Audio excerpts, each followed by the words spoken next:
Meows softly welcome fluffy underscore good underscore cat. Pix the cat is here to play. Purrs.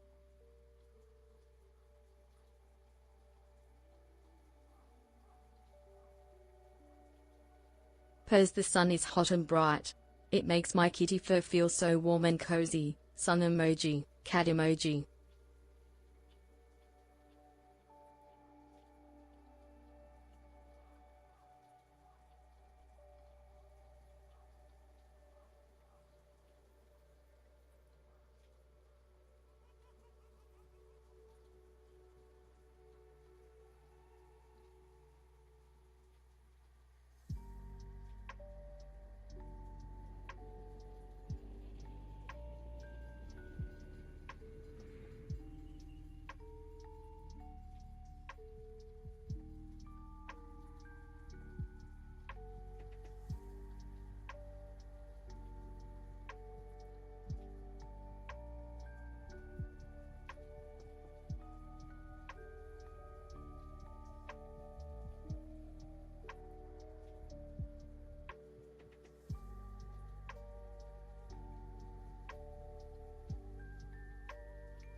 Hey Froth. Hey everyone. Hopefully my voice is a bit better today, because I don't know how it's working, but I've got like a towel. I took a leaf out of the fucking tissue paper book, and I've got like a tower of toilet paper trying to hold up my fucking microphone arm. I actually don't know how it's working because it's like, it doesn't look like it's really that supported, but I think maybe the arm just needs to be rested at the base on something, so I think it's just slightly sitting on one roll or some shit. But I've probably got an unnecessary wall of toilet paper just to see if I can fucking hold it up. Fuck, I went to the bathroom. It feels like there's something in my eye, but I couldn't see anything. I might just put in my eye drops now. Maybe that might help it as well. So excuse me while I do that. But hey everyone. There's heaps of toilet paper, luckily, so I'm only using it for like strim and then I'll take it down because, you know, I'm on my bed, so I'm gonna sleep with a wall of toilet paper. There's spare ones in the cupboard.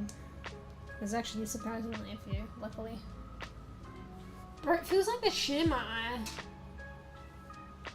I don't know whether I did look, but maybe I didn't look carefully, or maybe I'll just try putting the drops in my eye. That might inadvertently help me anyway. Anyway, give me a bit. Because I have to put them in and then look up for a while and blink, and I have to do both eyes and I have to do two. VRChat. Let me see if I hit it. I think I just hit it and forgot to show it.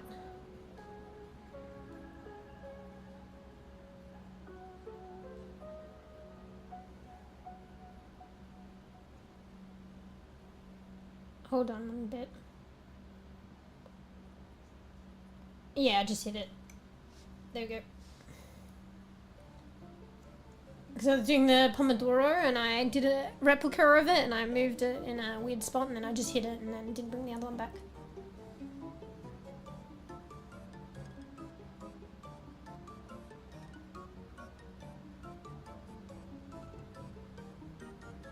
Alright, there's one done. 104.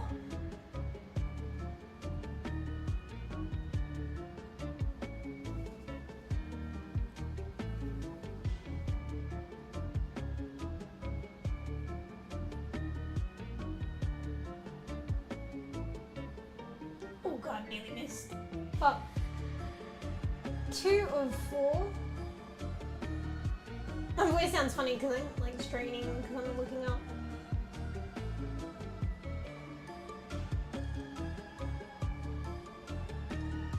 Hang on, I'll just let that roll around a bit.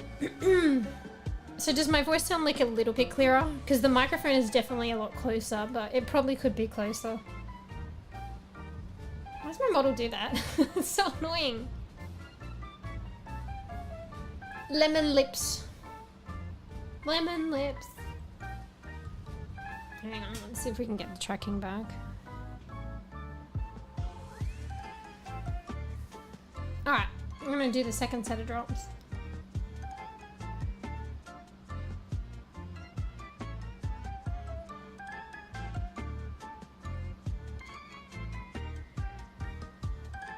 I don't know if I squeezed enough in my eye that time, but whatever.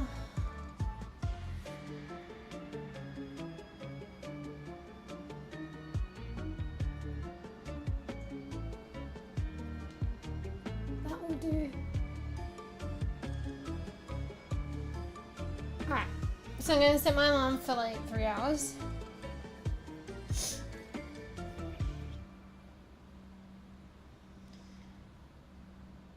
Uno, due, tre. Actually, I'll do a different alarm so I know, like, I can write notes. I feel like I'm losing my voice, like, a lot lately too. Which is a bit rough when I talk a lot on stream. Eye drops. Bro, I missed out on the fucking, one of the skins for Marvel Rivals, even though I don't play it as much anymore. I got like 70% of the way. I only figured out about it last minute and I got 70% of the way and then it fucking ended. Bro, that sucks. And it's because I fell asleep in streams and they didn't read out other Marvel Rivals people, which is fine because I don't read out people. But then my, it put a halt on my drops. And then because there's 2 drops going on at the moment, if you go to a particular channel that supports the other drops, it gives you have to get the newer drops first before you can get the older drops, which is kind of fucked. So I wasted time on that because I thought I'd get both at once. But yeah, or it would prioritize the older drops seeing as they're expiring. But no, they fucking do the newer drops and then you have to get them before you get the older drops, even though the older drops are expiring, motherfuckers. So I missed out. Anyway, whatever. You know, there's probably been lots of skins that have come out and I didn't realize. I missed.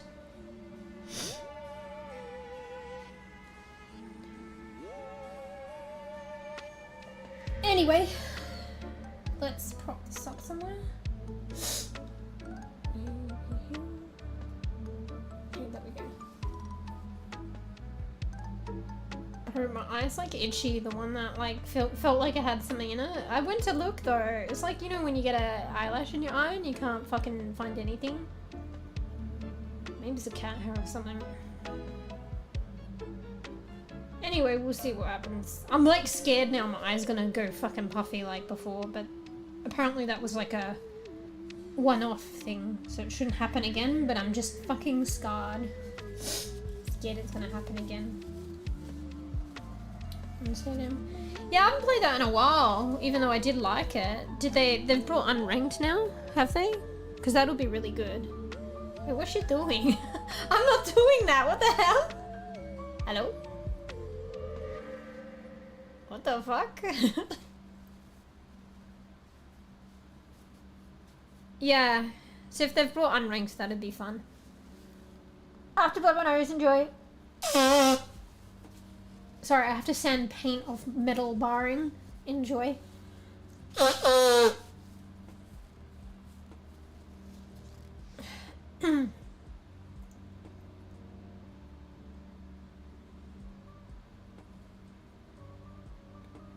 Oh, you were playing PC ranked. When are they bringing unranked?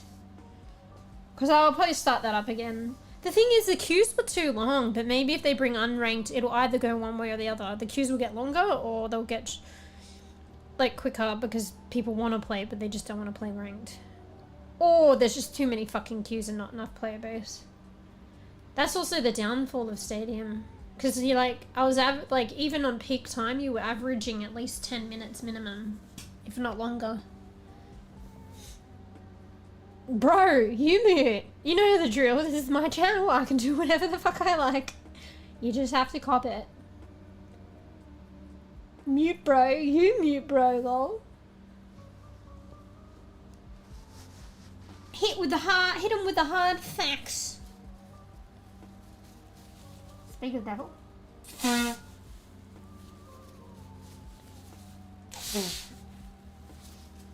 Yeah, I actually did some, it was a good beam the other night. I actually did some research for learning.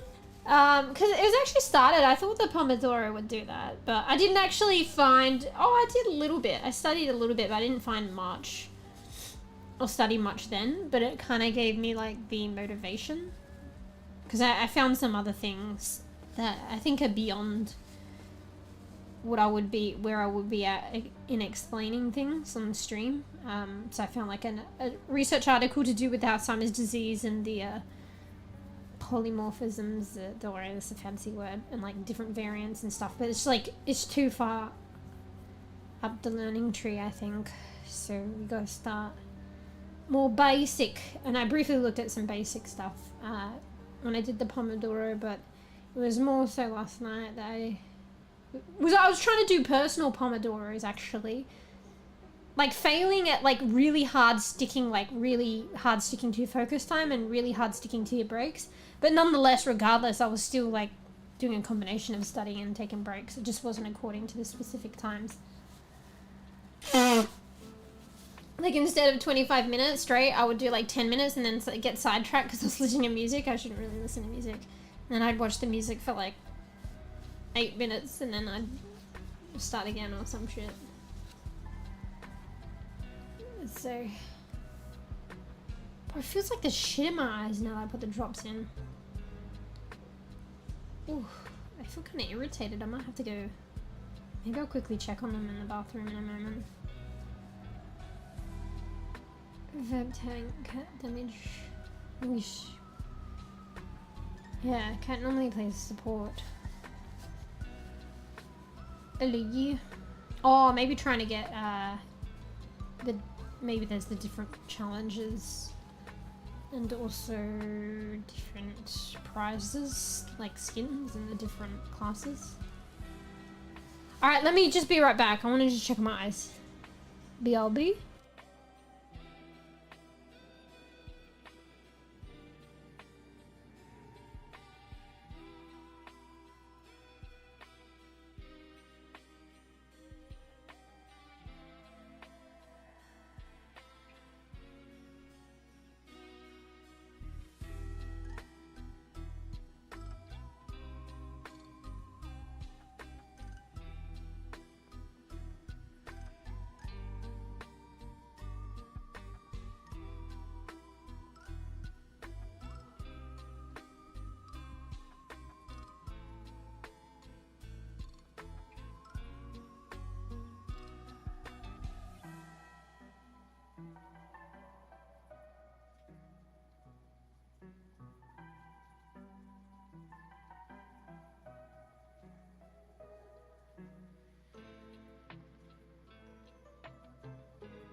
Purrs softly and blinks slowly. Meow. Welcome slywit74.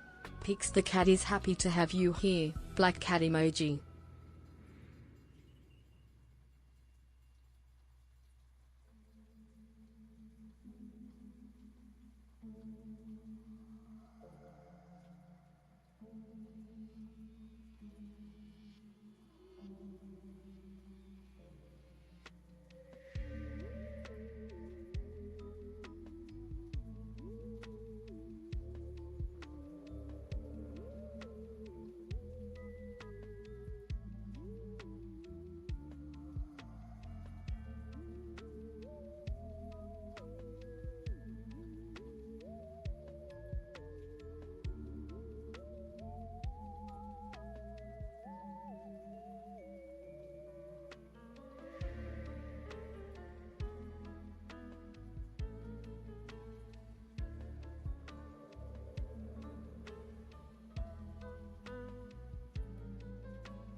I'm back.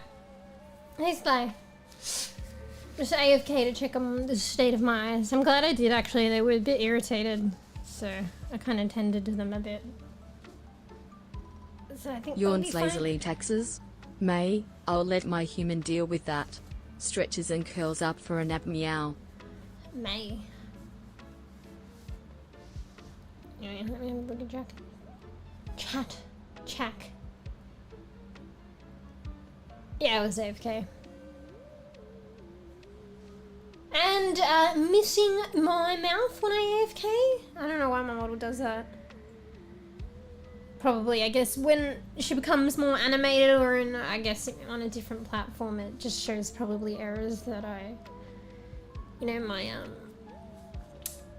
making of the model, I guess, in the, what do you call it? Probably from the very beginning, from VRoid, when I was adjusting, like, features using the UI, like the scales. I probably fucked something up. That one day, maybe, I will fix. When I learn more about creating and editing model. Look at her doing shit. She's this weird shit with her hands. Half the time I swear it's not me, but some of the time it's me. It just looks weird. Because it's like done out of context.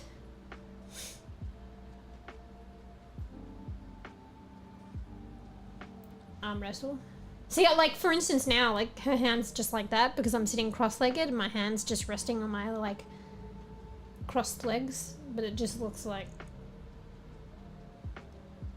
she's going in for an arm wrestle. I could scratch my face and it'll look funny. Because, like, I'm scratching my face and it does it in front of my model's face, but it doesn't look like it's... Oh, probably because there's the double set of hands too. Hey, look at her nails. It's got little pointy bits. Yeah, it's weird, like the hair glows. I think it's the lighting of this map actually, because the other map, my model looks a bit different. So the lighting of this map's a bit more favorable. So...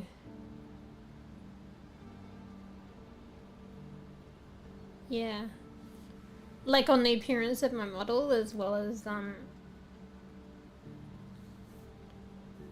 like the glowing of her hair. Anyway, I've just got to sand some paint off some metal again.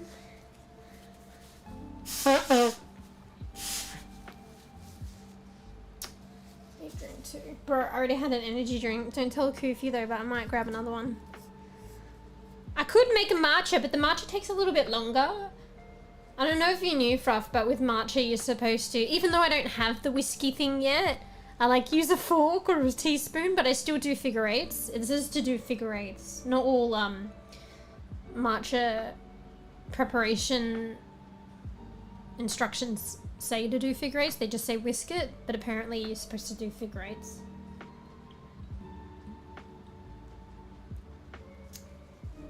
Yep, enjoy. Here, look. See, I got the tissue. You hear that? I blew my nose on that. Enjoy.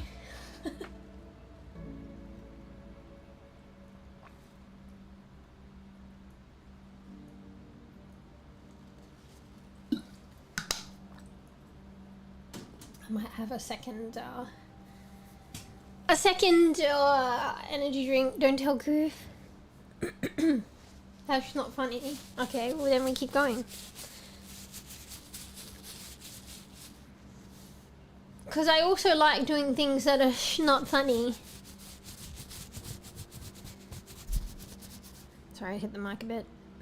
Does my voice sound a bit better today? Because the mic is closer. I'm gonna listen to myself.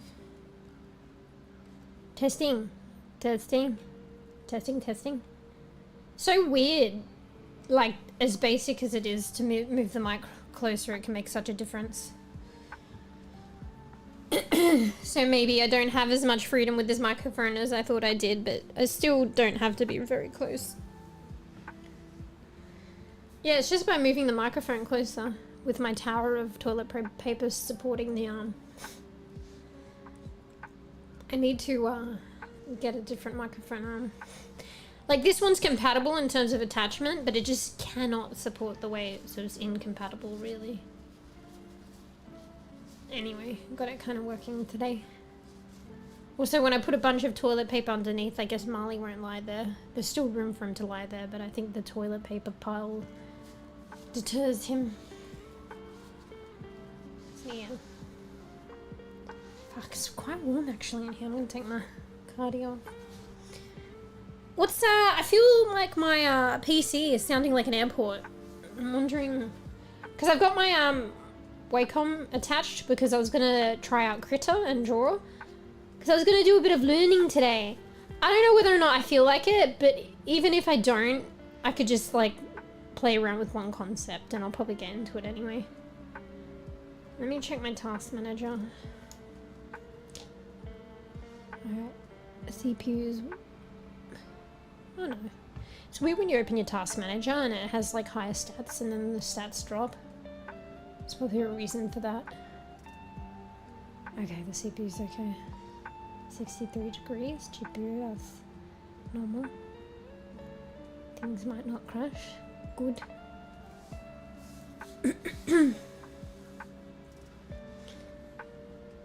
Yeah, I got like a pile of toilet paper just like pulled up underneath the microphone arm to support it. Honestly, I don't know how it's doing it and I'm surprised it hasn't fallen. I guess it just needs to gently rest on something. It doesn't even need that much support. Because the arm is trying to hold it. Like it's set up to hold it, but maybe it just needs that little bit of support. And also, don't touch it. I am not going to touch it. But the problem is when I get up and down off this bed, the bed shakes and shit, so everything is toilet paper pile, everything's kind of moving. So I'm worried that when I get up and down, it might collapse. Hasn't yet though, I've got up a couple times.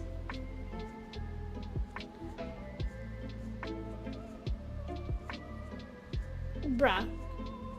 If a proper actual arm is not working, that's not gonna work. That's gonna be more flimsy. Delicious popsicles though.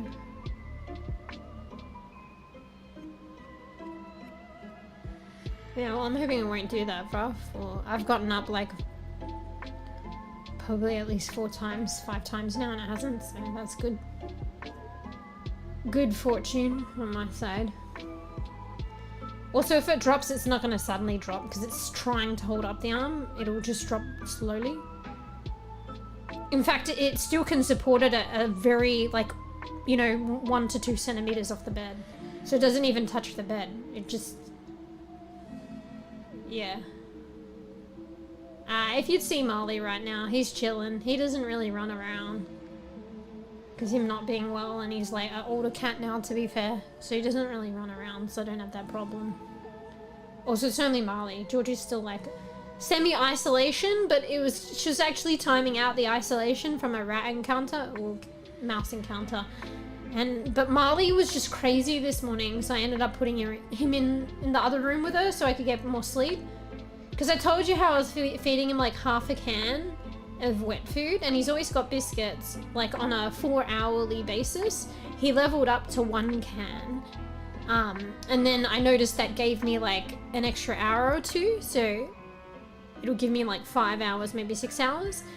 But now he's leveled up, and I don't know if it's him like looking after himself or if he's just being a fucking little brat. So now he's leveled up to fucking wanting a whole can of wet food every 3 hours, bro. No thank you. Like, I need to self-care. So, like, I went to sleep really late at, like, I don't know, 4:30. And then I fed him. I probably fed him a little bit earlier. So maybe it did do more than 3 hours. Maybe 4 or 5. But before I knew it, he woke me up at, like, 7:30. So I fed him a can. And then, you know what? This was the straw. So yeah, I fed him a bit before 4:30, and then he woke me up at 7:30 wanting another can. So I gave him a full can at around before 4:30. So I gave him a full can of wet food at fucking 7:30, and then fucking leveling up at 10:30 comes along and he's waking me up. And I'm like, bro, you have been getting full cans. The normal amount for cats is 2 full cans a day. He already had his 2 that day. But granted, he's been unwell and he needs to gain weight, so he can have whatever the fuck he wants, really.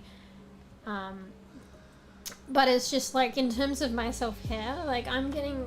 Like, I was kind of accepting and adapting to getting disrupted sleep once, but not fucking twice. So then I was like, you know what? It was... Georgie's isolation period was timing out, so, like, I just put him in the other room.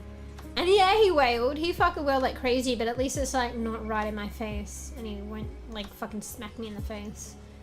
So despite his wailing, I still fucking got some kind of scraps, remnants of extra sleep. Not the greatest, but better than when he's yelling in my face and slapping my face. So yeah. Yeah, I don't know. Like, he's kind of, I was like, he's the boss, but at the same time, like, I've just got to find a good balance. And I think that's just what I needed to do. Because there was a problem before with him with them not eating enough. I guess they just didn't like the biscuits. I just figured that if they were hungry enough, they would eat the biscuits. But I think there was a point before where they just weren't eating the biscuits because they didn't like them. And then they were just going hungry. It's kind of crazy. But the thing is, he does eat these biscuits, so he doesn't think that they're okay. So I don't know. I think he's being a bit bratty. But at the same time, like, it's hard because he was unwell. He needs to gain weight. So I have to balance that with is he being bratty with I need to self-care. Like, so I'm, you know, I was worried he wasn't gonna like it and he was gonna like suffer a little health-wise from putting him in another situation. But like, luckily Georgie enjoyed it. She had the company. She was actually still crying, but not as bad. I was surprised because usually she shuts up. But I think she shuts up when he wails, so she lets him wail and then she's fine. He does the wailing for her. But I checked in on him later and he was wailing, but he was fine. So I think it worked out. And then the funny thing is he was patient when I brought him back in my room. So he still hadn't got that extra can yet. And he was waiting longer now because I needed to get extra sleep and then I was trying to wake up and stuff like that. And then I brought him back in the room and he was kind of like chilling out and not yelling like he was before. And he still hadn't been fed yet, so what the hell. Two of my cats got into it the other day. Wait, what do you mean? Fighting or got into some food? Hopefully they're okay. Yeah, I was worried because the two had been isolated for like a couple weeks now, so I was worried because they were never the best of friends, sadly. I was worried hopefully they wouldn't fight, but I don't think they did. I think Georgie remembered him and she just wanted the company. Yeah, so she didn't mind it, to be fair.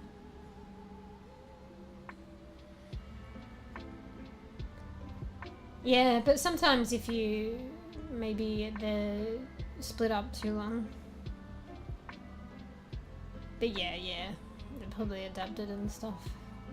There's still probably smells of each other and their stuff in the different rooms, to be honest. Yeah, the mum cat, my oldest cat, got into it. She's been all weird since having kittens. Oh, probably protective over the young, right? Is the other cat like not even related to the kittens? Like not a parent or something? Even still, might still be protective. Maybe she's gotten funny. And also her smells might change a little bit because of having kittens. Hopefully they're alright. Maybe, I don't know if your situation lends to it, if you can just separate them for a while. Sometimes that shit, and yeah, like Fraff, like we're saying, yeah, they remember and smells and it'd be alright, but sometimes it isn't. Like, there's a streamer that I watched and one of the cats ended up, I think they had problems with insulin and diabetes and stuff like that. They developed this problem and it became more apparent. And then something changed. So the other cats started fighting with that cat a lot more. Even though they'd been fine for like a long time. So I think maybe something to do with that cat's condition, or maybe them adapting to the condition and feeding them certain things, so certain different smells came out, and the other cats didn't like it. So it's kind of crazy.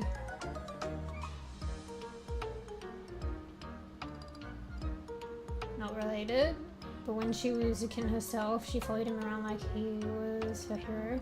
Yeah, that's kind of sad too, because it sounds like they were probably sweet on each other. I guess having the kittens must have changed or triggered something. Like it might pass, but I don't know. Cats fight weak one. I mean, maybe, yeah. Well, yeah, actually, well, to be honest, yeah. Subbie was the weaker one, and they always like, not always, but whenever they felt like it or whenever the situation went hectic, they would pick on him. And I was always upset and angry with that. My model. Yeah, I was always super protective of him, and now Marley's the weak one. Ironically. So, yeah. I think it's just, what do you call it, survival of the fittest and animal instinct. Because out in the wild, usually pack animals do that. Like, there's reason for it, but, you know, like asserting dominance. Maybe the weakest link causes trouble for the team. Like, the weakest link provide fucking nutrition, I guess. So, if you can't help with fucking getting the fucking food, we make you food, like, honestly. Well, it probably makes sense, to be honest. In the big scheme of things, humans are probably weird. Yet we place it as being more civilized. And I mean, too right, but, you know. And I mean, not everyone's like that. Dominancy. But not just that, I guess. It's probably other things, too. It'll probably pass, yeah. Well, you know, having, like, the pregnancy and, like, having the kittens probably changed a fuckload of hormones in terms of, like, how the other cat is viewing and smelling. Whoops, sorry. And in terms of how the mama cat is viewing and feeling. And when, you know, maybe when the kittens, like, get a bit older, move on, and like levels will settle down, unusual hormone levels or whatever.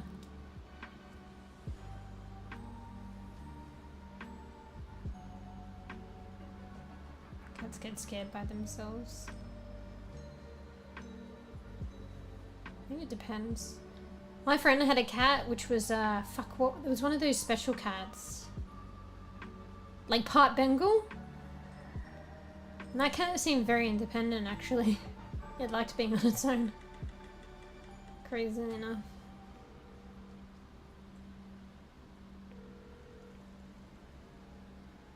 But my cat's actually, like, even Marley, to be honest, but Marley's more like doesn't want to be alone and wants me around. I don't think he really cares for Georgie too much. But Georgie's like anybody. But they've been like heavily like domesticated. But yeah, they don't like being on their own.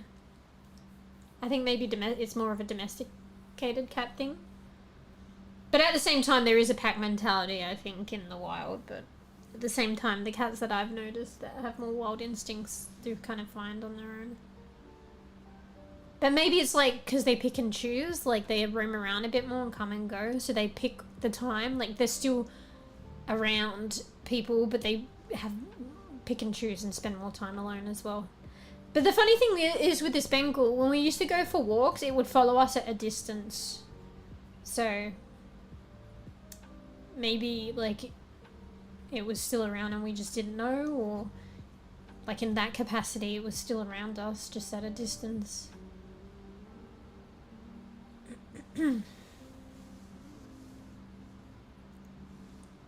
Mum cat was tiny. Yeah, that's usually how it goes. Their mum was the runt of a litter, so we took care of her, and she was always quite tiny because of that, even with us taking care of her. And yeah, she would hold her own. She was very tiny, and she would hold her own. Like, boy used to fucking annoy the shit out of her and stuff, and she would fucking tell him where to go. Switch down a pit bull, that's pretty hectic though. Wonder how cats see you. Wasn't that short? But who knows? The short was like, they see us as like a very fucking dopey cat but still provides food and shit. So high esteem because we still provide the food, but also we're fucking weird. So we're a really weird cat. Because we do things a bit differently. Yeah. Thrice. So he'll probably want more food, but he seems to be chilling at the moment. Excuse me, I'm coughing quite a bit. Alright, maybe I'll need this one.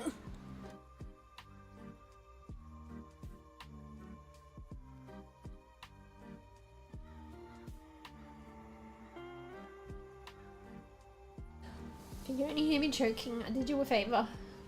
It actually is way easier to mute now. But I still do what I want. Like, sanding down some paint from this metal.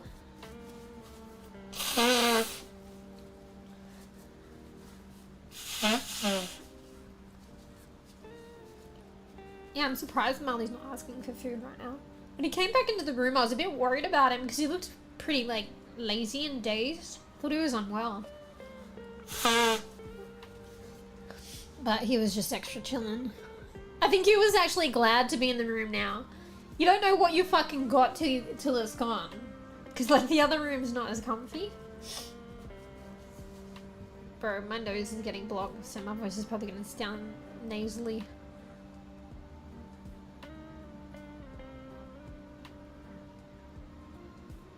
See, kitten's eyes aren't open yet and one keeps trying to escape. Oh shit. That is eyes open, yeah. Can't see shit. Maybe you have to do some kind of setup where they can't really go far.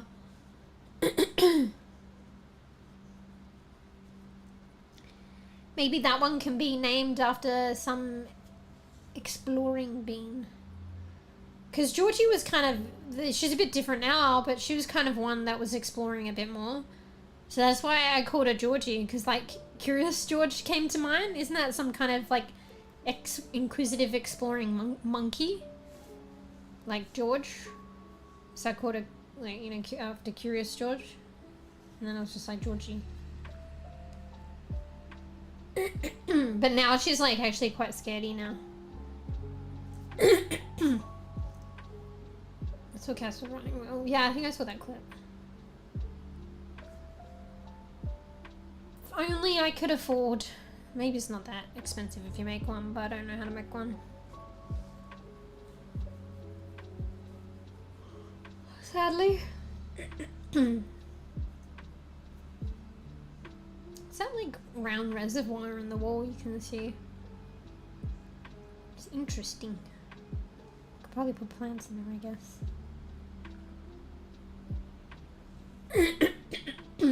Goodness me. Should be able to hear all my coughs and splutters better with this microphone. Cats use it? Or are you asking if my cats would use it? I wouldn't know. Maybe, maybe not. Maybe, maybe not.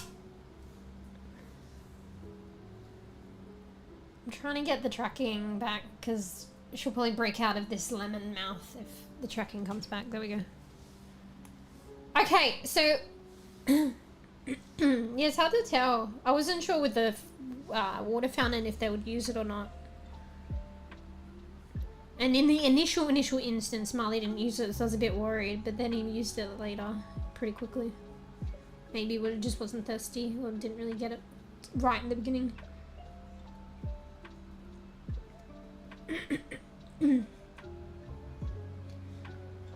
But yeah, so we're going to try learning a bit today. It could be just 5 minutes, it could be longer, we'll see. But I got to regulate my time. Alright. And then we're going to play some games. Or a game. Probably the gap. Which is kind of fitting with the theme. But what's the time now? I don't know. Maybe we'll talk to like an hour and a half. Tops. Can always come back to chatting. And then just try a bit of learning. I've got my monitor up. My Wacom one technically. It's got critter rearing to go. So I can do some drawings. And I've got my Wacom pen. And we're gonna pick up from where we left off, but I don't know, maybe it was a good point where we started last time, but we'll take it a step back, like kind of go deeper and a step back. which you would think, oh, shouldn't you learn this first? But maybe it was good that we learned on a... It's a very zoomed in scale, mind you, but a bit more zoomed out scale than what I wanted to look at today. Because, like, last time we learnt about the DNA, like the double helix, like the ladder, sorry, why did I say ladder? The ladder, and, you know, the general structure of that and the pairings of the nucleotides and stuff like that. But now I want to go into actually really looking at the construction of a nucleotide, and a bit more about how things are arranged and directionality of DNA and stuff like that. The DNA ladder, or strands, because there's 2 strands that form the ladder and the DNA double helix. I heard some scientists changing DNA of cats glow in the dark. Wait, what the fuck? Is that even allowed? It's like that fish thing, but it's like, should be no different really, but like it's just like a step more towards, you know, animals that people might get fucking funny about. Because, I mean, every animal's an animal, should be no different, but because you're starting to get into, like, the bigger animals that are, like, the ones that are also domesticated. I mean, I guess fish are domesticated too, but you know what I mean.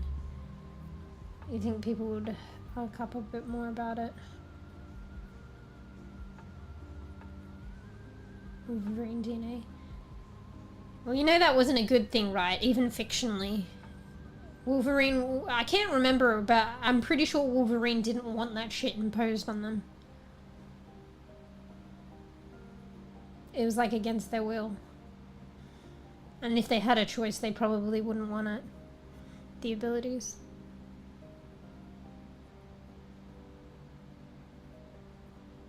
What does making a cat glow got anything to do with evaluating diabetes? I guess I'd have to read the article. Sounds outrageous though. Who knows as well, because I don't know how other countries govern shit, but theoretically I would think that every country in this like modern society would have like animal ethics committees and shit like that that would be a safeguard to hopefully prevent people fucking doing weird shit to animals and stuff. So, because yeah, you definitely couldn't get away with shit in Australia. So, like, there are still experiments that do like end up like going ahead and get that are conducted, but they've been like evaluated and had animal ethics committee look into it, and it's that cost versus benefit. But obviously, like, you know, and understandably, some people think that there should be zero cost, and that's understandable. So even if the costs and benefits, like the benefits have been evaluated as outweighing, and the animal ethics committee is like given the go ahead, there are going to be people that don't agree with that, and that's fair.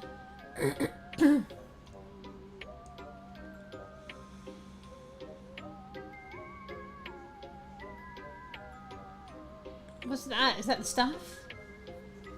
What, you reckon he did? I don't know. Actually, maybe, yeah, but it's like you're rocking a hard place. I can't remember exactly. Maybe Wolverine was like a prisoner, so it's like, yeah, like, and maybe he was sentenced to death, so you die or you do take this. So of course they're gonna take it, but really, do they want to? Maybe it was something like that, I can't remember. Let me look it up.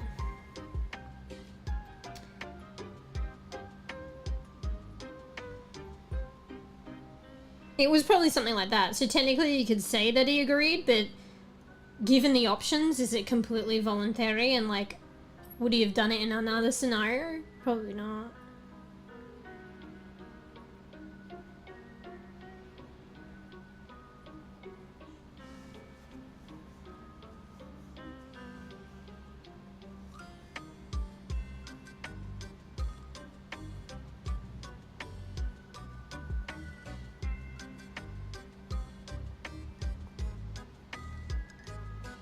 Yeah, I'm probably thinking of another fucking hero, but still, there's probably something similar.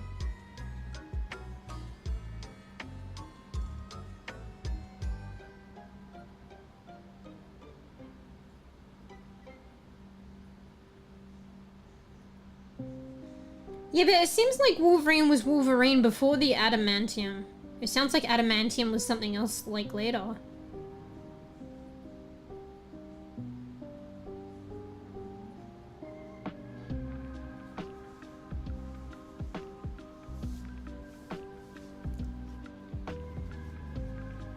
I'm trying to Google.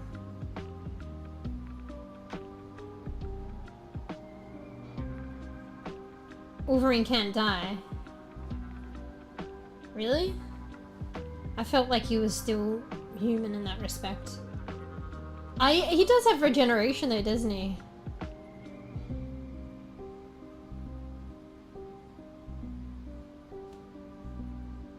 Yeah, so there was still stuff going on with Wolverine. I'm talking about the very beginning, before that stuff then.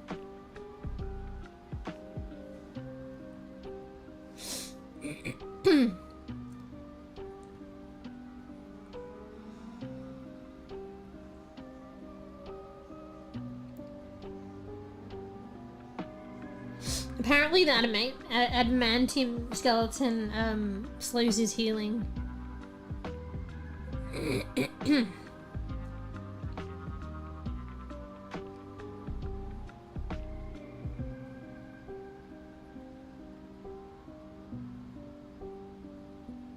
We're wondering why, like, why has he got it if it nerfs him?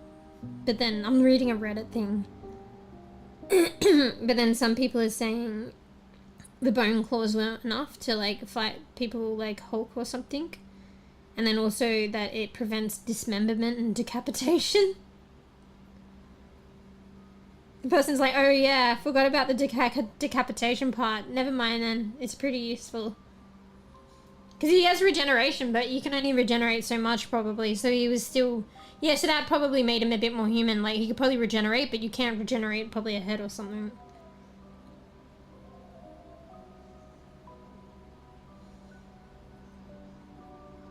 Someone just said, though, it doesn't prevent that due to ligaments, but it certainly decreases it a great deal. It's funny how we're, like, going all sciencey and stuff on fiction.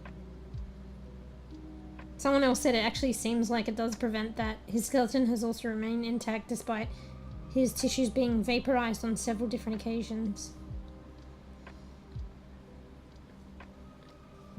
Anyway, the adamantium or whatever, it sounds like it made his, like, what, bone skeletons more metallic or something. So that was, like, an occurrence that came later. But I'm talking about the original transformation. Because, like, Wolverine was, like, a normal human being once, right? And then he got, like, I guess it was the bone claws. So I'm talking about that transformation.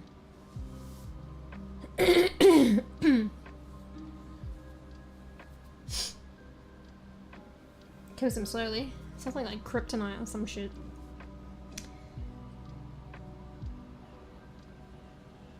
I'm gonna still Google that. Why did Wolverine...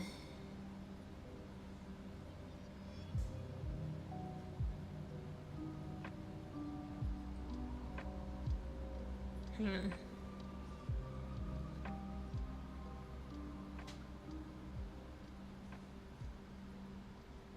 Yeah. I don't know. This is just Google. Why was Wolverine transformed? Weapon X forcibly experimented on him to try and turn him into a super soldier. And then it talks about Wolverine's adamantium skeleton was designed to make him more durable. It wasn't given to him specifically. He was merely the first person to successfully have adamantium grafted to his skeleton without dying as a result of his healing factor. I feel like the initial sentence is talking about prior to the adamantium, and it says Weapon X forcibly experimented on him to try and turn him into a super soldier. What was his state though before he was like, that was forced upon him? Was he like a prisoner or something?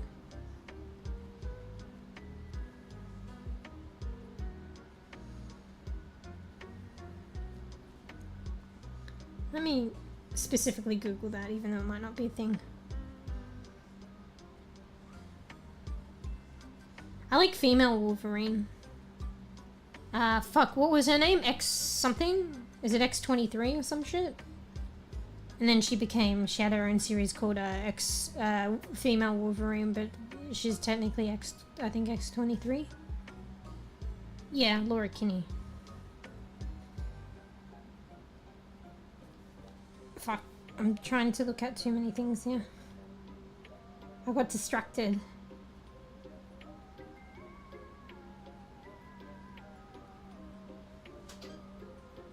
What the fuck is that noise? I heard a weird ass noise.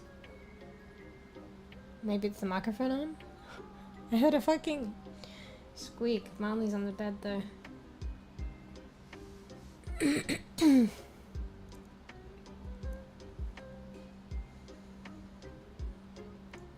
Just dormant DNA till puberty? Wait, what? What, are you saying Wolverine didn't get that shit imposed on him? He already had stuff like a genetic mutation that was dormant till puberty. Are you sure about that? Wolverine can come back with one blood drop? Wait, what the fuck? So you can have a blood drop of fucking Wolverine and then his whole body appears out of it. Recreates.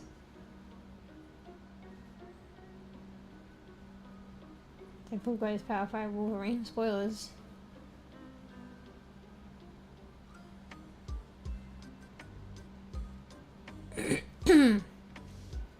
Let me type this. Was Wolverine...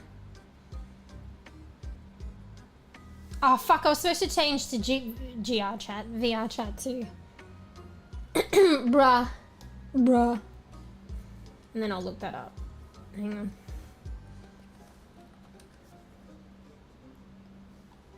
I still can't decide whether I just go into just chatting or like VRChat, so I just start off with like the category, I mean. I just start off.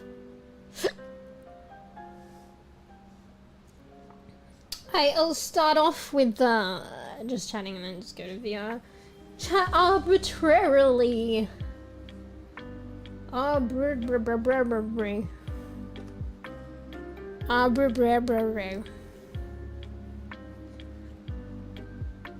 Gaming.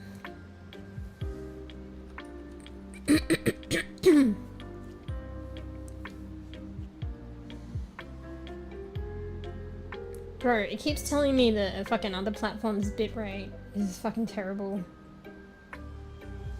Bruh.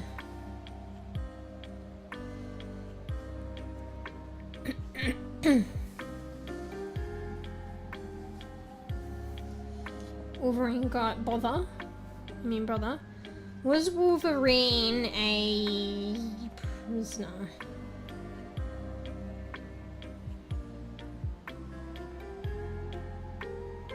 They say he was a prisoner of war. Fuck. Before the initial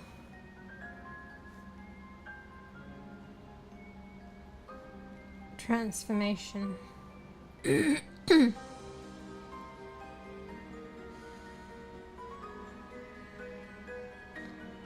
Bro, I don't fucking know. I wonder where I got that in my head though. Oh yeah, he's hell old. This is like late 19th century. Wolverine was born James Howlett in the northern Alberta, Canada, approximately near Cold Lake during the late 19th century, purportedly to rich farm owners. This is Wikipedia. Reliable. Either puberty or at birth. Cyclops got his power at puberty, but Mystique was born with hers. Wait, are you talking about Wolverine or Cyclops or both?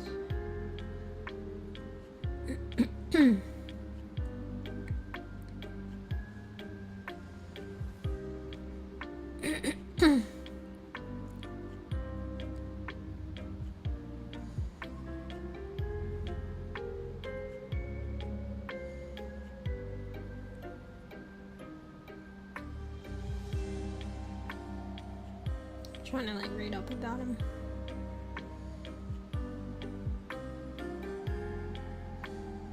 I don't know, there's too much here. Oh yeah, purportedly to rich farm owners John and Elizabeth Howlett. Though he is actually, funny how their name is Howlett. Though he is actually the illegitimate... Wait. Oh, so this was purported. But it says here, though he is actually the illegitimate son of the Howlett's groundskeeper, Thomas Logan. Ooh, maybe that's where he gets his name from, right? So what, maybe he was the illegitimate son of the groundskeeper and they adopted him? After Thomas is thrown off the Howlett's property for an attempt... Oh shit! For an attempted...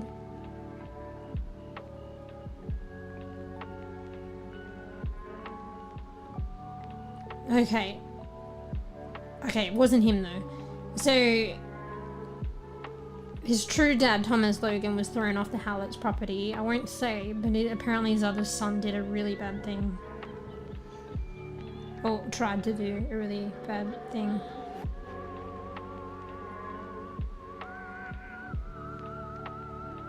Oh my god, his spoiler's here! But how else would I find out? Okay, I won't go into it.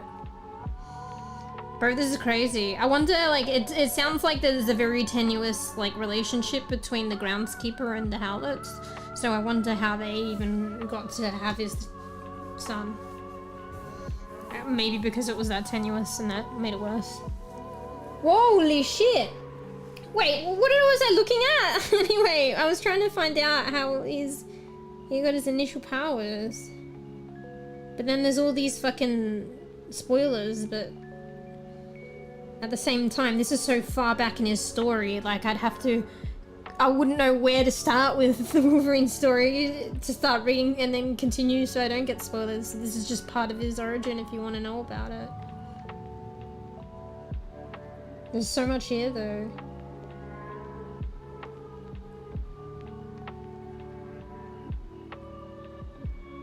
So he's part of World War II. He teams up with Captain America.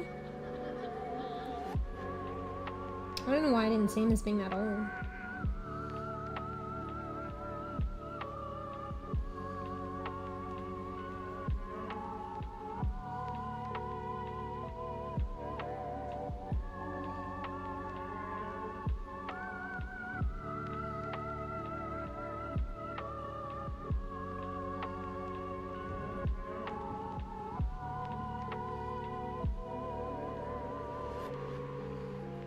It still doesn't, like, tell us about his fucking shit. Hang on. How did Wolverine get his Blink bone slowly and meows claws? mode. Welcome Po 227. Pix the Okay. cat is here to keep you We're just company. looking Purpo. into the origins of Wolverine. Wolverine was born with his healing senses and bone claws. He was really born with it? I thought he got it later. About Spider-Man. I mean, no, but... I guess Spider-Man got bit. And then it happened later.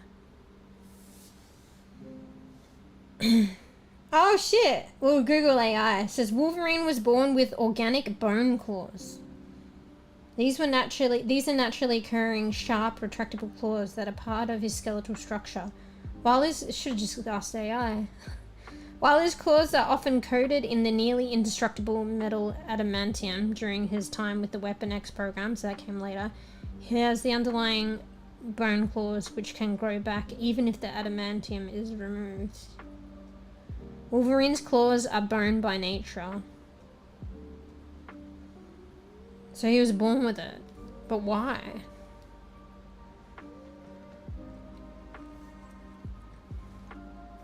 I thought it was something else. I must be thinking of somebody else's story, or I just assumed. Crazy. Why was Wolverine...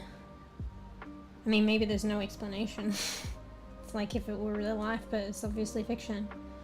Why was Wolverine born with bone claws? There you go, Sly. Don't know any Marvel character origins? Well, I guess I just made shit up in my mind and I didn't know. Wolverine was not born with adamantium coated claws. Yeah, I know that. Fine. Do I need to say, like, organic claws? I said bone claws. That's not adamantium. Oh, he had a mutant gene. He was born with bone claws due to his mutant gene, which also provided him a powerful healing factor that allowed these bone claws to manifest. And it's tied in with the healing factor.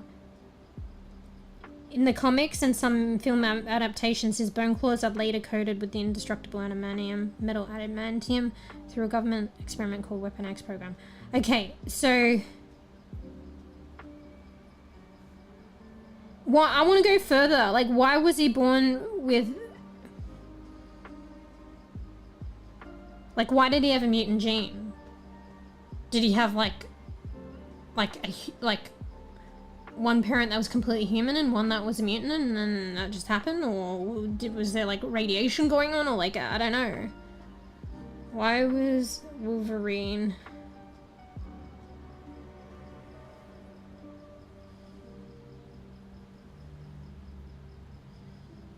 This is probably phrased pretty poorly, but I'm trying to look into that.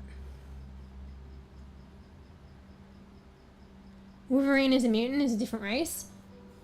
Yeah, but sometimes mutation... Well, honestly, mutation starts somewhere, Fruff. Mutation is like a transformation from what was considered normal for whatever something Marvel was. mutants. Perfectly pawsome. But I only talk about catnip and chasing laser pointers. Meow. That's an imaginary mouse. Because, yeah, you could say that, alright, mutants are another race, but there are mutants that were originally human.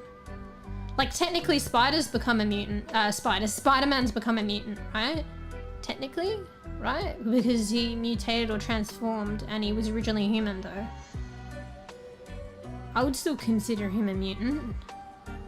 And also, how did the mutant races start? There were probably some that were originally human.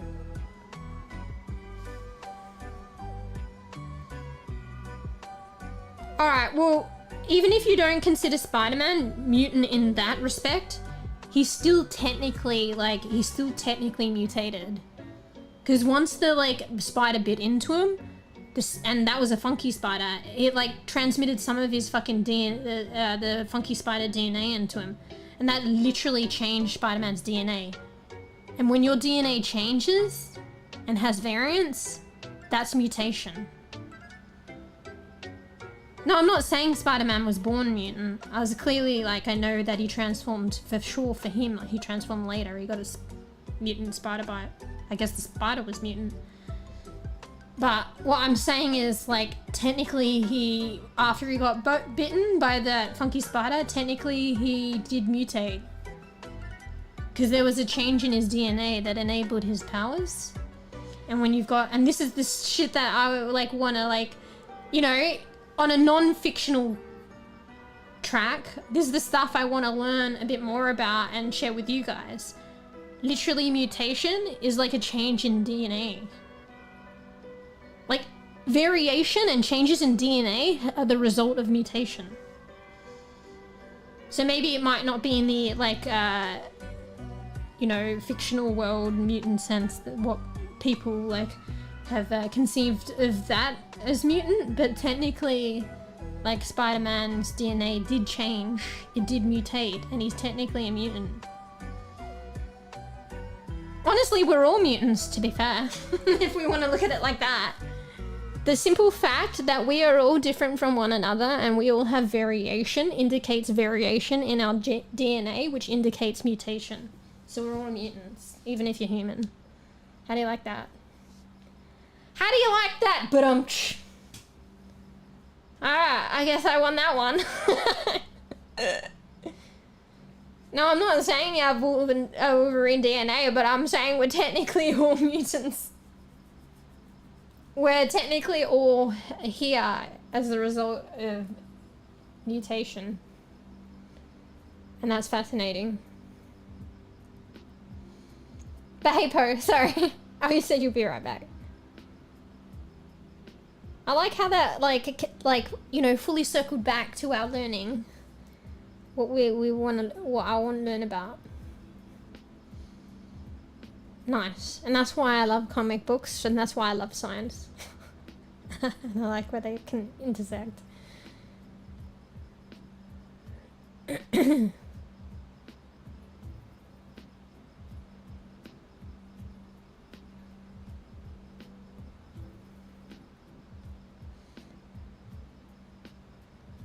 Exchange of mutants' powers.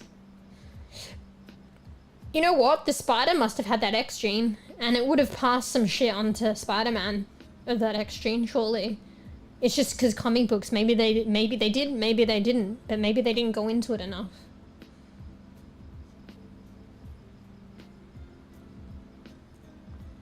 Oh, well, there you go. It sounds like the X gene's already in, like, humans anyway. Maybe it was dormant.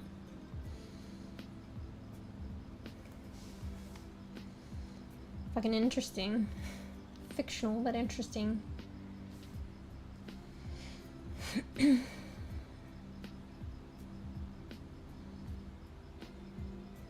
Wolverine was born with a mutant gene that granted him his powers, specifically a potent healing factor, which is a manifestation of the X gene found in the Marvel Universe.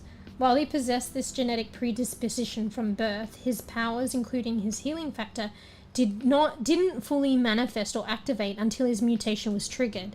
So that's like a lot of things as well, like nature versus nurture. Some people might have things like genetically, but they may not ever get like triggered. But more often than not, things usually get triggered. It's just a matter of time and exposure. But sometimes we have stuff in our genetics, and it's not until like external events happen that they become triggered and activated. So it sounds like he had like this mutant gene, and a lot of the symptoms or phenotypes or stuff that came later from this mutant gene did not arise until a lot later when they got triggered, like triggered externally from external factors. While he possessed the genetic predisposition from birth, his powers, including his healing factor, did not fully manifest or activate until his mutation was triggered, typically during puberty. Okay, Sly, sounds like you were on the money, I think. Typically during puberty or later in life, as with other mutants. Oh, well, which one is it then? You're just being fucking general there, though. But maybe it was one or the other with him, or like puberty did one thing and then the later in life. But what in the later in the life? It must be something else, like what kind of event? Maybe in a severely stressful event, something. Fuck, then it goes into the, maybe we should read this.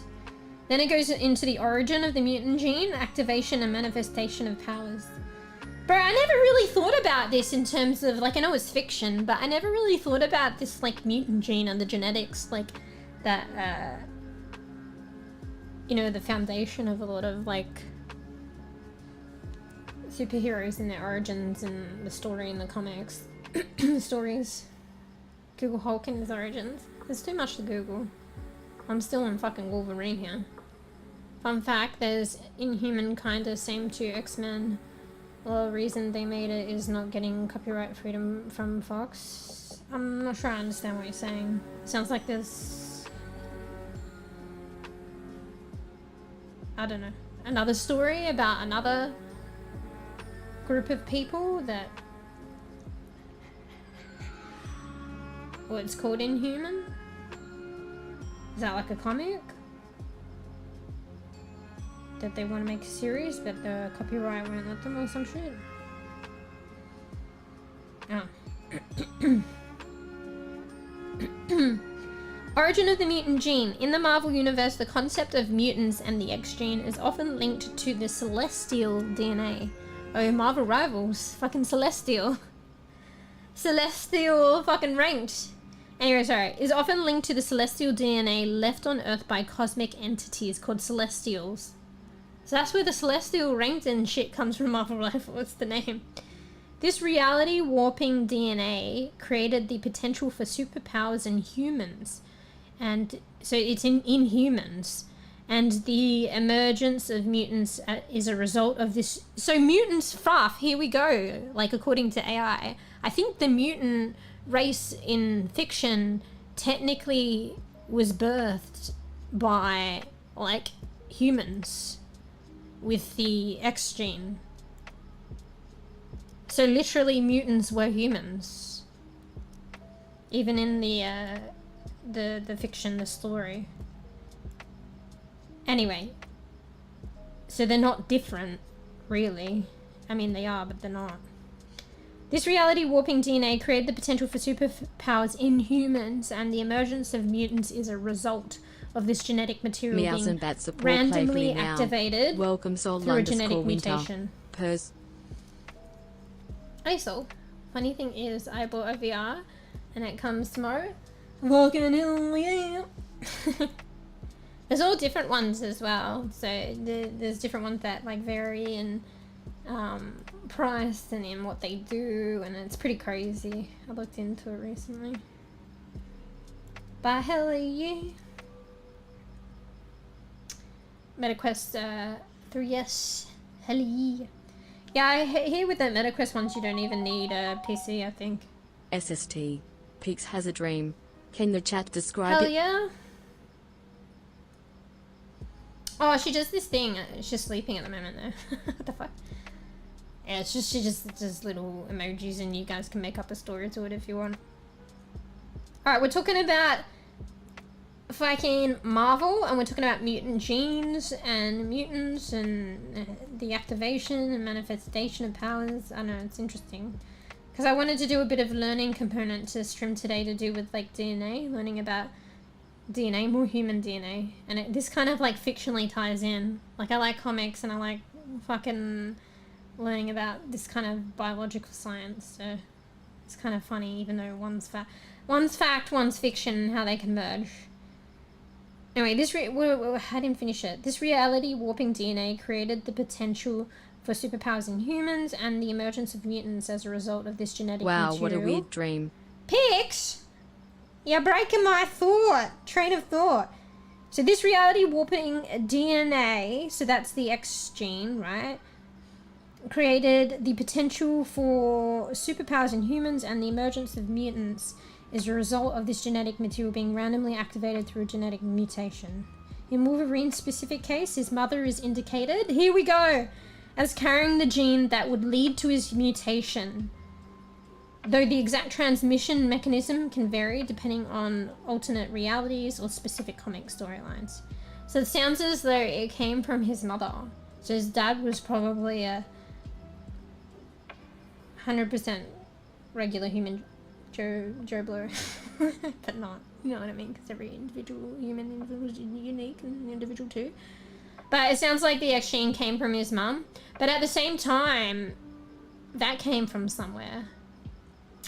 So it was a mutation along the line where at some point in time, like one of his mum's ancestors, like they were human too, and they just adopted or transformed, and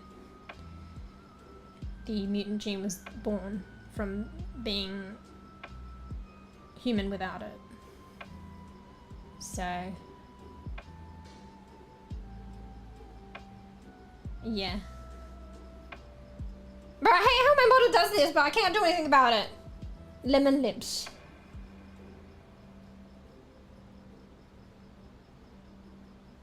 You just need a phone. Fucking yeah. Is this learning of Marvel? Well, you know, we got to wrap it up actually, because I only got 5 minutes, and then I wanted to start doing actual, sorry guys, actual learning. Just kidding. But not. What could that mean? Oh, I wasn't paying attention. Poor pigs, I really paid attention. I was skating.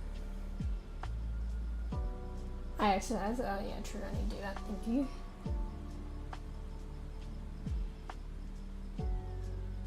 Should be doing that every 20 minutes. I'm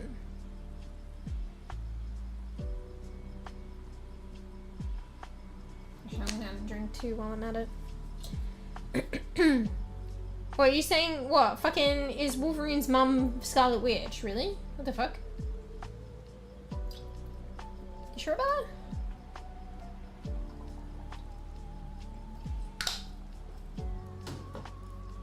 Mind you, I surprisingly actually don't know much at all, so. So what are we doing in 5 minutes? In 5 minutes, I was going to do like a learning strim. And I mean, I did prep this time, so I'm not fully winging it. So I did learn, and maybe it's semi-teaching, but also take it with a grain of salt. But it's more like consolidating my learning of some concepts about human DNA. So I specifically, so you've got like DNA. We've got human DNA. You know, the double helix, the fucking ladder, the genetic ladder. Might be familiar with seeing that. Every step in the ladder consists of like 2 components bonded together, and those 2 components are nucleotides. So each step along the ladder is 2 nucleotides bonded together. Take what I say with a grain of salt, okay? So what I wanted to specifically delve into today is like, what are those nucleotides specifically constructed of? And how are they categorized? And also some nuances and details about the DNA ladder itself. Because it has, well, I was going to go into this later. We'll go into it later. I was only going to do a little bit and see how I feel, and I could keep going if I'm into it, or I could take a break and we can like learn more next time. It could be like 5 minutes, could be 10 minutes, whatever. Could be half an hour. I'll probably stick to like maybe half an hour tops though. Because then I wanted to play more of that, the gap, the other game, which is neurological related too. Well, I say too, sorry. When I'm like studying like DNA and shit like that, I have like neurology in my mind and neuroscience. So, thanks for that. It's funny how it's slightly off. I think it's slightly off because there's something to do with my 3rd monitor. But yeah.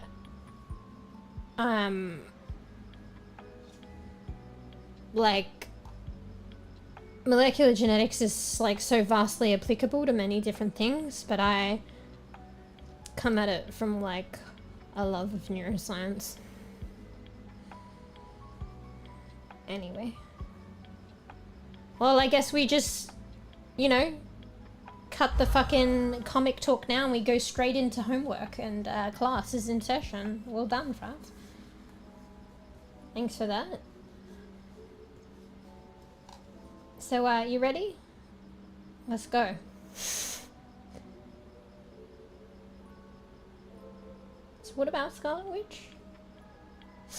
Scarlet Witch is mutant, Sheena, Mama, Wolverine. Yeah, but it sounds as though technically Wolverine's mum was a mutant anyway. Or at least maybe the gene didn't express itself. So I don't know, it's a bit difficult to have like mutant versus non-mutant because it sounds like it's kind of grayed now.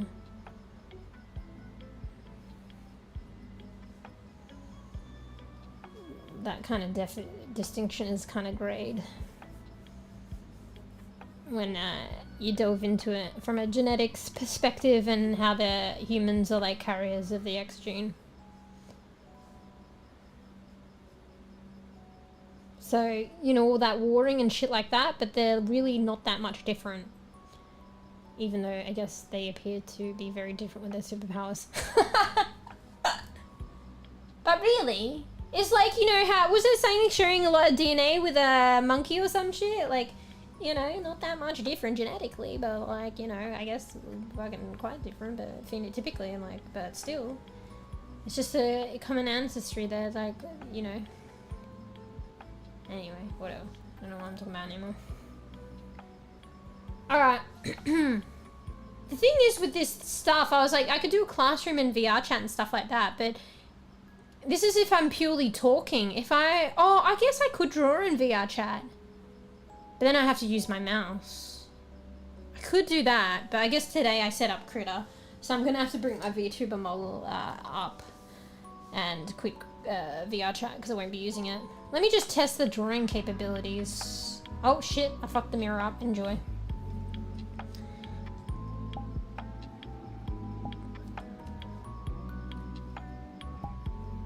Yo, what am I doing, bro? Bro, what am I doing? Bro, I can't. There's just something about this mirror in this fucking table. It doesn't like the table. Whatever, I'm not gonna touch it. What was I trying? There was some capacity to draw. Yeah, it was kind of weird, so it probably won't be that feasible. But I just wanted to kind of play around with it for a sec. Where is it? I don't even know where it is.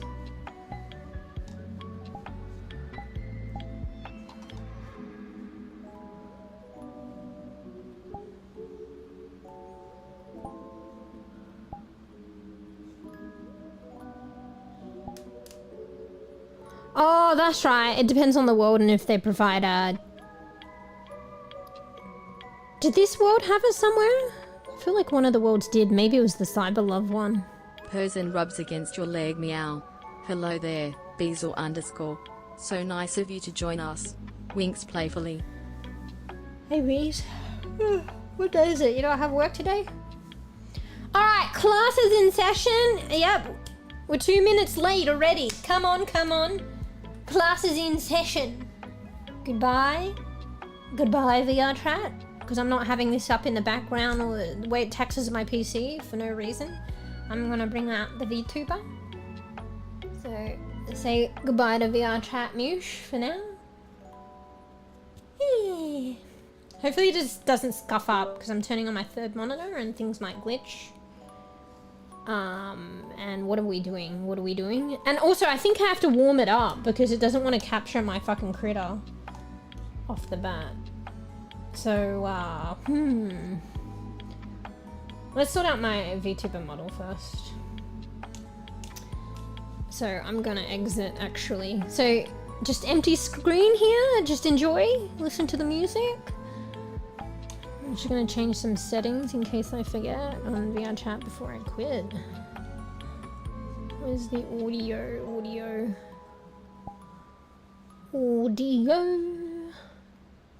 We want to put that on push to talk, just in case.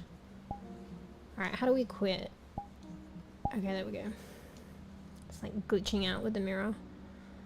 Alright, I'm gonna open up my VTuber.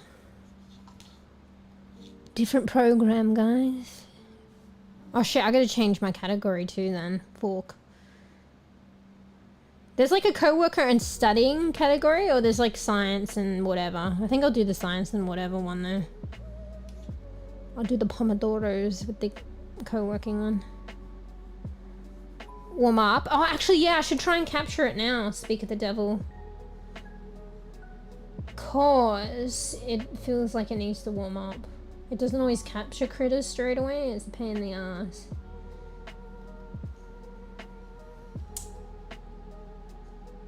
Critter.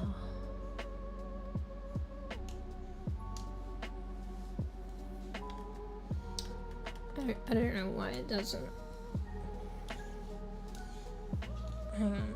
Let me try drawing. Yeah. See, it's like not capturing it. But hopefully it works, otherwise I'm kind of screwed. I guess I could just talk. Anyway, I'm gonna set up my model. One sec. Bro, I'm fucking... You know when you get an itch and you scratch it, you're not thinking about it, and then it makes it worse? I don't know why I whispered that. But yeah, that's where I'm at right now. Oh, that's right. My model just comes up and you don't see the UI because I did this special thing. That's nice. Alright. Let me calibrate her, even though she's kind of functioning okay. She's so pale as fuck now. Going from like VRChat. Or that world. Alright. Blink. Can I blink?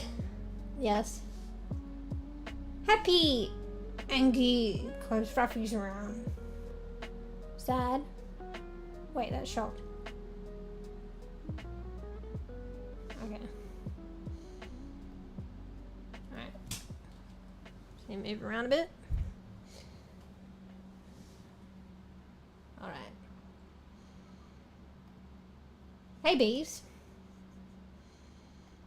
Thanks for the game as well. Saw that. I hope that's a good game. Add it to the list of so many games yet to play and finish. I'm determined to finish this Gap game first though. Well, not first, but just finish it. Fuck, I keep scratching. I'm making it worse.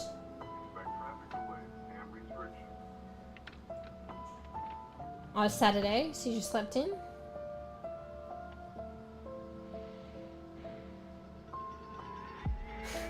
The rain map with forests has one. Wait, what? That sounds nice though.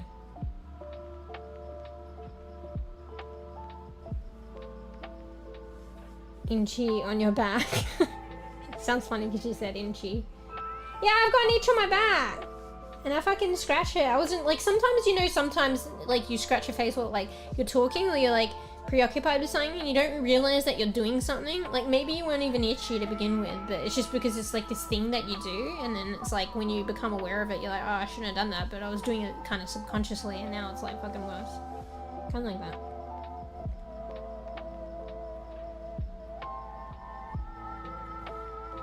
You're saying worse because I can't reach it. I mean, it depends where on your back. It's so weird because like I can connect my hands across my back. You know how you put both hands behind you and one goes underneath, one goes on top? I can connect them one side, but I can't really do it the other way around, or I struggle to. But one side I can do it. So if it's on that angle, I could probably get it. But if it's on the other angle, I struggle. Oh, night, so get a good sweep. Thank you for chewing. And chewing and chatting. It's kind of nice, talking about comics and shit.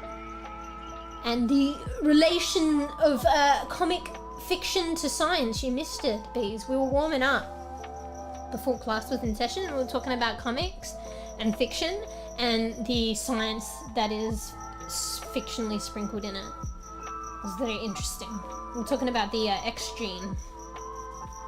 The one that is responsible for the mutation of peeps with who have get to have superpowers. So yeah. I'll take a break. Actually, I want to get a drink, so I'll set everything up and then I'll go get a drink. Thank you. Yeah, night. So, get good sweeps. Beat a good bean. Do cinnamon bun. Alright, I need to change the category because I'm not in VRChat anymore. Oh. So, let me do that. Alright. So, what have we got here? Science and technology, I guess. Is that it? I don't know. We'll just go with that. Fuck. Oh, I didn't even do any fucking tags, bro. Hang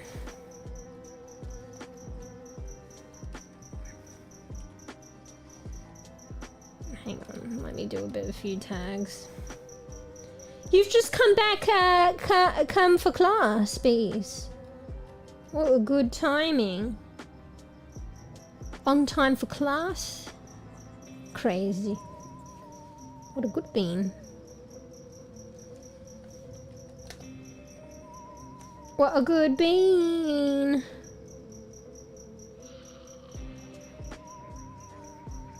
What a good bean.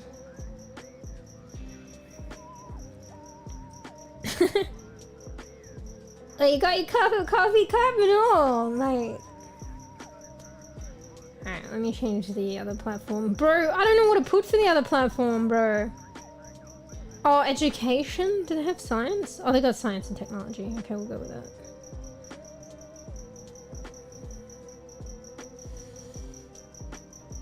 Alright, I should change my title heavily.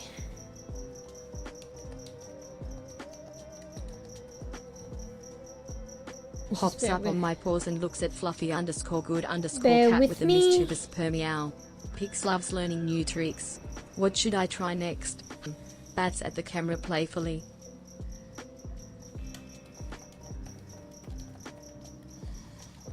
I probably should have a more specific title, but I'm just gonna put molecular genetics. I believe it's still relevant. Like I should have like, we're gonna learn about DNA, the structure of DNA, or like nucleotides or some shit. Oh fuck! Let me get some fucking emojis. We must have the DNA emoji in our title, or it is sacrilege. Oh, and nerd bean. We got to do the nerd bean.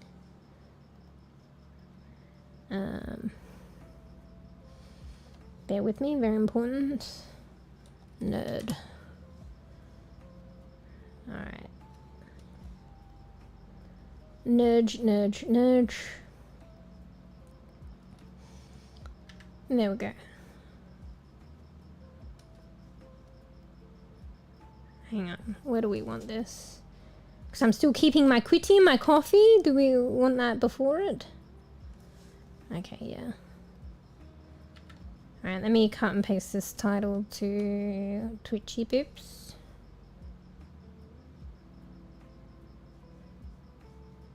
Twitchy Poops.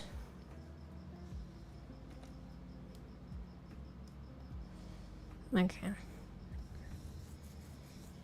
Alright. So what are you saying?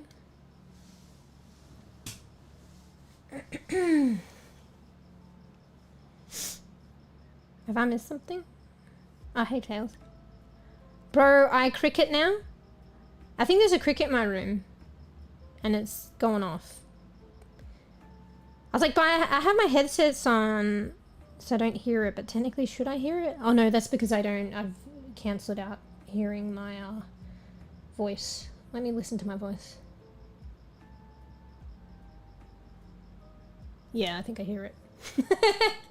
Enjoy! Enjoy the crickets. I feel I add too much mango in my smoothie. I can't taste vanilla. Yeah, the vanilla's very subtle though. Like even when I add it in the matcha, I don't really taste it. Welcome, Tailsley Fox. But I know that it makes it sweeter. A little bit.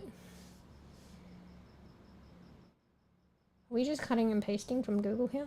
This is literally probably what I literally just read. Yeah. Bro, you just cut and pasting. I literally just fucking Googled and verbalized Google. So yeah, he just pasting what I basically already verbalized basically because I looked on Google. Well, the thing is though, vanilla is supposed to be quite potent, vanilla essence, so you get it in like a tiny jar.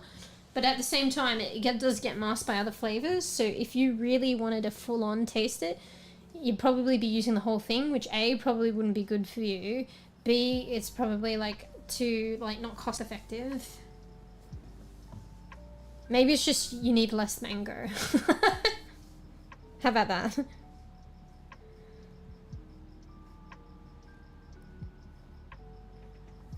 Purrs loudly ahoy, mateys. I, Pix the pirate cat, be the scourge of the seas.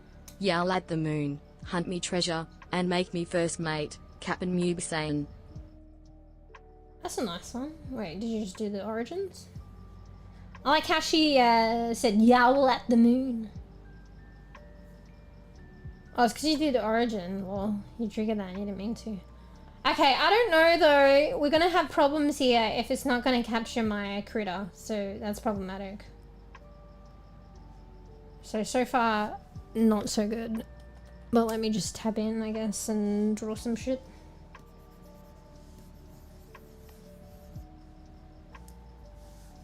Why is the opacity on this? Oh, it must be the brush. Bro! Alright, let's try and get out of full screen mode. Control Shift F. Oh, there, yeah, I think when I go out of full screen and then go in, it comes back. Okay, good to know. Remember that, guys, when I'm struggling next time. Alright! Alright. Can't really see the gold thing in the bottom, but I guess that's not a problem. Let me see if the other version of it looks a bit better. Give me a stick.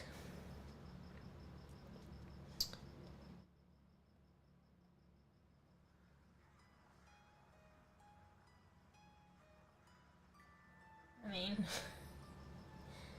you can't see it any of the ways, to be fair. Let me see if I can just make a completely new one. Remove that, I guess.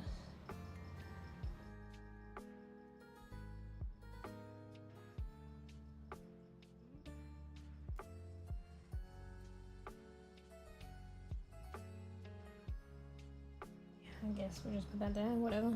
Or we just take it off. Either way. Alright. So this, guys, are you learning? What is this?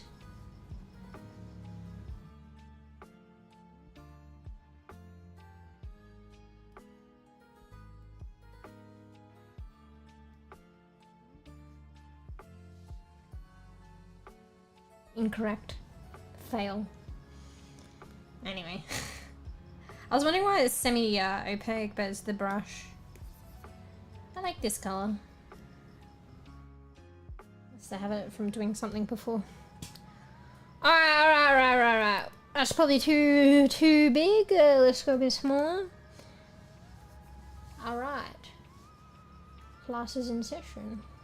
Oh, now I've got a bit of nerves. No, just kidding. Alright, let me open my cheat sheet. I mean notes. So what do we want to learn about today? So particularly, one thing that I wanted to get into is like, because we learnt about,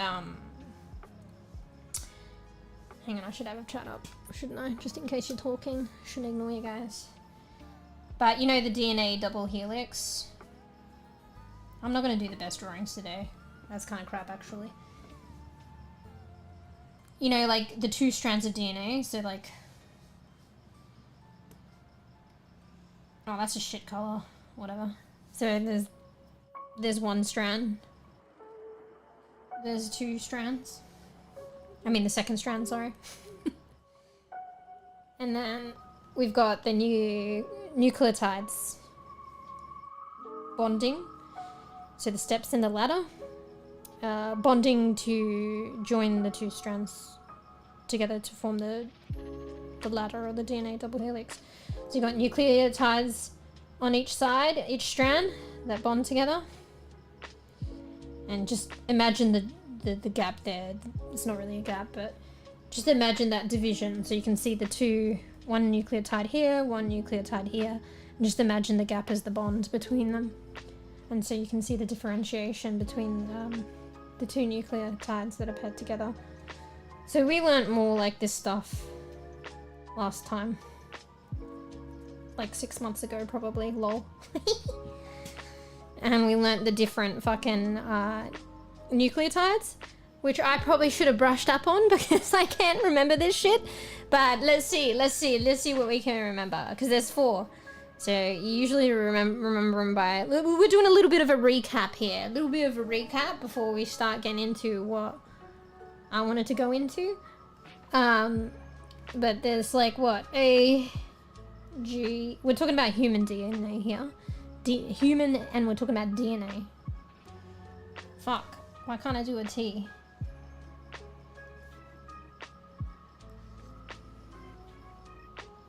I always get this confused. Is it adenine, or why do I think of adenosine or something? It's adenine, right?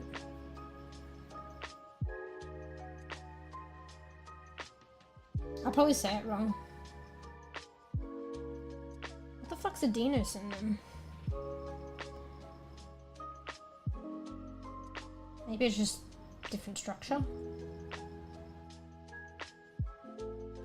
Adenosine's the nucleoside. Okay, cool. That's good to know. So we'll get into that later, but it's the nucleoside, not the nucleotide.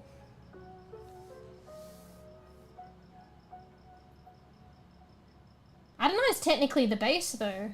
Do they just name the nucleotides after the bases? Let me Google that. Because, you know, Google AI. Are the nucleotides named after the bases?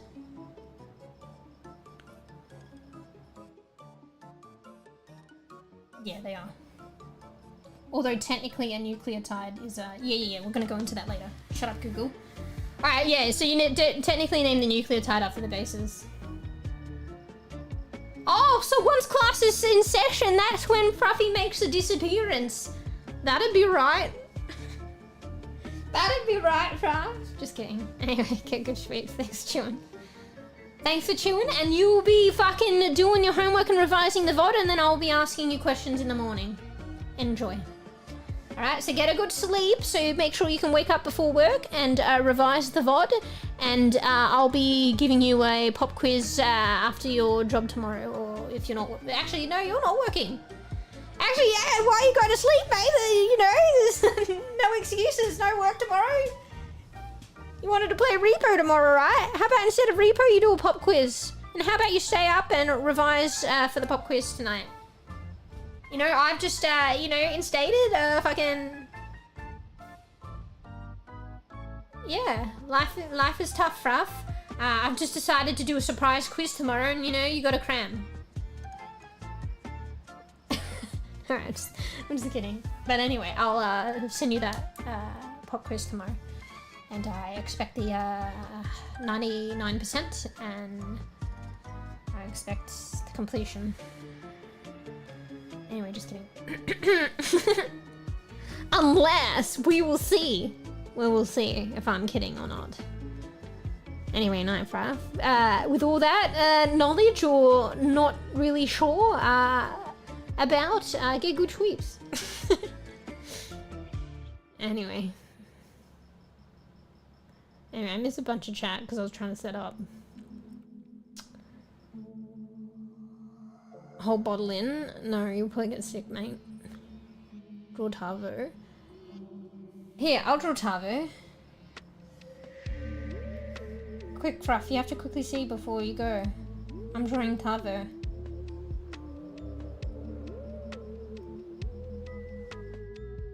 I'm gonna do the tomatoes. And, I don't know, some fucking corn chips for some reason. With cheese and glizzy. It's like a Frankfurt glizzy with mustard. So this is Tavo. It's hard for me to draw because I need to lift this tablet up a bit closer, to be honest.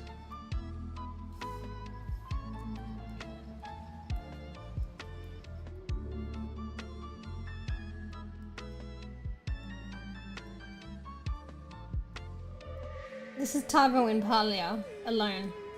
What's the meme thing for alone? Like Pepe alone or some shit? That's why Tavo is a crying taco. Anyway, sorry. Look what you've done now. This is highly confusing. I don't think it's very informative at all. Oh, goodbye. Explain to me why Sonic is fast. I mean, how about you explain to me? Surgery Q-tips? Wait, what? Yeah, I like how Fruff just abruptly goes to sleep once it's learning time. Anyway, not Fruff. Teacher for real.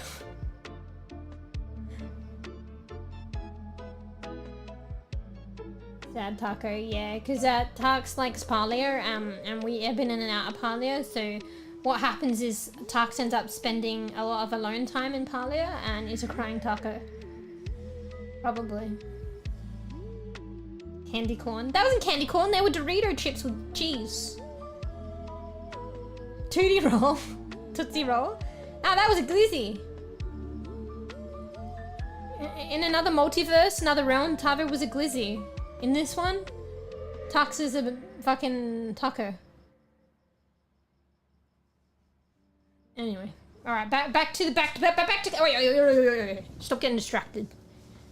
Back to class. It's back in session. I need to drink a minute. Anyway, I don't get to have a drink until I get this out. So, fuck, it's too thick. Let's do 10. That's 19. Alright, so, fuck. What is it again? I might take all this with a grain of salt. I'm still learning. So go check your fucking facts after you learn from me. But, you know, you might not be learning from me. So take it with a grain of salt. And also I might spell things wrong. So A is adenine. Is it not? Fuck, I need to have something that holds this closer to me. The drawing pad. I'm not used to this. Oh, maybe I just use my fucking knee. G is guanine.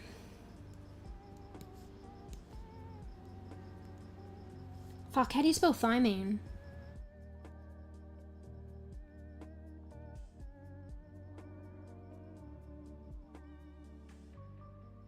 Okay, this is probably wrong. Oh, no.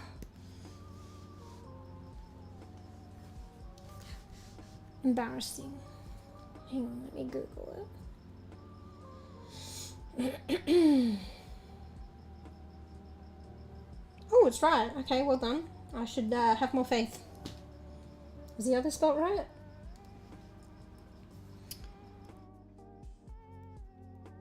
So adenine, I don't even know if I'm saying it right. Some people say probably adenine. I'll just say how I say it. Diablo. Adenine, guanine. Shouldn't it be like, if it's adenine, shouldn't it be guanine? Tomato, tomato, potato, potato. I say tomato, yet I say tomato, potato. I say tomato, yet I say potato. I don't say potato. So I say adenine, yet I say guanine. Thymine and cytosine. Dude, I need to make this quick because this is just a recap. Alright, fuck, what are the pairings? What are the pairings? I'm going to guess. Oh, fuck, I'm probably wrong. So see how, I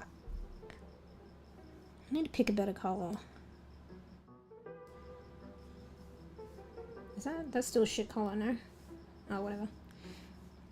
See how these two nucleotides, so these are the, let's just say these are nucleotides. The name of the different nucleotides. Technically it's the name of a component of its structure. Wait, why did I open this up? Sorry, I opened something up in my broadcaster. Technically, like, this is the name of a component of the nucleotide's structure. Primarily the base, but apparently they just call the nucleotide that anyway. So these are nucleotides, the different nucleotides, and there's one nucleotide here, there's another here, and they bond together. But they only bond with a certain pair. So what are those pairs? Don't tell me. Don't tell me, I'm gonna guess. Fuck, I want to go AT and GC, but that doesn't seem right. I don't think that's right. I feel like guanine and cytosine probably pair off with the others. It wouldn't be AT and GC, would it? Nah. I don't think it's T and G. Alright, I'm gonna go with my intuition. Fuck. It's probably these two and these two, no? If it is fucking A and T and G and C, fuck off.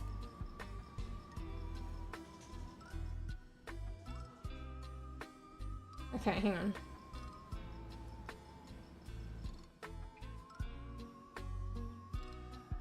Nucleotide pairings.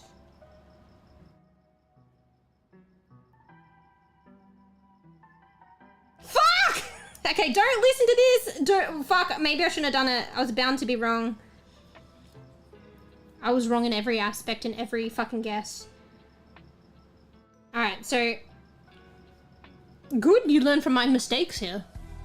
Bro, I don't fucking remember. It's been so long and I should have, like, researched this one before. I researched other stuff. I didn't research this. Okay, but we're getting it right now. So, A, adenine always pairs with thymine.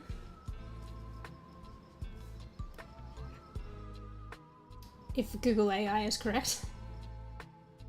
Wait, didn't I say this before? Wait, no, oh, I should always go with my intuition. I said this before, but I was like, surely not.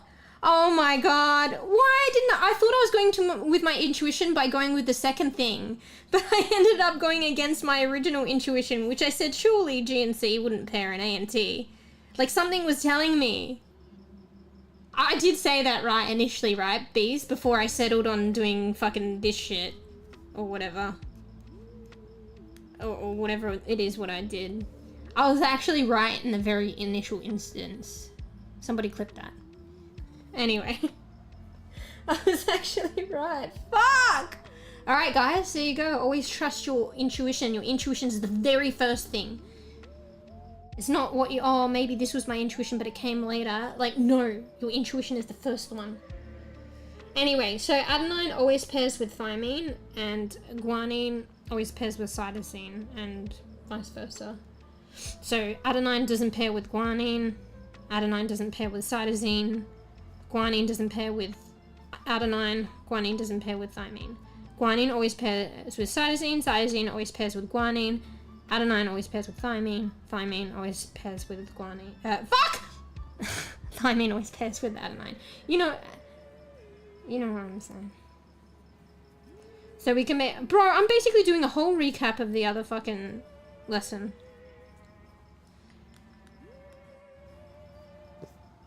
So, for instance,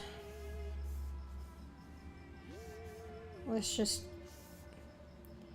give adenine that color. I need to pick better colors. Let's give guanine that one.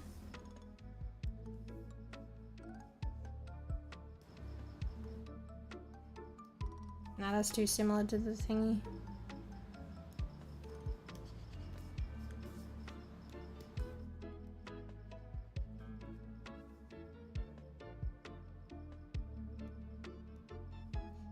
Alright. So we're looking at the DNA structure and the nucleotides that bond together to form the steps of the ladder. So if, according to those pairings that I just mentioned before,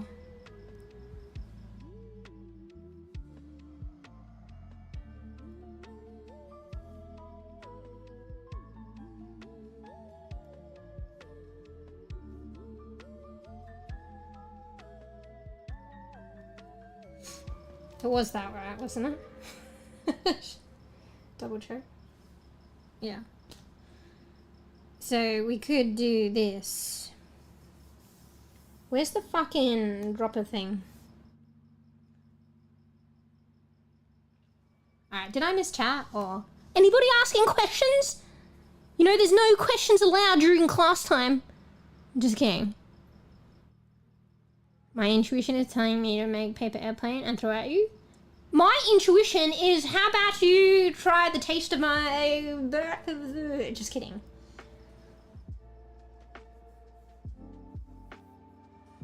This is a modern age schooling. We do things in modern times, according to modern standards. Oh, you're gonna get me in trouble, Beast. Shut the fuck up. Alright, so let's get that color.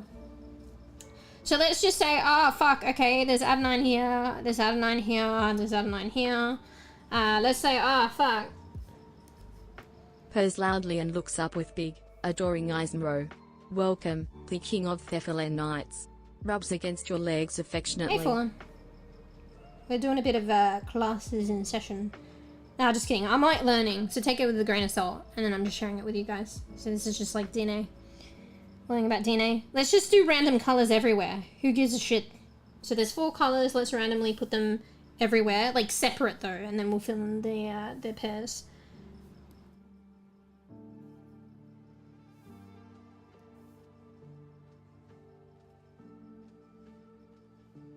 Am I missing one? Yeah, let's do some blue.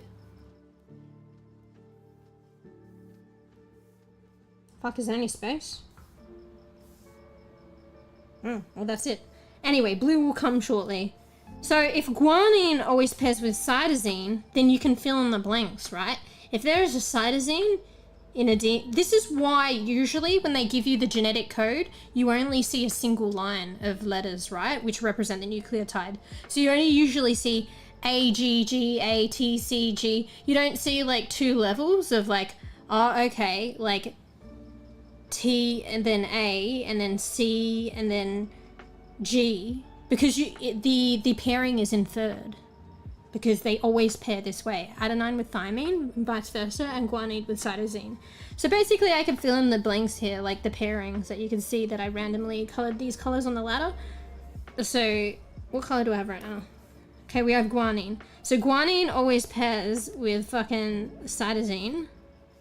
So any green that I can see on the ladder, I could put a blue with on the other side. So any green is indicative of cytosine nucleotide.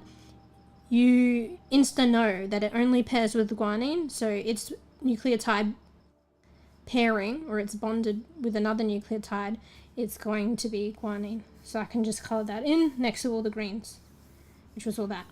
And, oh, sorry. Could start again. And the same goes the other way around. So there's a lonesome blue there, so guanine always pairs with cytosine, cytosine always with guanine, so I can fill that in. And same with like adenine and thymine, so adenine. Where the fuck? Oh. It's confusing going to the dropper and then the fucking painter thing. Adenine always pairs with thymine, and vice versa. So we could look for any yellows, any adenine nucleotides, they always pair with thymine. And then vice versa as well.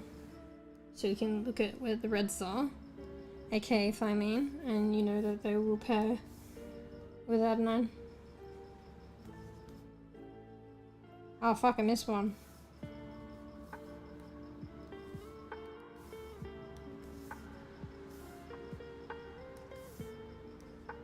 Alright, there we go.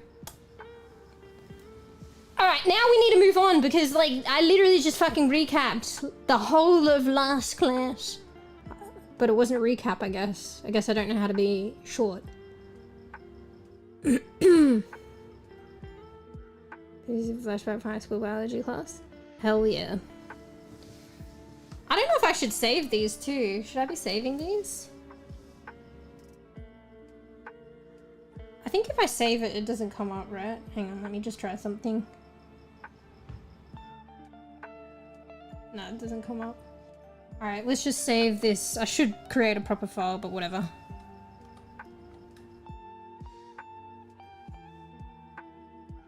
Because I'm going to get rid of probably all this. Well, let's create a new file.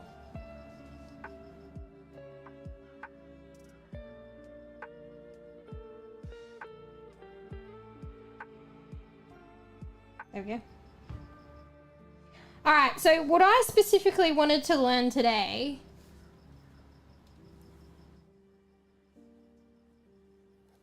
yeah, no worries. Thanks for stopping by. Work on your car. Hopefully your car's alright and you just enjoy working on cars and it's fun. And you get to make progress on your project. Hello, yeah. Okay, so what I wanted to do today, arguably I could have done it first, but it was probably better that we learned all this and then we take a look at this. But what I wanted to look at is the actual structure, because these are nucleotides.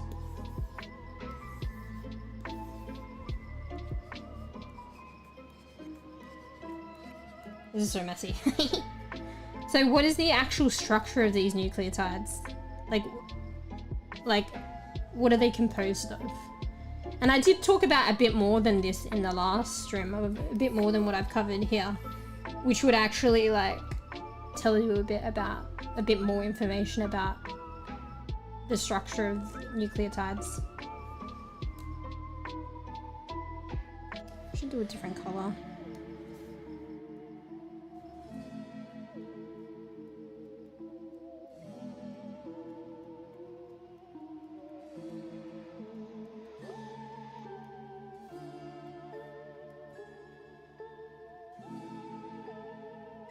right tail light is out and needs to clean. Mustang! Fucking hell yeah. That's kind of good that you know how to do this shit yourself then. Saves you a lot. Saves you a lot, and it's the bonus if you're interested in it.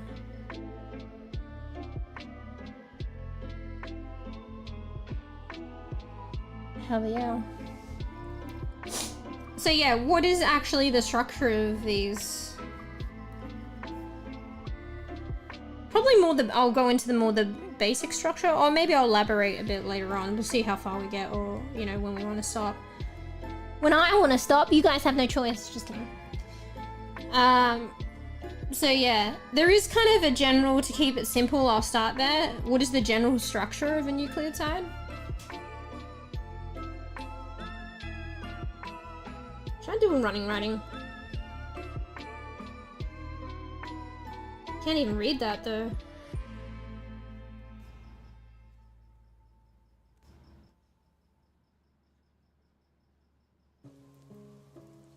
Can you read that?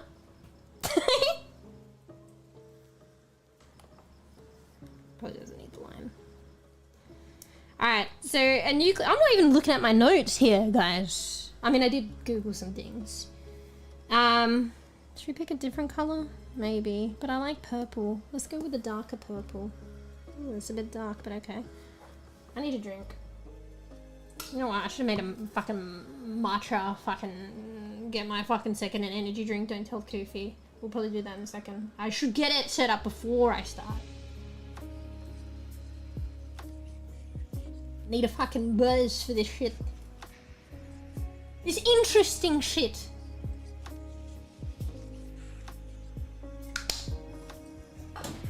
Bro, my posture's so bad.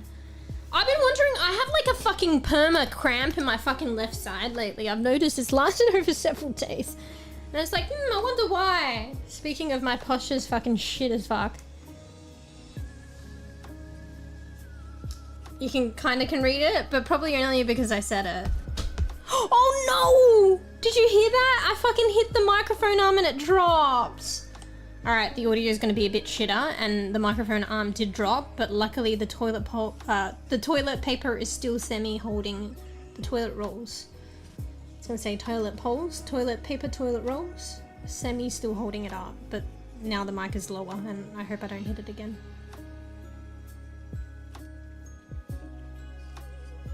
Crook it back off. Sounds the same? Okay. It's so close to my knee though, I'm gonna bump it again.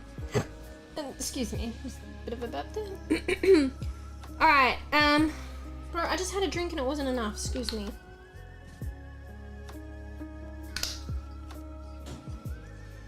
Actually, we should pre-save this. Give me a sec.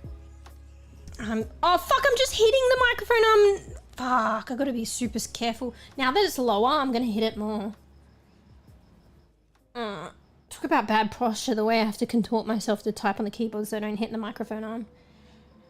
Structure of... How about I just do nucleotide structure? That would have been simple.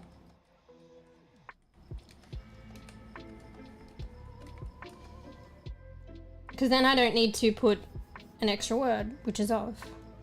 And it puts nucleotide, the focus at the start. Nucleotide structure, rather than structure of a nucleotide. Actually, yeah, you take out R as well. Anyway, my bad.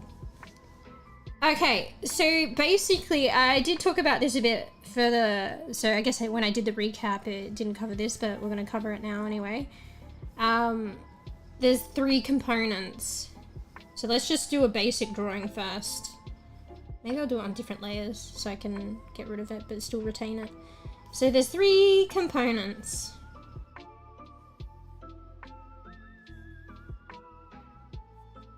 Okay. I'm not even looking at my notes. I'm not even looking at my notes. Okay. Let's start here. So there's a nitrogenous base.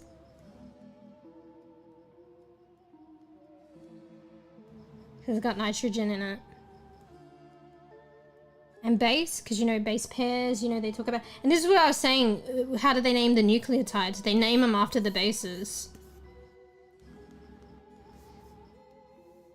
So, what is this nitrogenous base? This is a basic structure of a nucleotide, but they all differ like individually depending on which nucleotide it is.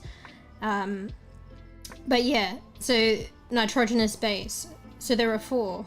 1, 2, 3, 4. 1, 2, 3, 4. So those are also the bases. So there's adenine. I was trying to do it in the same order, but I can't remember it. Doesn't matter. Thymine, cytosine, guanine. But I was going to keep it simple, wasn't I? And then we'll go into it. Playing football with your mic. It's because, like, this mic arm is plastic. It was made for the Sontronics microphone, my previous one. And it's the Sontronics mic arm. It's compatible in terms of, like, the Rode microphone can connect to it, but it just cannot hold the weight of the Rode mic. The Rode mic is way heavier, so I need to get a Rode mic arm or a metal one, but you know, you may as well get the one that's made for it. But yeah, can't get it right now. So this is gonna have to work, otherwise I go back to my other microphone. But it's just like, I appreciate, because you guys supported me with this microphone and I wasn't able to use it for 6 months. So now that I got an audio interface, like halfway there, technically I can use it. It's just not supported well with the mic arm. So I'll see if I can get away with it, otherwise we go back. But at least we got to use it a bit, because I appreciate you guys helping me out with that. So there's a nitrogenous base. I'm being a bit more descriptive. You could be a bit more basic, like maybe I could just say base. I think nitrogenous is important because it's got nitrogen in it, a lot of nitrogen. So sugar. Technically a pentose sugar. Pentose, penta, 5. There's 5 carbons, for sure. And a phosphate group.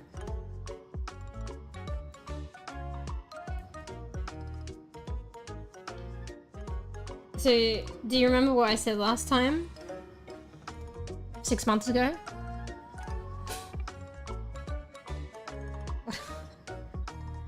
Bro, you're asking for something, please. Remember what I said 6 months ago? And I didn't recap here? And it hinted towards the structure of nucleotides?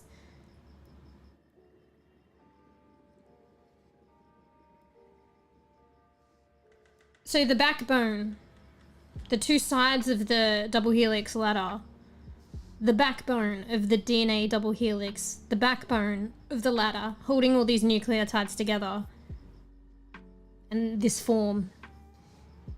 The backbone consists of, can you say this? Sugar phosphates? Or sugar phosphate bond?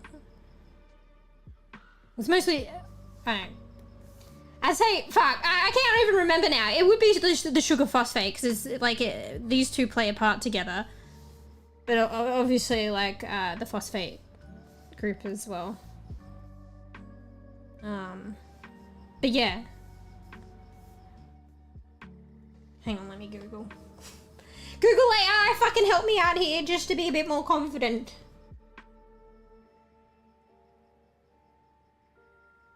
Look, I'll just type in simply, what is the backbone of DNA?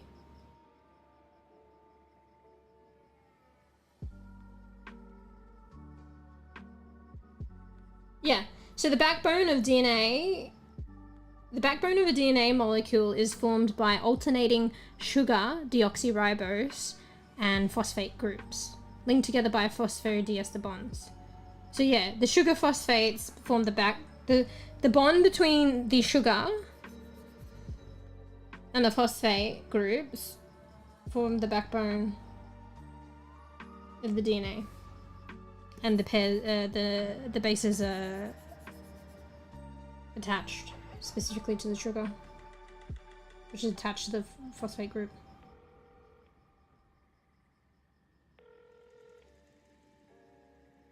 Yeah. So the pentose sugar in itself... This is getting messy. Oh, wait, come back.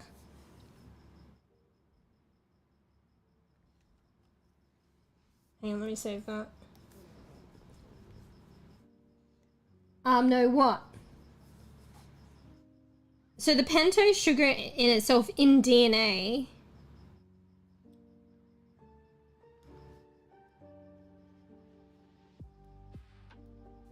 is like what I read there.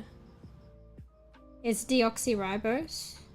We could go into it. See, I need to know when to stop, because you could keep going into, oh, why is it called deoxyribose and what's the difference? Because there's also DNA and RNA. And DNA, the sugar is deoxyribose. RNA, the sugar is ribose. But this is going into RNA then. And it's like learning when to stop. And even though I'm going into it now. And then why is it like, you know, called deoxyribose?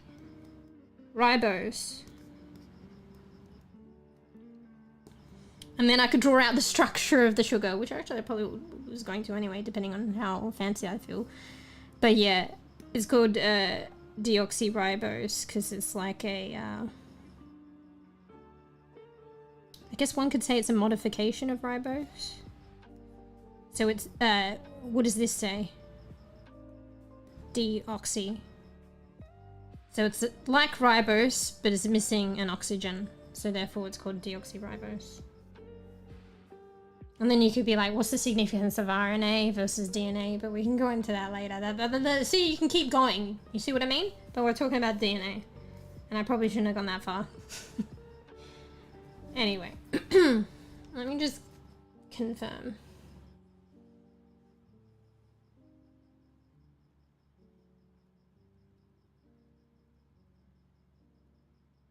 Just double checking is deoxy... Ooh. Is deoxyribose a pentose sugar? And it should say yes. Yes. Yes! Save. Fuck, I should have kept an eye on time. So how long was I gonna rant? Because I feel like I'm on a ball, but then I want to cap it because I want to play some games. So I'll probably play the gap after this. I'll see how we feel. We're at 2... I think I was chatting for an hour and a half, but I went a bit longer. Fuck, has it already been an hour? But then I think I took a while to set up. So I don't know, maybe like another half hour, guys. Another half hour of fucking class. Well, it's not really class, because I'm just learning. I'm just reinforcing my knowledge right now and like you guys, like, you know, forced to share it with me. Like, just kidding. Just learning with me. We're just learning. It's not like fucking teacher and student. Like, it's not class. I was just kidding before, but it's like I'm learning and then you get to learn with me. So I'll probably go for like another half an hour or so. And then we'll play a game. So see how far we get. So yeah, this is the basic structure of these nucleotides.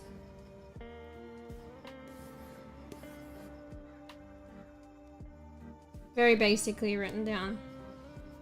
Phosphate group attached to a pentose sugar attached to a nitrogenous base, and the nitrogenous bases, the bases are adenine, guanine, thymine, cytosine. The nucleotides are just named after the bases, the different bases. So that's why there's a similarity there in the names. Yeah. So what? Maybe I'll go with my notes here. What shall I like fucking talk about next regarding the nucleotide structure? Honestly, I think it was better to, because this is more zoomed in. So I think this here is a bit more zoomed in, the structure of a nucleotide. I think it was better. Like I was like thinking maybe I should have started with this, but I think it was better to actually get, because most of us are probably familiar with the DNA double helix and but maybe not too familiar with the nucleotide pairings and shit like that, and the steps in the ladder and the bonds and stuff like that. Maybe peeps aren't really too familiar with that, but they know, or they've at least seen the DNA double helix. So there's something to ground it to there, the new learning. And then having like this is the fucking backbone of like knowledge, then we can go like a step deeper into the specific structure of the nucleotide itself in the context of this DNA double helix. So it was probably better that it was kind of, you know, I did that on purpose, 100%. Structured that way. Yeah. So now I don't know what to hone into, really. Maybe I'll start with the base, because the base is probably like the fancy, like fucking takes the cake, like shines through, you know, poor fucking pentose sugar phosphate group and shit like that. So maybe I can talk about the nitrogenous bases a bit. Because that can be divided into two groups. So the AGTC. Fuck, why do I never think about how I'm drawing or writing, because in the long run I don't leave myself enough room. So the AGTC, these can be divided into two groups based on their structure, and I can go on about that. Yeah. So what are the two groups without cheating? Without looking at my fucking notes. I looked at it last night. Bro, where am I gonna write this? I left myself no fucking space, bro. Maybe this is where like I do the layering system. Hang on.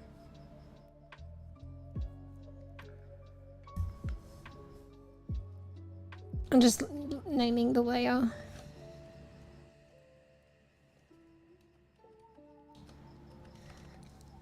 Alright, I'll do another layer and I'll hide this one. And this layer will be...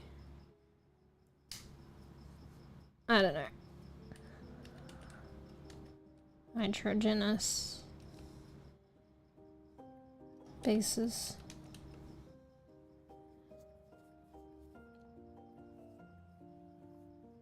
I don't know, whatever. Okay.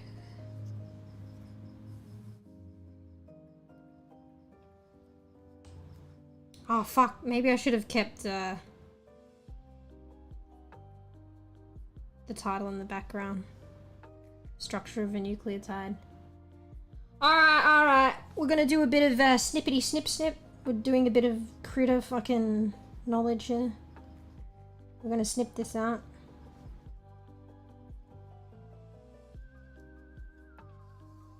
Oops.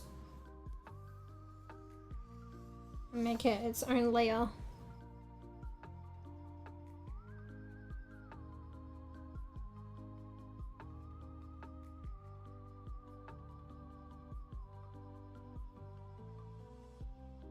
Oh fuck, I did it wrong. Alright, ignore all that. I forgot you have to have the layer selected that you want to cut it out of. Okay, that should work. There we go. Just put that, call it title. You can't see, I'm labeling layers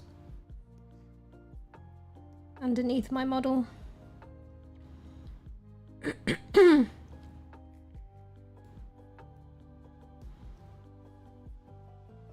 Okay, so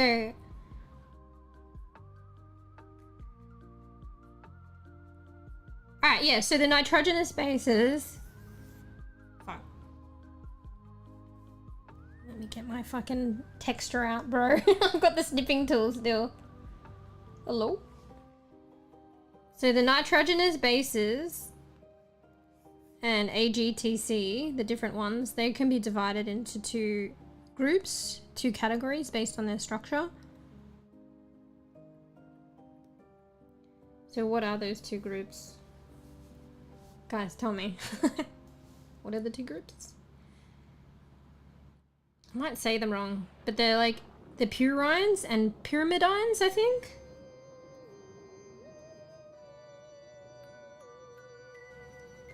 I should be a bit neater. I never think in the big scheme of things.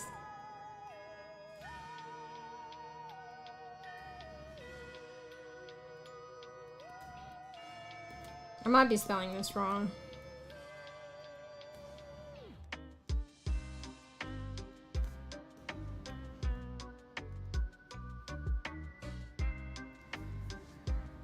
Alright. And which is which? Should I guess, or how has that got me though so far? I'm pretty sure the purines were like C and G. So the others were probably the pyrimidines.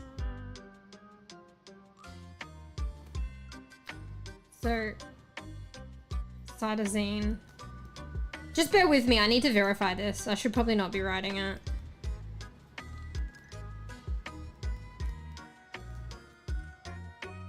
I need to leave space, don't I? Maybe. Fuck, so messy. Why doesn't that look like a fucking G, bro?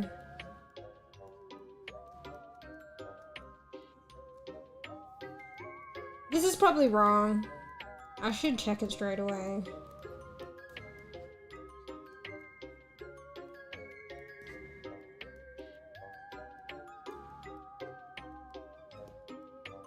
Okay, let's check. Fuck.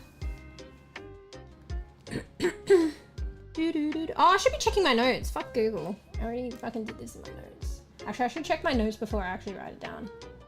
Like, I should verbalize it and then check my notes. And then draw it. But if I'm right, it's fucking sweet, isn't it? But then if I'm wrong, I'm like, fuck, erase that from your memory.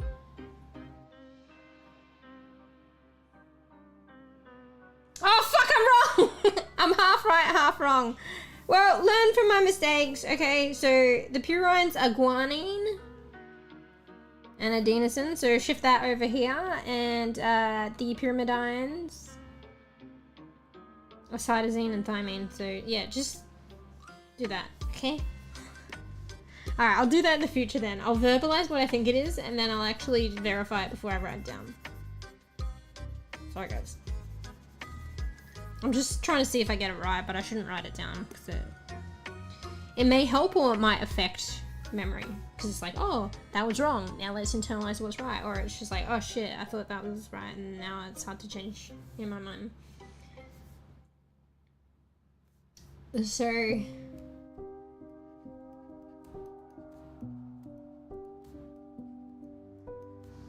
cytosine and thymine are the pyrimidines, and the purines are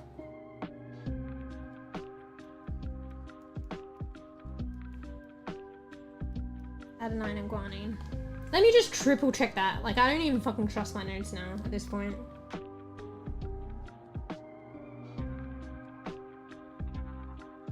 Sadly.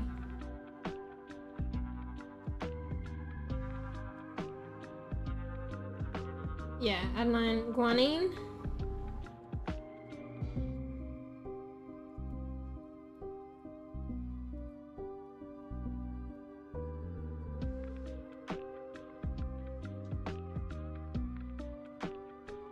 Thymine and cytosine. Okay, so on this RNA tangent, we shouldn't really go off on too much, but I'll just quickly mention it. Bruh, what? Oh, it's helping you learn, bro.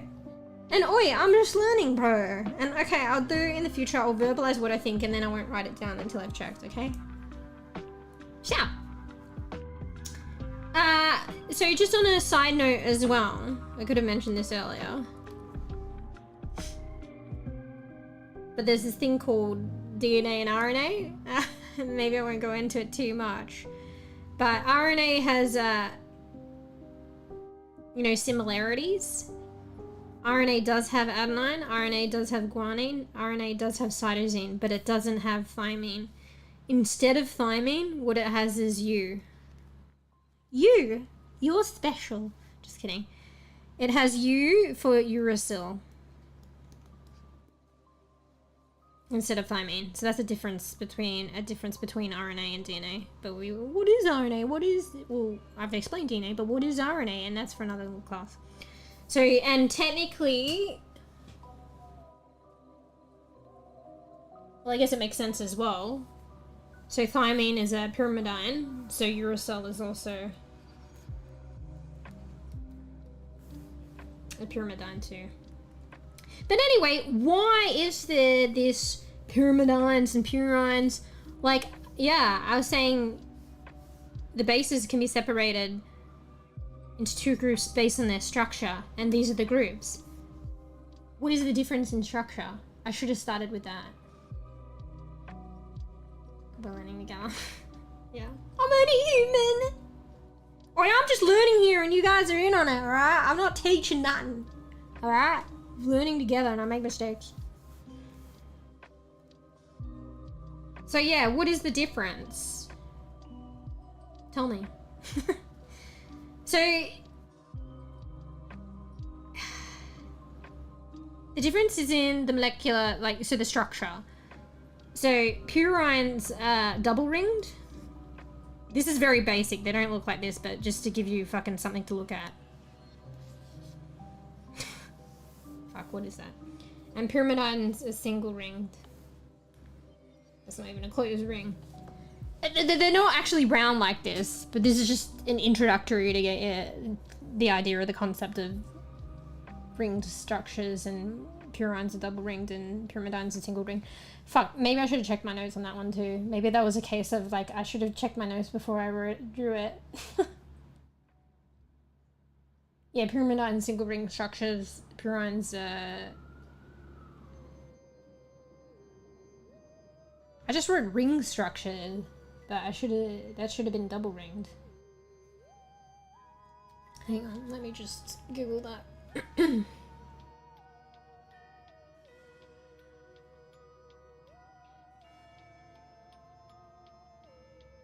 Purines.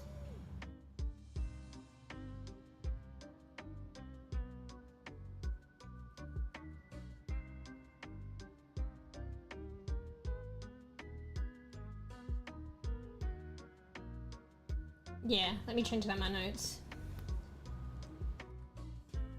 So purines are two ring structured. Maybe I accidentally deleted that.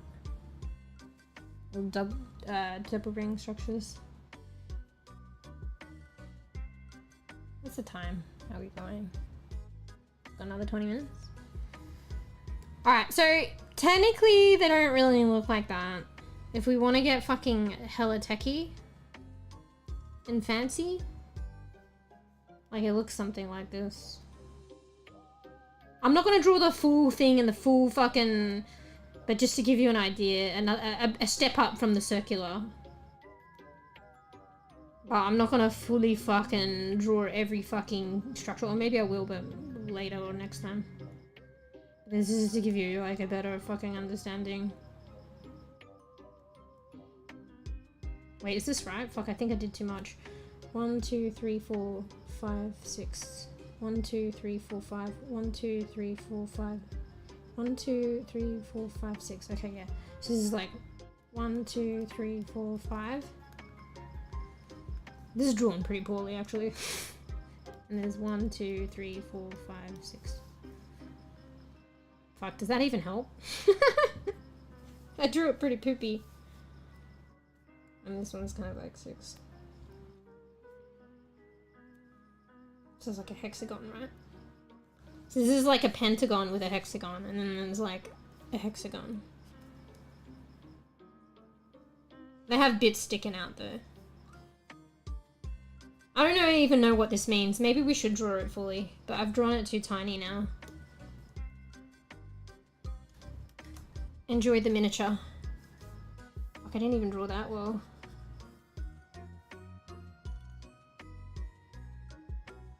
So there's a H out here. There's an N here. This is probably like a double bond, I guess. Oh fuck, wait! I'm doing the wrong one! Fuck! Shh. Sorry. There's a H here. There's like a double bond. I'm guessing that's a double bond. Don't quote me on it.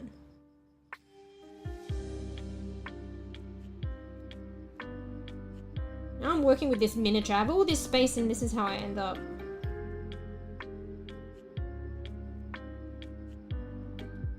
NH2.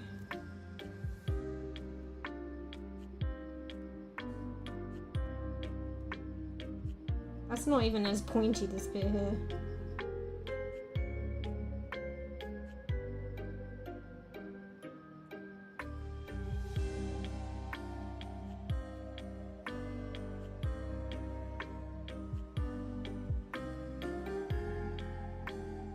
I mean, I probably shouldn't draw this because I barely fully comprehend this myself, but whatever, it just gives me some silent time and something to do.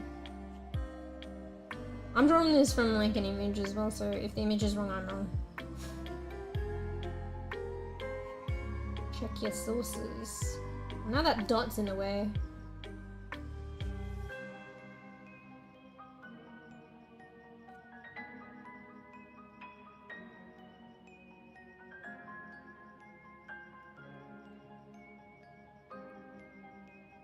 Good enough. So yeah, so you know how they're nitrogenous bases? You can see the nitrogen. I think some nitrogen is hidden as well. I can't remember. Sometimes when they write out structures or they draw out structures like this, chemical structures and that, they things are implied. So they could entail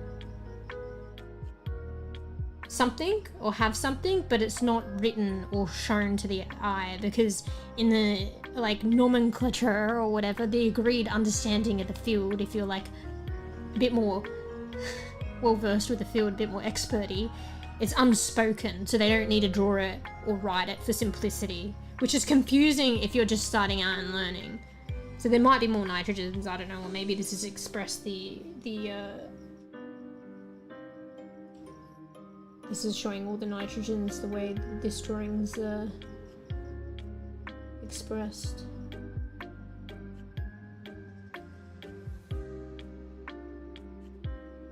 And yeah, I guess I'm just looking at something else. Here's a good way to remember it as well. So pyrimidines is like I was looking at before, six-membered rings. So 1, 2, 3, 4, 5, 6. That's fucking messy now. 6 sides. And purines has got like a 6-sided one. Don't hold me to the numbers, I'm just randomly putting in there. 1, 2, 3, 4, 5, 6. With a 5-side ring. 1, 2, 3, 4, 5.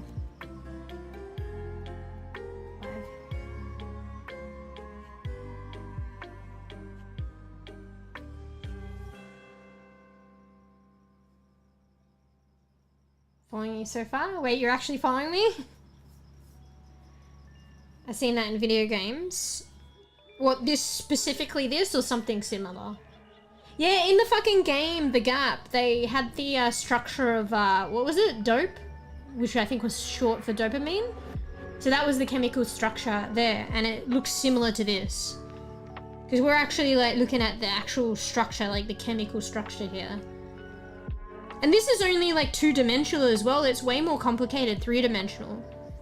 But see, like I said, they leave some stuff out. They imply it so that the diagrams look a bit more simplistic. But for the bEbE learner, then it's like, oh, well, where's this component, you know? But it's just so that what we're seeing is more simplistic and uncluttered. And theoretically easy to learn, but like I guess it's not easy to learn if you don't know some components are there but not shown because it's implied. But yeah, so this is just 2-dimensional as well. It's hell more crazy 3D. So don't take this too literally. It should give you kind of like a map and an idea as much as you can 2-dimensionally. But 3-dimensionally is way more complicated. And even this is simplified in itself because like we're writing H here, N here, and like all this jazz. Like they, you know, in themselves are representing something too. Like I don't know. I'm still a baby. This is like going into probably even like fucking chemistry and shit. Like there are whole fields dedicated. So see how like this is like relevant to like biology and DNA and you know can be relevant to neuroscience, which is a different field in itself. And this is technically like I don't know molecular genetics. I don't know, biology or whatever. Like the fields kind of ebb and flow, but there are whole fields dedicated to certain things. So like see how this is like I'm saying this is molecular genetics and we're talking about DNA and biology, and yet we're looking at the structure of like, you know, a biological thing, a nucleotide, and it's going into chemistry. But chemistry is like about, you know, informs biology too. So it's kind of crazy. But that's like a whole fucking hectic discipline in itself, you know what I mean? So it's like, where do you stop? But anyway, this could be like elaborated out too, but for simplicity, this is kind of the standard way of how they put it, I guess, or express it. In 2 dimensions and, you know, with some things implied and some abbreviations and whatnot. But anyway, so you can see, maybe I should have wrote that down.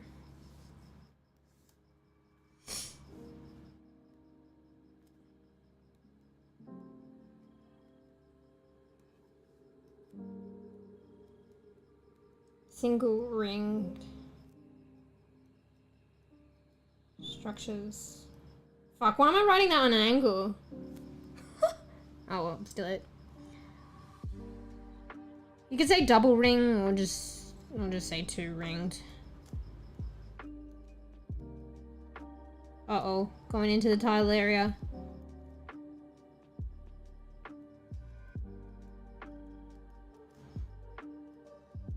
And like, my brain ain't fathoming it now, but it could certainly understand, and I've probably learnt it in the past, but this kind of structure probably has something to do with the pairings. So, like, why adenine only pairs with thymine, why guanine only pairs with cytosine. So let's just see where they fall. So adenine pairs with thymine.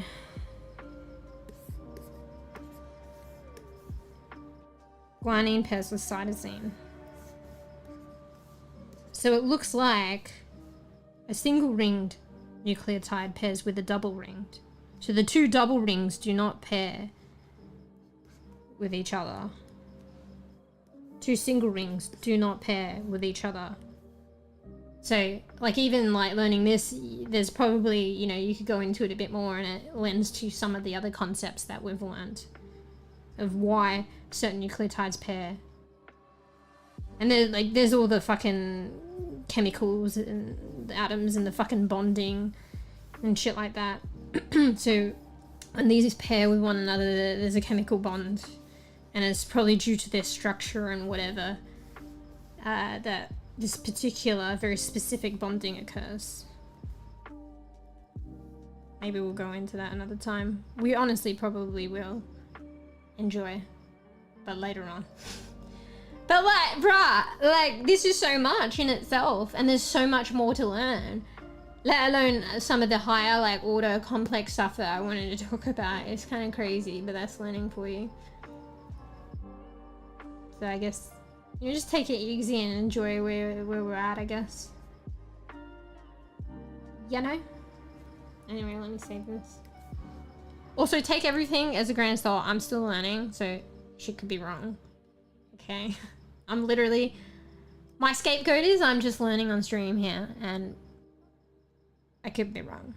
Because that's what happens when you learn sometimes. You can be wrong. And then hopefully I figure it out and correct myself later.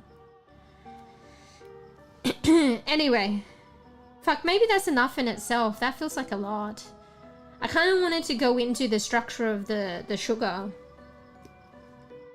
but maybe for another time. The reason I did want to go, like, I wanted to, because, you know, I feel like that probably sadly shouldn't do this, but like the bases are the star of the show, but it's not. All of it is important, and like I said, the fucking phosphate and sugar is like the backbone. If anything, they're almost just as important. But it's all important, like none more than each other really. But I mean, that's why I started with the bases, but really, like, the phosphate and the sugars, like, give this whole fucking ladder that hold these nucleotides together structure. Holds it together. It's very important.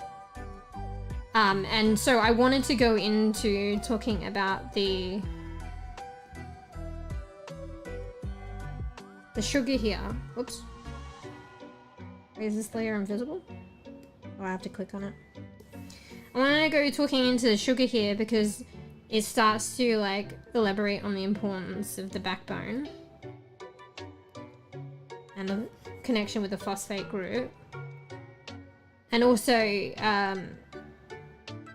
directionality. So learning about the structure. Maybe I'll just quickly run over this, but unless I go into it, it's probably hard to take in. So this might be a segue for next time, I guess. But yeah, if we learn about the structure of it's pentose. So fuck, that's terrible. 5 seconds. Meow's adorably high Karakushi picks the kitty is here, ready to play. Mroll. Hey, Karakushi. Winks Wow, playfully. learning stream, I'm finally doing it! Fuck yeah! Fuck yeah! But we're wrapping up, but having said that, now I'm gonna rant on about something else and it'll probably go on a bit longer. But I'm literally learning on stream and I'm sharing it with you guys. These are concepts I've learned before, to be honest, and it's like a refresher course. And actually some bits I'm learning a bit more like thoroughly. So that's kind of like newish to me, being a bit more thorough. So maybe I learned something, but I was like, well, I'm learning a bit more why it's that way, you know? Oh, I didn't do the hydrate or the posture check. I'll do the hydrate. So this looks very technical and sciencey. Yeah, we're learning about DNA. DNA, and more specifically, the nucleotides that make up DNA. So yeah, so when I go on about these are more the bases, or the nitrogenous bases. So I was calling them nucleotides, but you got to remember that even the nucleotide is the fucking phosphate group, it's the base, and it's the sugar. And I said the phosphate group and the sugar make up the backbone. So technically the nucleotide extends out a bit into the backbone as well. So my bad. But just, you know, you end up talking that way. So this is technically the base. The nitrogenous base. Which the nucleotide is also named after. So it's kind of get a bit confusing with the recycling. Anyway. Ranting on. Yeah. Yeah, though. Sending much luck. Thanks, Gucci. It's probably sweepy time. What time? It's fucking late at the moment. Get good sweeps. Yeah, see you, Gucci. Get good sweeps if you're getting sweeps. Purrs softly meow. Thank you, anonymous friend. As you can see, I'm a friendly little black cat named Pix. Hey, Perfect wait, it's to keep you company in the chat. anonymous. Cat It's emoji. still wait, it's still. Oh, I've got to look at stream alerts too. I got too many alerts. So I've recently, like, thanks for the follow. I've recently, you guys are like testing it for me. I've recently tried to go to like anonymous like following, but kind of failing at the moment because I forget how many alerts are like connected to stream. So thanks for testing that out. So now I forgot about stream alerts. So I've got stream elements, I've got Pando, which is the cat here, Pix, and then I've got stream alerts.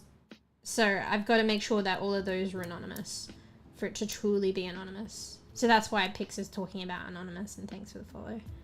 So thanks for testing that out for me, and welcome, welcome. Wait, let me just make a note of that so I don't forget.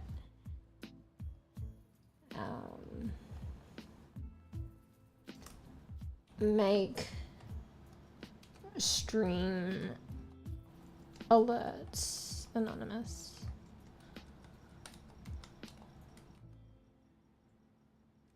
Okay. Thank you.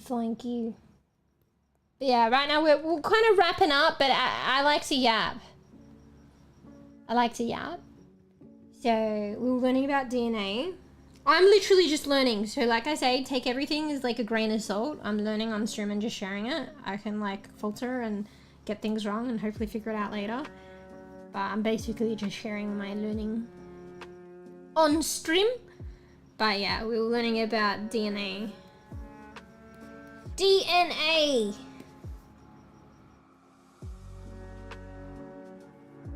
It's like, what does DNA stand for? Fuck. Very basic, didn't fucking learn that. Pretty sure it's like deoxy, because it's like all the things, an amalgamation of everything that we were learning about the structure. So like deoxynucleic, wait, deoxyribonucleic acid, right? Yeah, deoxyribonucleic acid is the molecule that carries the genetic instructions for all known living organisms and many viruses. Anyway. So yeah, learning about DNA and specifically wanted to delve into the structure of nucleotides that make up DNA. You know, these bits, and also a bit on the side there too, the backbone. So I wanted to delve into the specific structure of the different nucleotides in a general format and then get a bit more specific later. So the different nucleotides are these. I don't know. Affinity for biology, and I've heard them before. But this is getting messy now. But this is the basic structure of a nucleotide anyway. It's just like the phosphate group, pentose sugar, and nitrogenous base. Anyway, what was I talking about before? Oh yeah, we were wrapping up. So maybe next time we'll talk, we spoke a bit about today, a bit more about the structure of the two different structure categories, single ring and double ring, of the nitrogenous bases. But next time we'll go a bit more into the sugar and then the phosphate group. Phosphate group's a bit more new terrain, like getting into the nitty gritty, so I'm still yet to, like, hopefully I'll do my homework on that one, or I'll just wing it on stream. I mean, I'm just learning either way, but if I do a bit of homework off stream, it helps me consolidate it a bit more and have it a bit more clearer for you guys on the stream, probably. So anyway, that's a bit more new terrain. But yeah, I wanted to really go into the structure of the sugar pentose. So it's pentose because it's like 5 sides, I guess. 1, 2, 3, 4, 5. Actually, not even 5 sides, bro. I'm actually going into the structure here. It's probably more pentose because of the 5 carbons. Anyway, that's for next time. So the sugar has a lot of carbon, and I'm pretty sure there's 5. So that's probably more responsible for the name pentose, penta 5 sugar. Anyway, so the carbons itself and the positioning of the carbons, and I don't know, the sugar itself, it gives more information about DNA and the directionality of DNA. So I am overlapping, but it's probably not fully understandable yet unless I go in depth, which we'll go next time. But I am overlapping into next time then. But yeah, to understand like the structure of I'm doing this really poorly, and the different carbons. I think it actually goes out. Now I'm getting into it. Let me just check this though for my own learning's sake. Deoxyribose. So yeah, the pentose sugar is deoxyribose, by the way.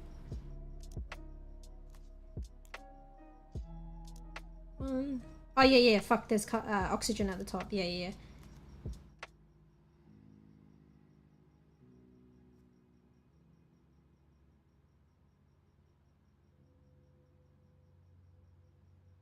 So there's a bit that kind of comes out, but probably not necessarily like that. But let's just like draw it like that for now. Really basic, for very basic. Don't hold to that structure too much understanding. Fuck, I am getting into it a bit. Anyway, whatever, YOLO. So there is oxygen at the top, and then there's 5 carbons. So 1, 2, 3, 4, and then like up here something, 5. And the positioning of those carbons is very important in terms of how we understand the directionality of DNA. So how do we know this side from this side and this side from this side? You know, there's directionality. And the carbon helps enlighten that a bit, or that's how they kind of define the directionality of DNA. It's heavily based on the carbon, to my understanding, of the sugar.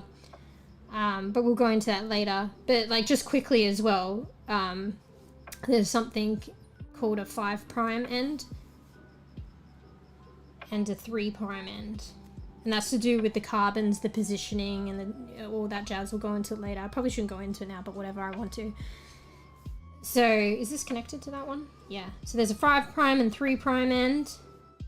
And the strands are anti-parallel. So there's one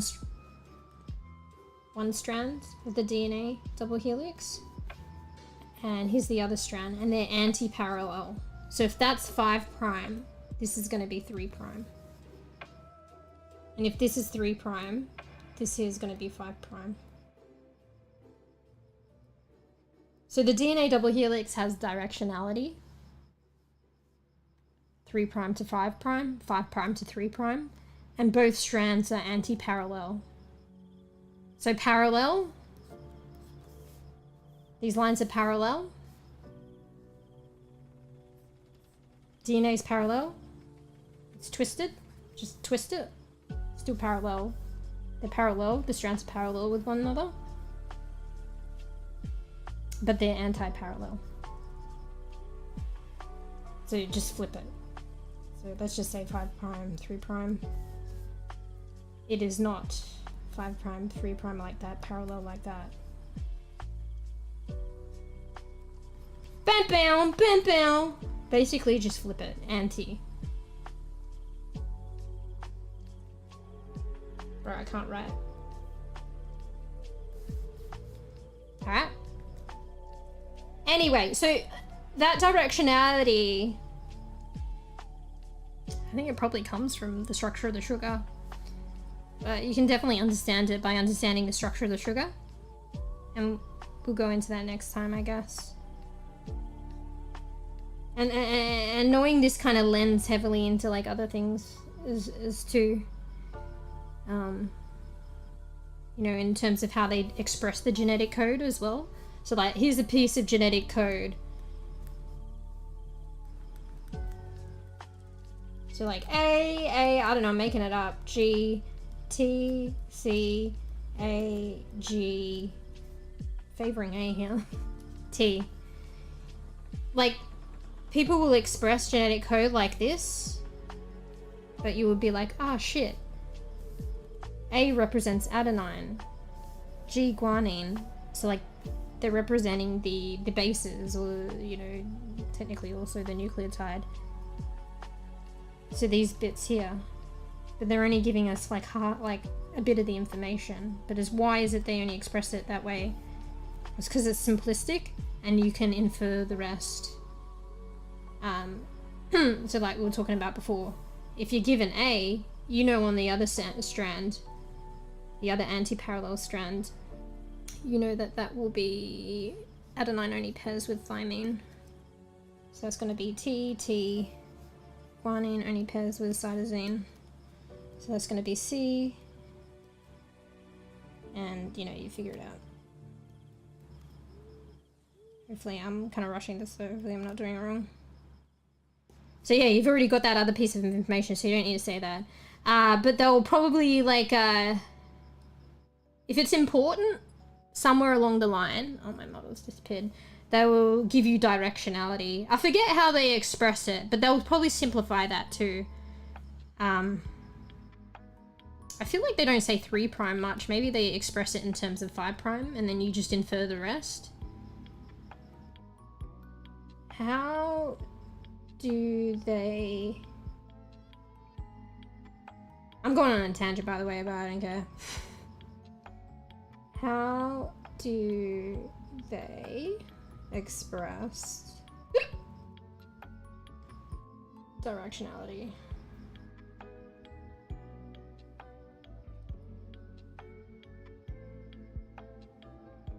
In a DNA sequence. So if it doesn't matter, they might not say it. But if it's something that's important, they'll probably give you some piece of information about the directionality, and then you can infer the rest. They won't say everything because you can infer the rest. I think they usually talk about 5' though. Directionality in DNA sequence is primarily expressed using the 5' to 3' notation, indicating the orientation of the sugar phosphate backbone and the direction in which the enzyme synthesize new DNA strands. This 5' to 3' directionality is crucial for cellular processes like DNA replication, protein synthesis. So maybe they actually, now that I'm thinking about it, don't quote me on these things, but maybe they don't say anything about 5' and 3' anyway, because it's just given. So if you're just given a sequence that is just this, the directionality is probably inferred that it's going to be 5' to 3'. And then, fuck, why is scribble everywhere? And then you can infer the rest. Don't quote me on this. But if it doesn't say anything, it sounds as though maybe the standard, don't quote me on this, I'll have to like go into it next week if I want to, or I remember. But let's just say if the standard is like inferring that's going to be 5 to 3'. So A is at this 5' end, T is at the 3' end. And you know, if that's inferred and you do the other strand and DNA is anti-parallel, you can instantly infer other information. So you know how it's anti-parallel, so this T here will be at the 3' of the other strand and 5' there. You know what I mean? That's where you can get more information, and directionality plays a part. And then, you know, what we might learn about later on, like how is like fucking, you know, DNA accessed or formed or whatever. Like, you know, there's something called, I think, DNA polymerase.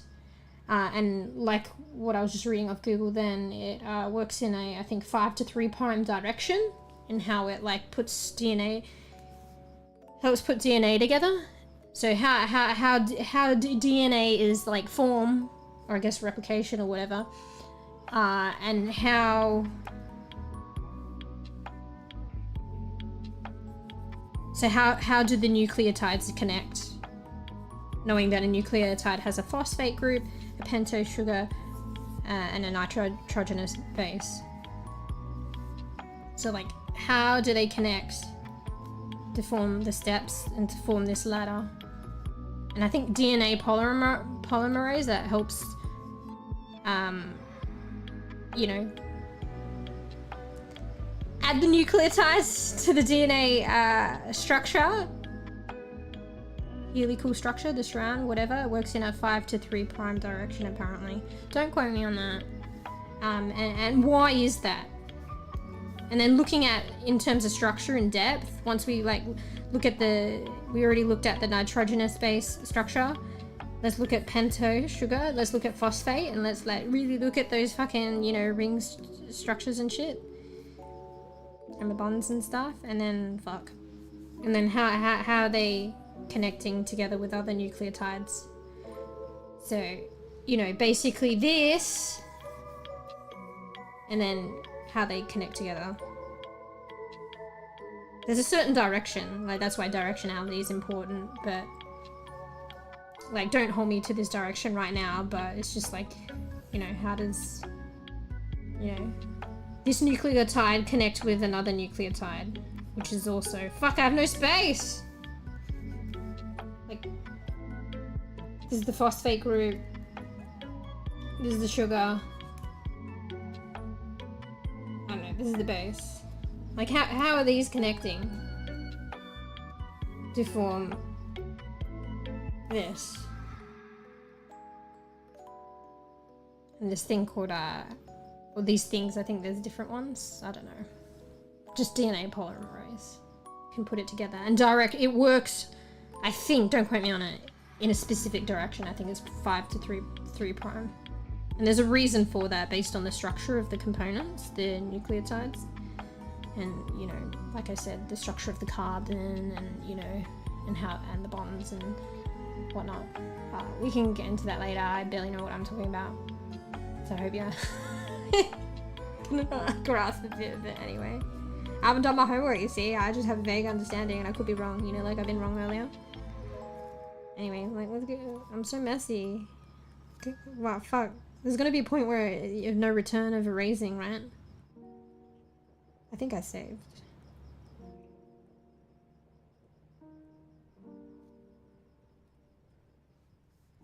I think I saved it. Look at this, holy shit. Anyway. Oop.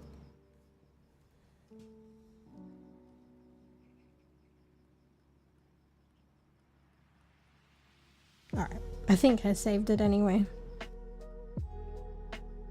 Wait, what was that I just deleted? Oh, I can get rid of that. Okay, I think I was up to there. Yeah. I don't know. It's pretty intense, but like, it's kind of cool. Like, I mean, it depends on the person, I guess.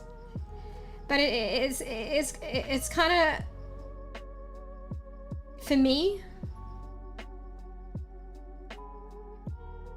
it's kind of cool taking something that I understand, or I come to understand, and is important in everyday life,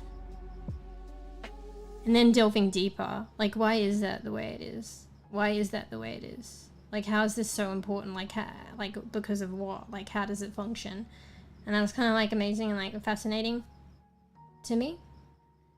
So depending on where one's understanding is, and you can always go further, like oh shit, my eye drops. Can you remind me?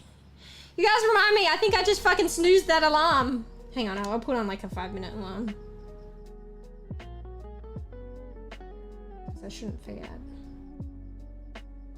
Thank God I have my alarms. I would have forgotten that. Put 10 minutes.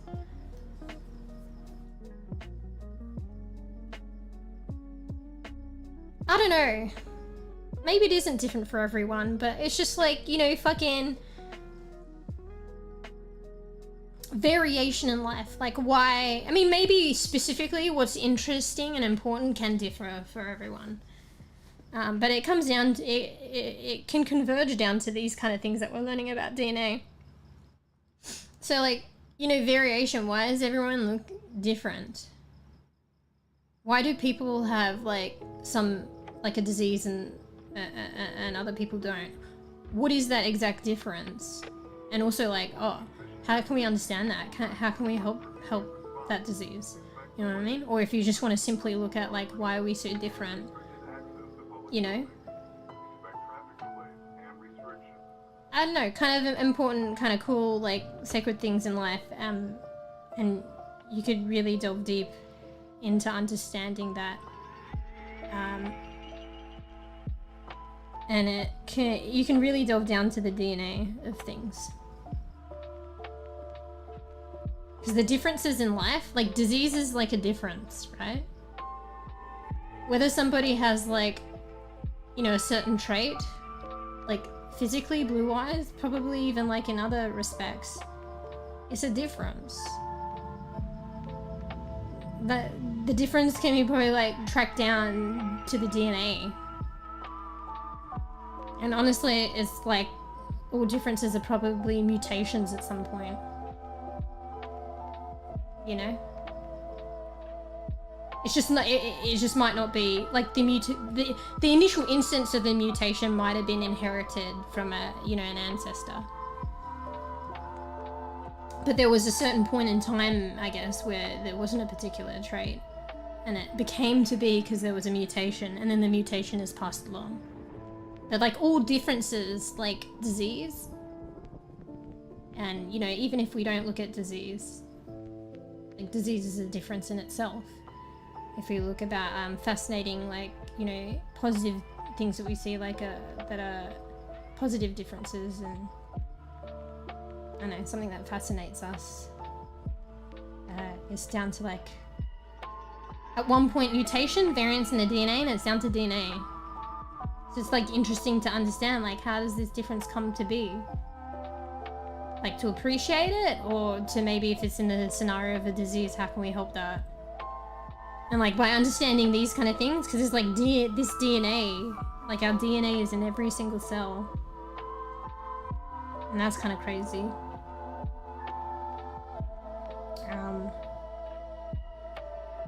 I don't know.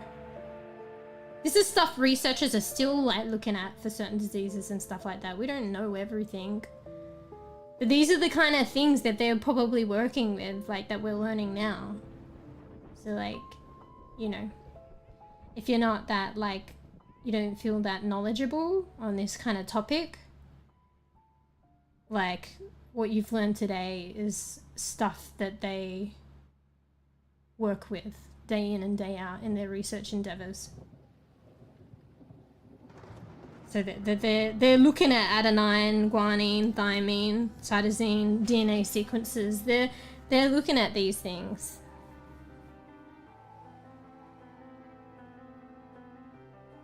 Anyway. But yeah, so these differences, like, you know, with disease or whether it's, you know, what sets us apart and is fascinating, it can be attributable and really understood. Not all of it's fully understood yet. Some of it is. Probably never even fully. Some of it's understood a bit more. But by learning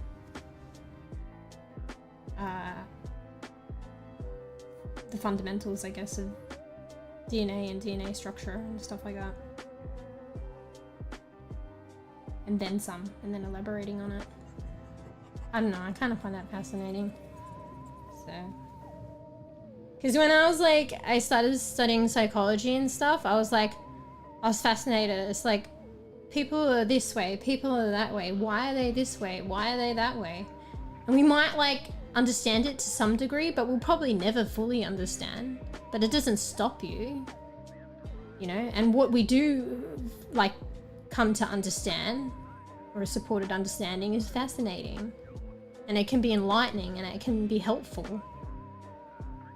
You know? So I was like, why do people do this? Why do they do that? So then I was like, I was studying psychology. And then like I came across like a, was it biological psychology unit?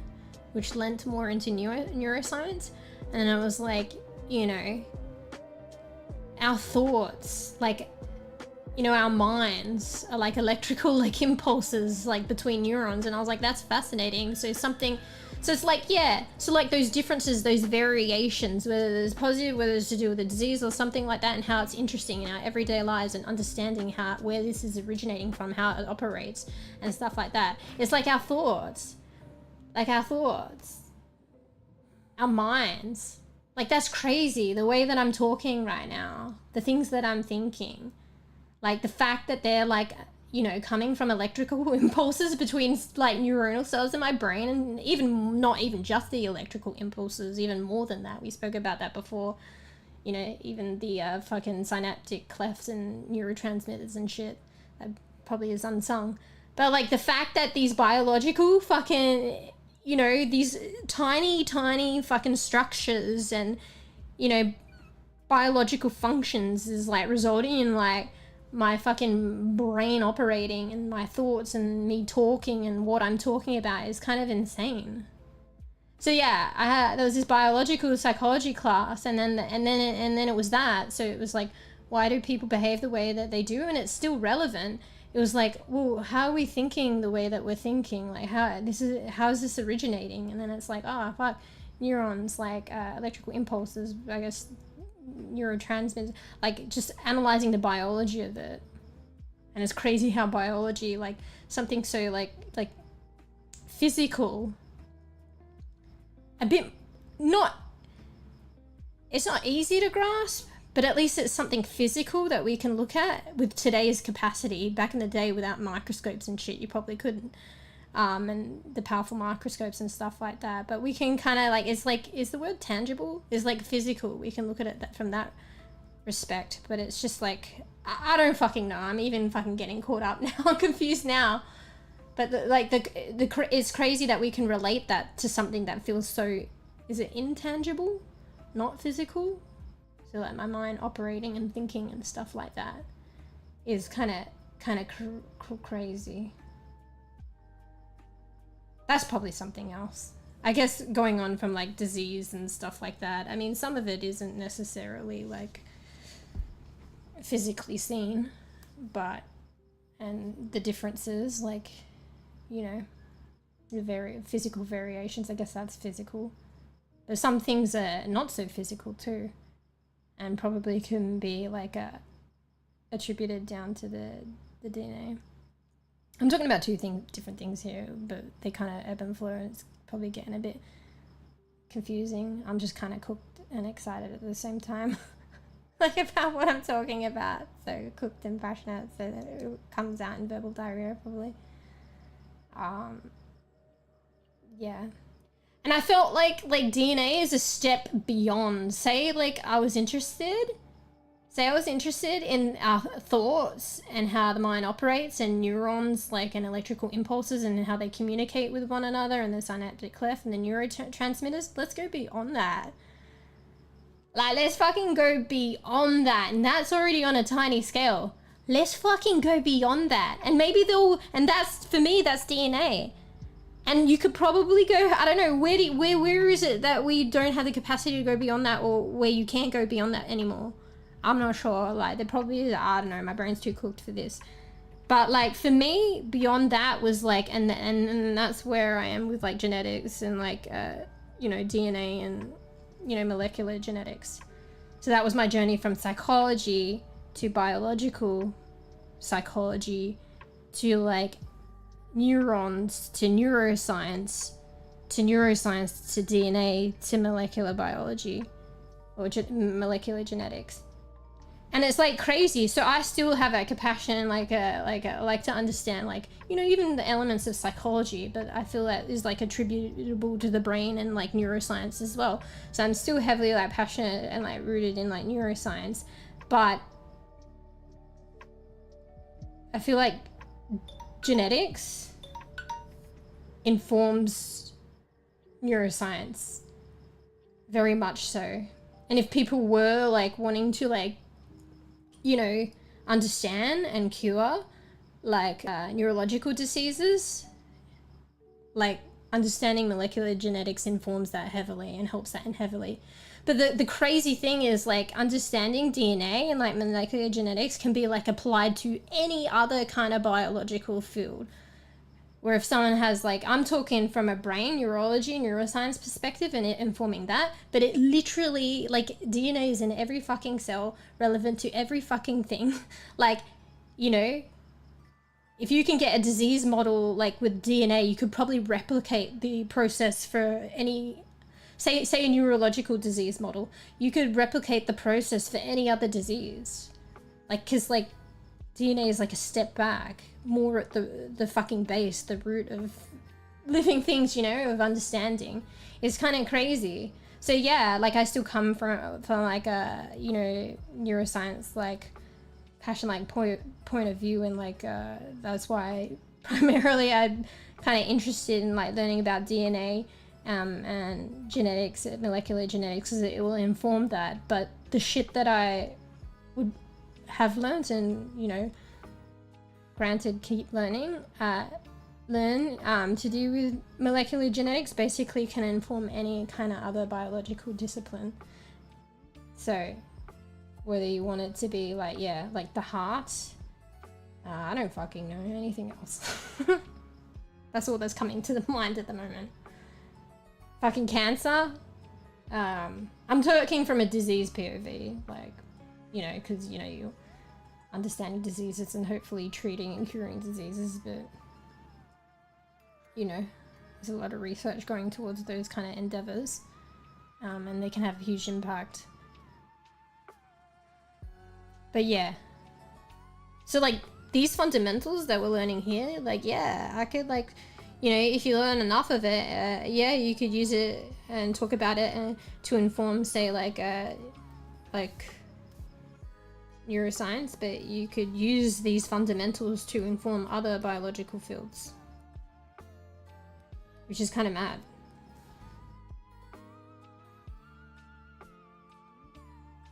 Its relevance and applicability is kind of mad. It's almost the fucking key to life. The key to it's the key to understanding life and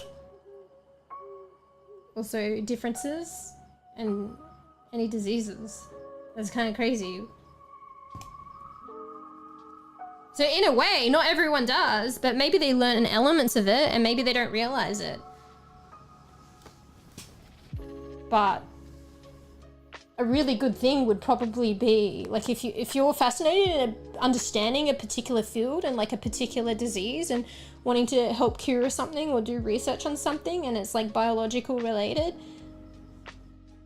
I feel like it would be much more informative and helpful if you learned it in tandem with like, DNA and molecular genetics. So yeah. They replicated some, diseases already, right? Do you know the context? In what context do you mean?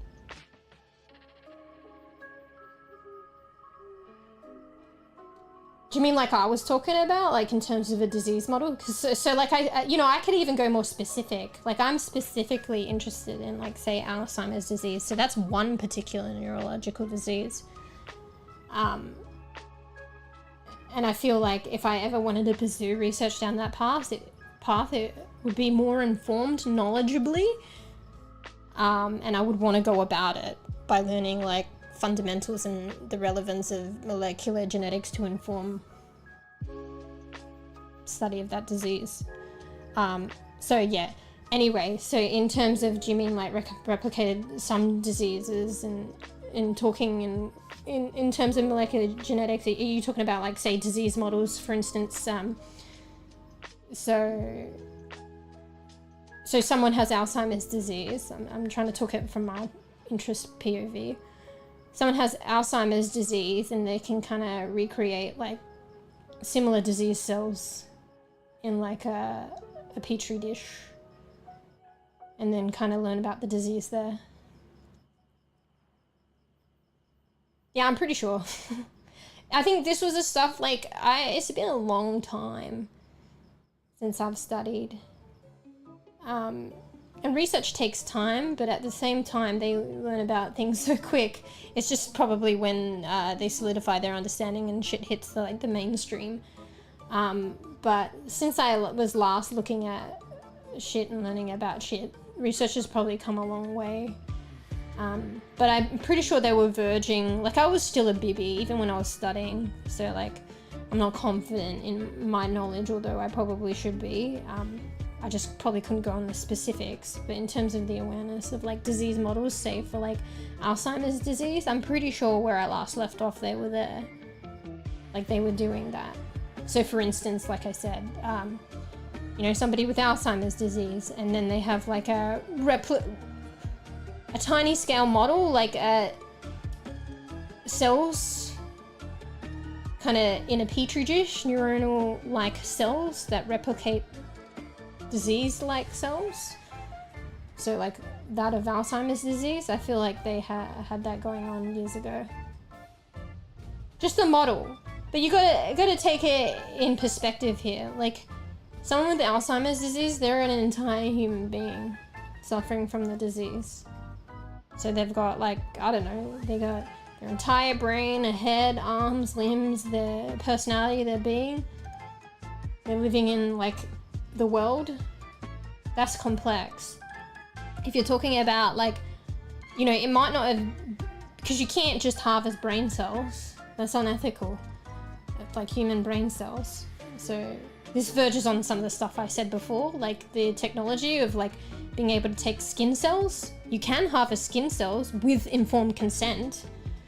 So I think that that's what they were doing with consent or loved one's consent or whatever. So someone with Alzheimer's disease, they'd have like skin cells taken, and then the skin cells can be reverted back. I can't remember the right words for that, but they could be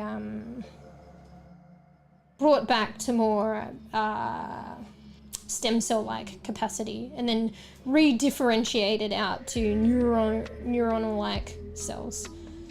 So that's not like an exact brain cell from like someone suffering from Alzheimer's disease, because that's unethical. But they, were able to take, from my understanding, say skin cells from someone with Alzheimer's disease and get cells from someone suffering that disease, because our DNA is in every fucking cell, and then get the skin cells back more to a basic cell based on the cell solution it's fed and suspended in, and then redifferentiate it out into neuronal-like cells. And they're neuronal-like because they kind of look and smell like a neuron typically would, figure of speech, but whether or not, you know, it's not the exact same thing, it's still different. And whether or not it, you know, acts and smells like one in reality, who knows, because it's just a cell in a petri dish in a lab. But it's still a good base model to start investigating stuff. Like, you use what you got, right? And that's better than nothing, right? And a lot of stuff in science, they use rat models. So a cell that is A, from a human, B, from a human suffering, if you're looking at Alzheimer's disease, C, a cell from that particular individual, if we want to look at that individual, you know, personalized medicine, that kind of that exact individual, that all like looks and smells better than a random mouse model. Do you know what I mean? I've got to stop saying looks and smells like, but it's just like, it's the terminology that's coming out right now. That you're already miles ahead at like what has been the crux of a lot of science. Like, a lot of science has been based around mouse models, because that's what they got, and because of like ethics and stuff, and that has its own ethics. But like, you know, if you do the cost versus benefit shit, like, you know, depending if you satisfy things, they're more likely to approve. Like, they're never gonna improve, you know, harvesting live brain cells from humans. They're never gonna improve that, and for obvious reasons. And I would agree with that. But also the mouse model thing is controversial, but that's what happens. So, you know, granted, there are animal ethics committees now governing and watching that, and, you know, and it is, like, we've spoken about this before. But yeah, so like, yeah, those disease models that I'm telling you about with the skin cells and stuff like that, and, you know, look at it, take it with a grain of salt. It's not... This is a cell emulating the disease in a petri dish in a lab. It's not an actual person, a complex person in the environment with Alzheimer's disease. But it's definitely like a step better than, say, like rat models and mouse models. You got to work with what you got. That's what you got. You know? We us as humans, like, to understand things, we have to break things down. We have to be, like, I guess, categorical, reductionistic, even though, but, you know, things in life and shit isn't as simple as that. But in order for us to bite-size understand things, it's just when you're understanding and learning this way, is trying to keep the bigger picture in the back of your mind. So yeah, learn like these, use these disease models, but bigger picture. It's not like a person out in a complex environment, you know. So once you learn something, then take that and try and test it further and stuff like that, you know. Anyway. But is that what you were talking about? Because yeah, or maybe something different. I should be more confident in myself, but to my understanding, where I last left off, which was ages ago, they were looking at stuff like that. And that's only one example. Like, literally, like, that technique of using skin cells, it's like the, you know, the relevance of learning molecular genetics. That technique is so crazy. Because, like, yeah, let's get this skin cell to go back to a more primitive base kind of stem cell-like cell. And you know, in terms of Alzheimer's disease and my interest in what those researchers were doing, yeah, they're going to turn it into a neuronal cell. And maybe they're going to look at some other neurological disease, or they're going to look at fucking Alzheimer's disease and, you know, select it from the appropriate people and whatever, the skin cells, and differentiate it out, you know, that way. You could do it for any other kind of disease and to create any kind of disease model. So instead of like feeding the cell you know, a cell medium in the petri dish that will, you know, prompt it to differentiate into a neuronal cell. You just develop and feed it a different concoction, that cell medium, that will differentiate it out to a cardiac cell. I keep using the heart, it's just easier, whatever. Or any other fucking cell, do you know what I mean? So that's why that kind of like technique is crazy, and it takes away like a lot of the ethical issues to do with, say, mouse models, and to say with, you know, the OG days where they were like getting and talking about stem cells. It's literally like a scratch of the skin. It's a skin cell. And skin cells, like, that's the whole point, right? It regenerates.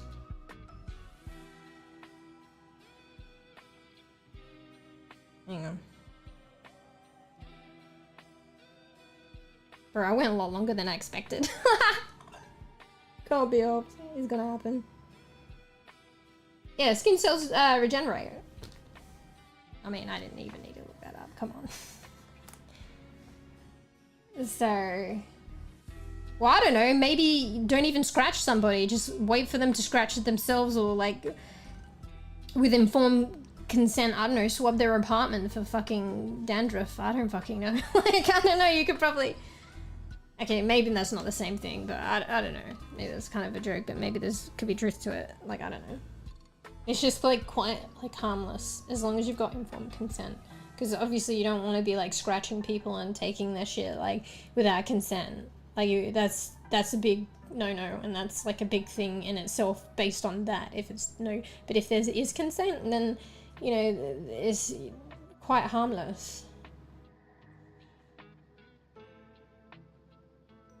Yeah, and they're consenting, you know, and it's like it's like, you know, skin cells regenerate. It's really scratch the skin, like, or maybe not even, you know.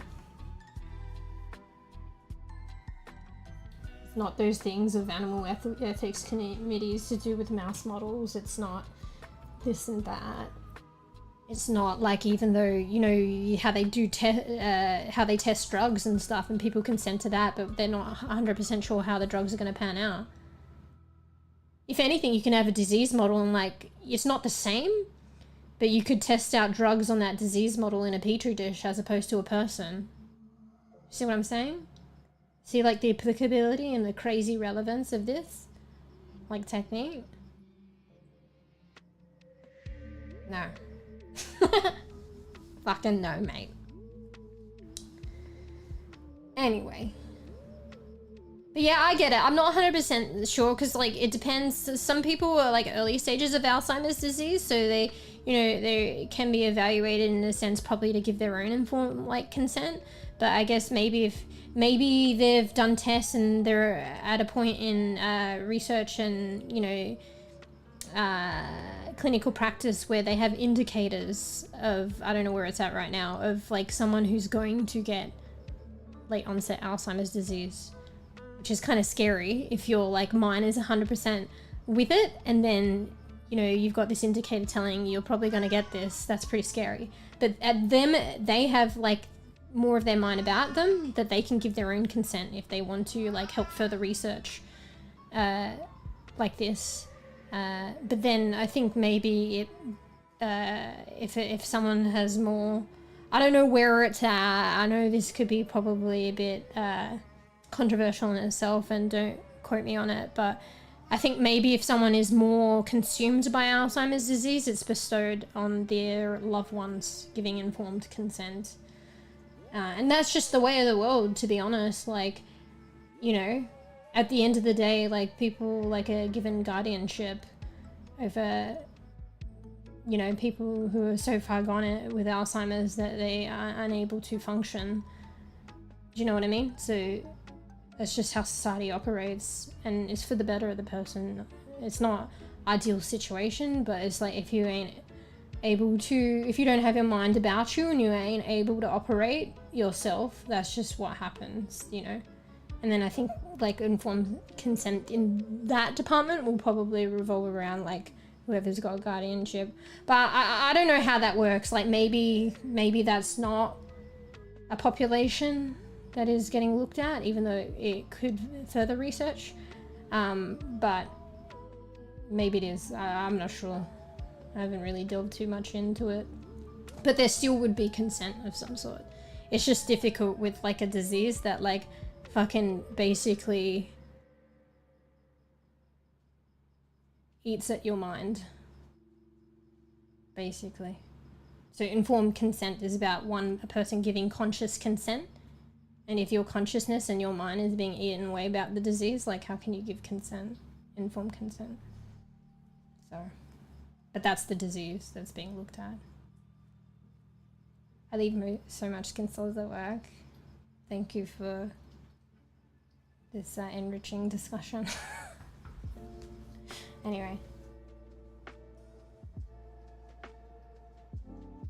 But is that what you meant? Those kind of models?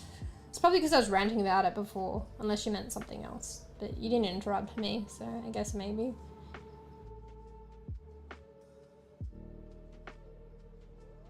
Like, I think they've replicated diseases in the lab, and they have to be super careful, like viruses and shit. Because in the wrong hands. Not necessarily in the model that I'm, like, suggesting. Maybe in some other way. Because this is like, well, at the time it was new tech, probably not so new anymore. But it has been a thing before even this technique of people replicating diseases in the lab. And depending on the disease and how it's replicated or whatever, they've got to be very careful. And they're not allowed to do those things unless they meet certain codes. Maybe it depends on the country, but it's in the country's best interest. It'll be like that in Australia. Yeah. Like, the labs need to be up to code, and they need to follow compliance. And like, when people go into the lab, only certain people, or areas restricted, like, and you need to be geared up, and like, etc, etc.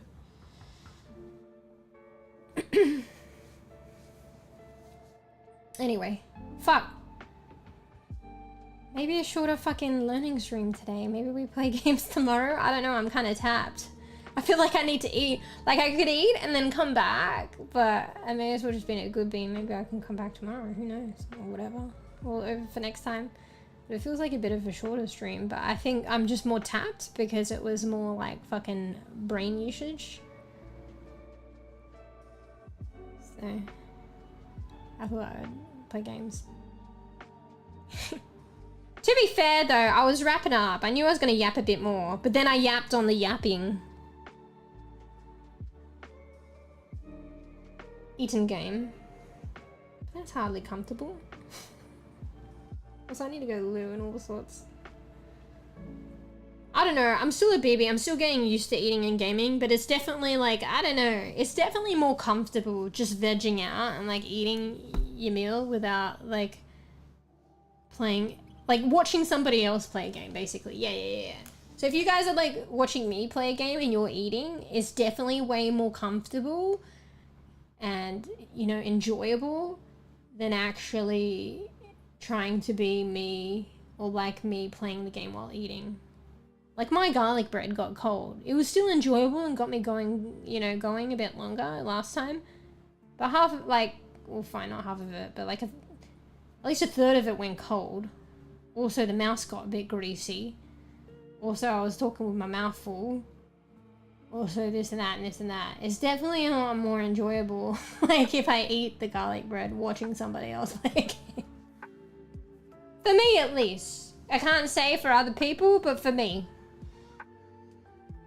Don't get me wrong, I like gaming and streaming and stuff like that. It's just when it comes to, like, eating, I do prefer to watch somebody else game while I eat than actually game and eat.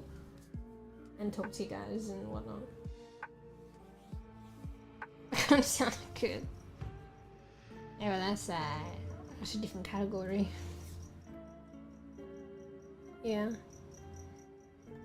I know, I'm proud of myself. Do you reckon I feel like I consolidated? Do you think we learned some things today? Also, check your sources, double check, don't take everything that I say as the fucking gospel. Take it with a grain of salt. But I thought it was quite nice. And we did, like, work upon last time. We did learn a bit more than last time. And you know, if I keep doing this every now and then, we could learn a bit more, See, I gotta, maybe if I did more bite-sized things, it would be a bit better. But the only way I will get to that point is if I keep doing it. So yeah, I yap, yeah, this and that. But maybe if I do like the pomodoros here and there, which they really get me to stick to time a bit better on stream at least, because I'm not talking and I mute myself. And doing more of these, like slowly, I'll probably be able to copium with smaller amounts. Like not make it a whole strim, you know? Like a whole strim is fine, but I think maybe it'd be nice to like have just a little bit of learning, a little bit more of gaming, and like more frequent learning rather than it being like a whole strim thing every now and then, once every 6 months. Like maybe if we learn like a little fun fact every now and then, like every couple of streams, but I don't know, I just always yap. If you hear that noise, it's just me with the digital pen, I'm smacking it on my hand. Just realised. I learned, but knowing me, I'll probably forget everything. Well, it is use it or lose it. Like I'm learning all this shit now, but I've learned some of it before and I forgot it. I'll probably forget it again. Well, not if I do this learning thing and we keep up with it. Because I want this to be an ongoing life journey thing, like to keep learning. Like I always wanted to kind of, even if I'm not studying in a fucking educational institution, I always did want to like keep learning. But it's just, when do I do that shit? Like with the motivation of what? It just doesn't come into fruition at my own leisure. As a hobby. Understandably. Some people might be able to keep that up easy, but like for the most of us, it's probably understandable. But I feel like this nice like hybrid of like, you know, owing to stream, like all, you know, I didn't have to do my homework last time, but maybe if I make a thing of where I do a bit of homework or homework for stream and doing it on stream, it's like, I don't know, hoping it come into fruition, the whole learning thing, maintain learning. So, I don't know if you guys find it interesting or enjoy it, but too bad. Too bad! Too bad! I said maybe if I get more established with it, we could like try and look at something you guys are interested in every now and then.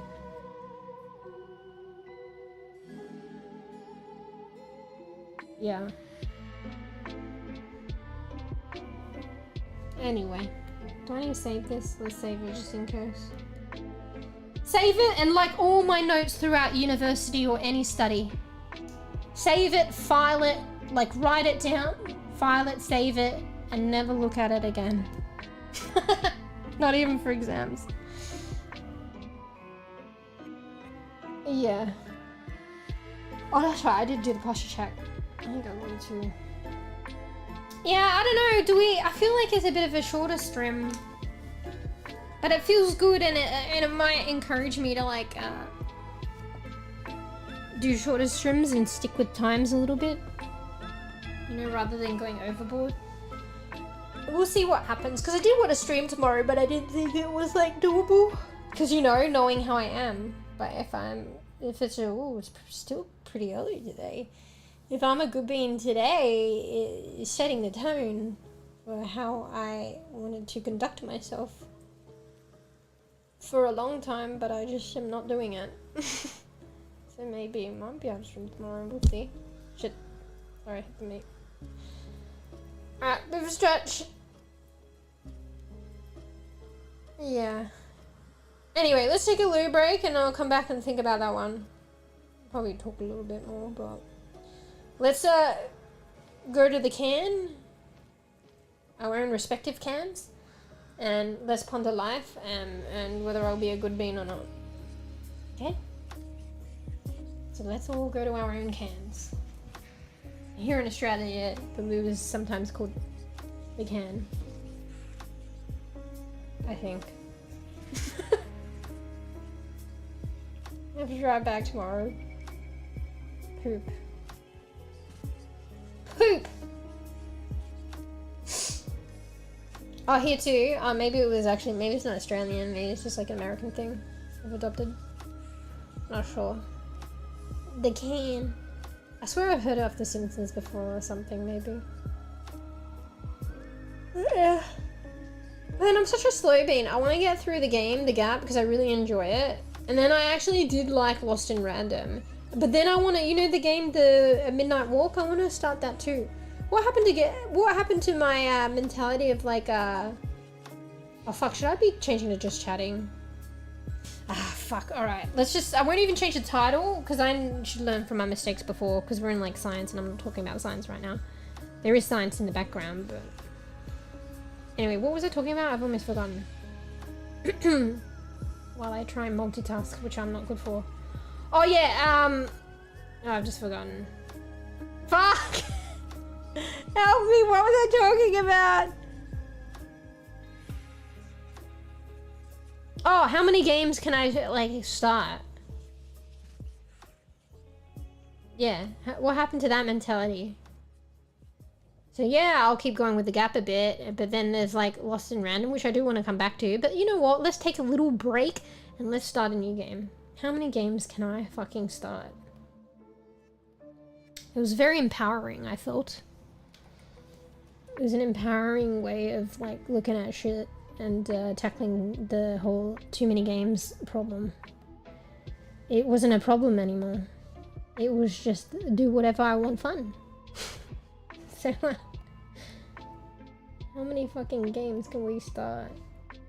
So I should get back to that fucking mentality and just start.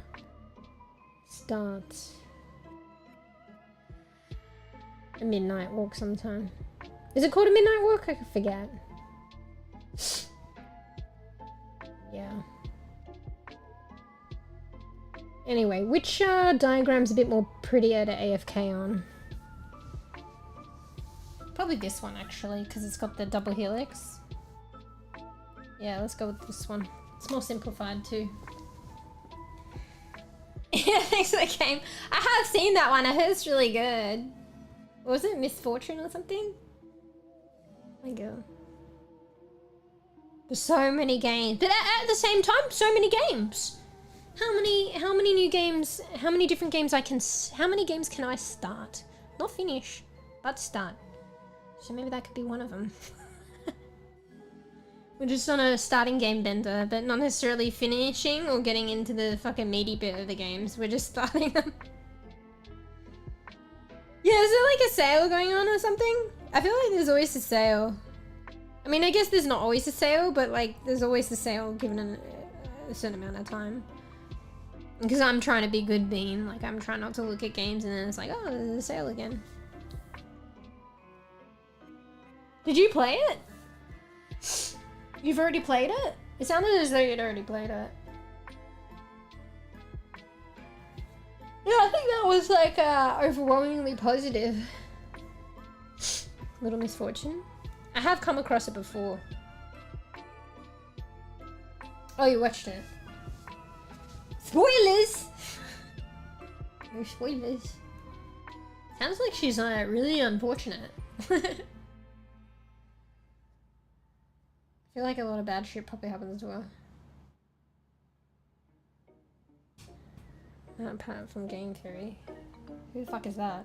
I feel like I should know who that is, and maybe I do, but for some reason I'm like, who the fuck is that?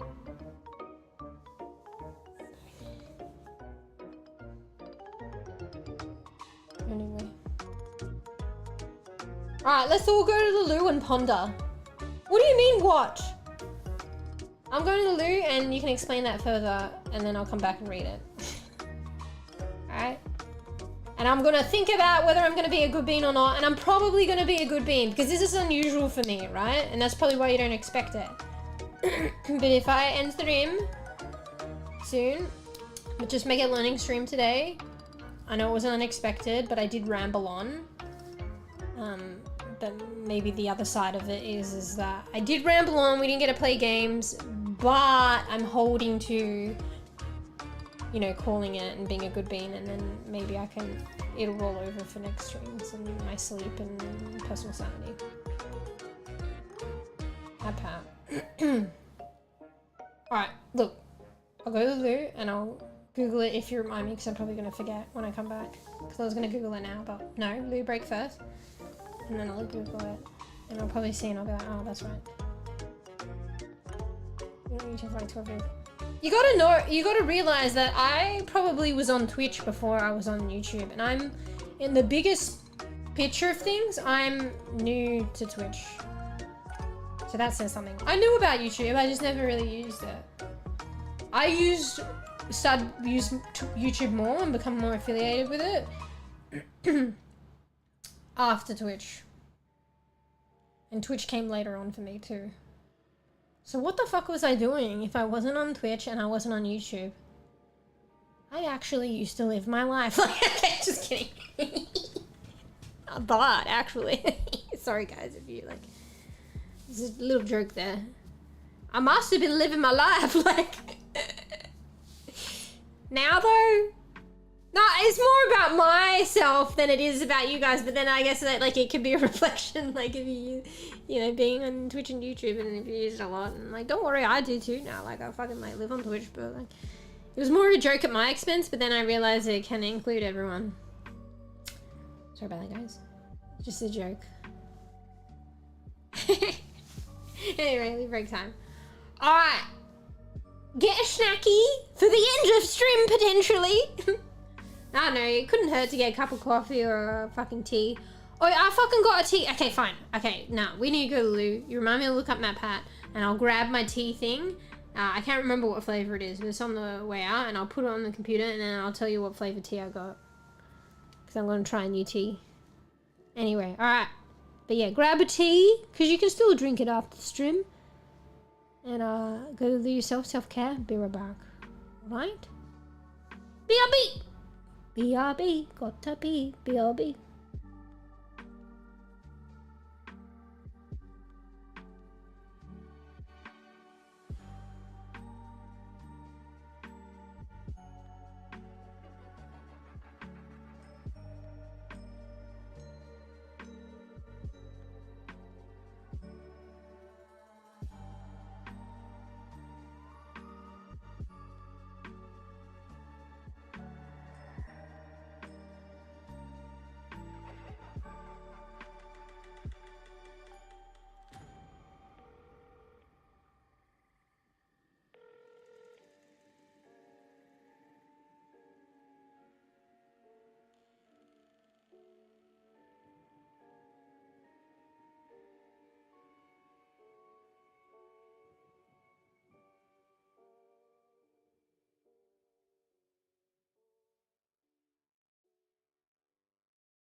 Oh shit, my fucking microphone wants to collapse now. It's really leaning on all the fucking toilet papers and my fucking bladeless fan.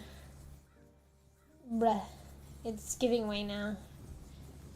Whereas I feel like it was kind of holding itself up surprisingly before. It's like in trying to cave in now. Alright, a drink, I'm thirsty. Parched. Bruh, I need my other water bottle and I have to reach beyond my fucking microphone arm and I might hit it. Hang on, I'll get up. Look around it. Dodge Marley in the way. Marley's also in the way, aren't you, boy? Don't give me that look. You are in the way.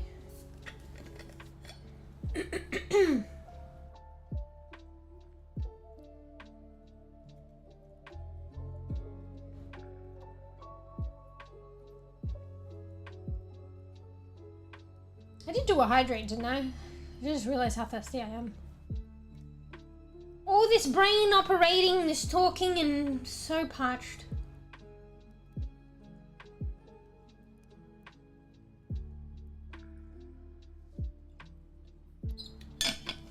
Bro. Now I'm gonna be a good mean in more respects. Now I don't have an oh shit, I just hit the mic. Did you hear that? Whoops. Ooh. Yeah, it's wanting to give away. Fuck. I think I hit it and I need to readjust the microphone, but because I think I knocked it. Like one of the other contraptions has come loose, but I don't want to fiddle with it anymore. Otherwise the whole thing is going to give away. To hydrate. Oh, I probably did them though, like, but earlier. Yeah, let me do another one just in case though. Also, thank you.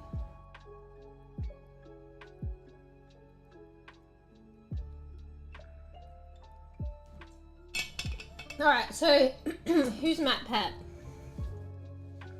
How do you spell it? Matt Pat.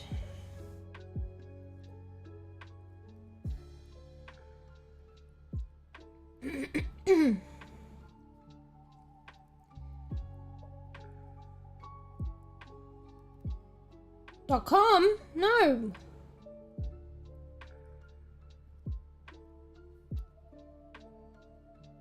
No, I don't actually know who that is. Lol. Says they're an American internet personality. He looks like this actor that I've seen, but I don't think he's that actor. Is he an actor? He looks different though. He doesn't look like the actor that I know. Like he looks like... Sorry, I just said he does look like him. He looks like him, but not them.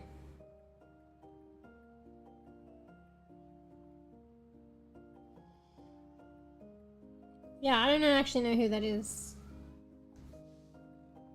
I mean, the ones that I know were the fucking... What is it? Fuck, the Australian ones. Was it the show called Hack or something? Fuck, what was it called? Fuck, what was it called? It's not a thing anymore, but it was like an Australian, like, games TV show. And it had, like, I think it had a couple of hosts, but I remember the girl was called, like, Hex, I think. She actually streams. I think she might still stream. Oh, the other guy, Barjo and Hex. They used to do this gaming show that was really cool that I watched.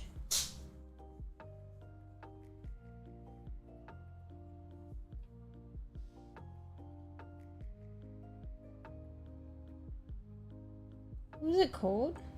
What was the show called?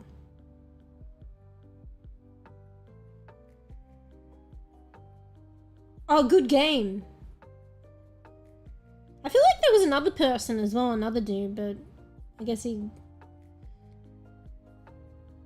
isn't as memorable. No, maybe it was just those two.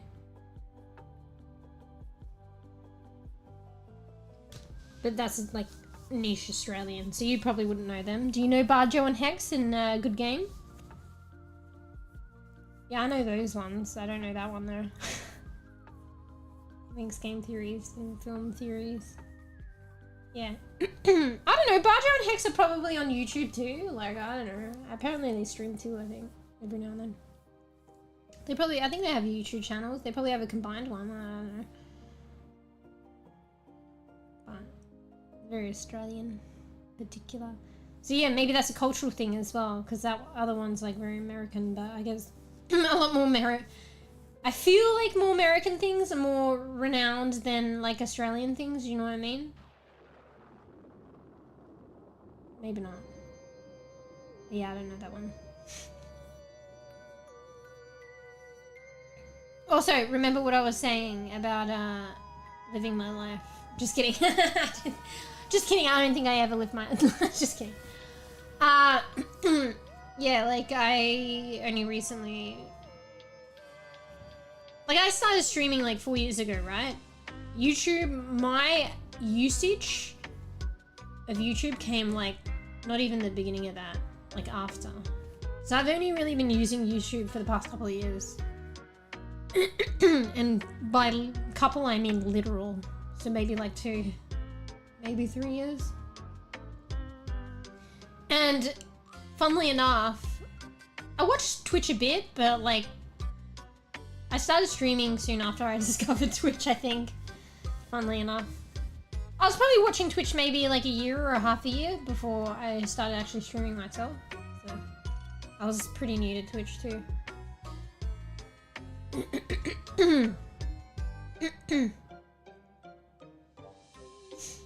Game theory? We'll share a couple and I'll listen with an open ear and eye. Watch with one open eye. One ear. Other ear's got headset on. Anyway, also, so that tea, I'm trying a new tea, guys. I don't know, maybe I've become a tea convert. I think matcha has converted me to tea. Not going to lie. Because when was the last time I really had coffee? Remember I was having coffee every day, a couple coffees every day? And now you're like, ask, when was your last coffee? I don't know. Actually, no, fuck. I became an energy drink convert. So it's like, where was your last coffee? Where you go? Nah. But I've been drinking energy drinks every day. Well, you know what? Here's my tea arc, probably. I still love coffee. But matcha really has started converting me to tea. Anyway, I'm trying this new tea. And it's green, because I'm into green tea because of matcha now. I never thought, I used to like black tea because it was more like, to me, it was like coffee. And like vanilla black tea and, you know, add my honey and add milk and basically make a tea coffee. So I really like that. And I never thought I really liked green teas. But because matcha is like a green tea, but it's in its own caliber, so maybe I won't like the other green teas. I'm open to green teas now. So I got green, lychee, and rose. And I noticed I like rose. Like the flavor of rose. Yes, you can eat roses. I'm not sure about lychee though. I thought I liked lychee, but then, I don't know. Maybe I'm biased, because you know those Ramune things or whatever, the fucking Japanese drink? I like the strawberry one. Recently I tried the lychee one and I didn't like it. But I've had fresh lychee when I was like younger and stuff like that, like ages ago, and I remember it being good. Because of that Ramune drink recently, I'm Looks like, up from claiming poor meow. What? Welcome. Well, it's all artificial flavors anyway. Hers and flicks tail playfully. How you doing? Hello. We're just chatting randomly with DNA in the background. We're doing a bit of a learning stream today, but now we're winding down, just chatting. But I'm arguably going to be a good bean and call it, so that, you know, maybe I'll come back tomorrow. But who knows? If I don't come back tomorrow, it means I'm more than likely gonna come back to stream the day after. Because you know how sometimes I take an extra day. But hello, if you want to just, you know, scan over, you can learn the different nucleotides that form part of the DNA structure. The DNA double helix. The 4 are written down here for you to peruse. Learning or teaching? I like to phrase it more as learning. Learning with you guys here. And then that way, if I make a mistake, and also I am just learning, it's because I'm learning. And we make mistakes when we learn. But hopefully I figure it out at some point. But I'm just basically learning and sharing it with you guys. That's how I get away with mistakes scot-free.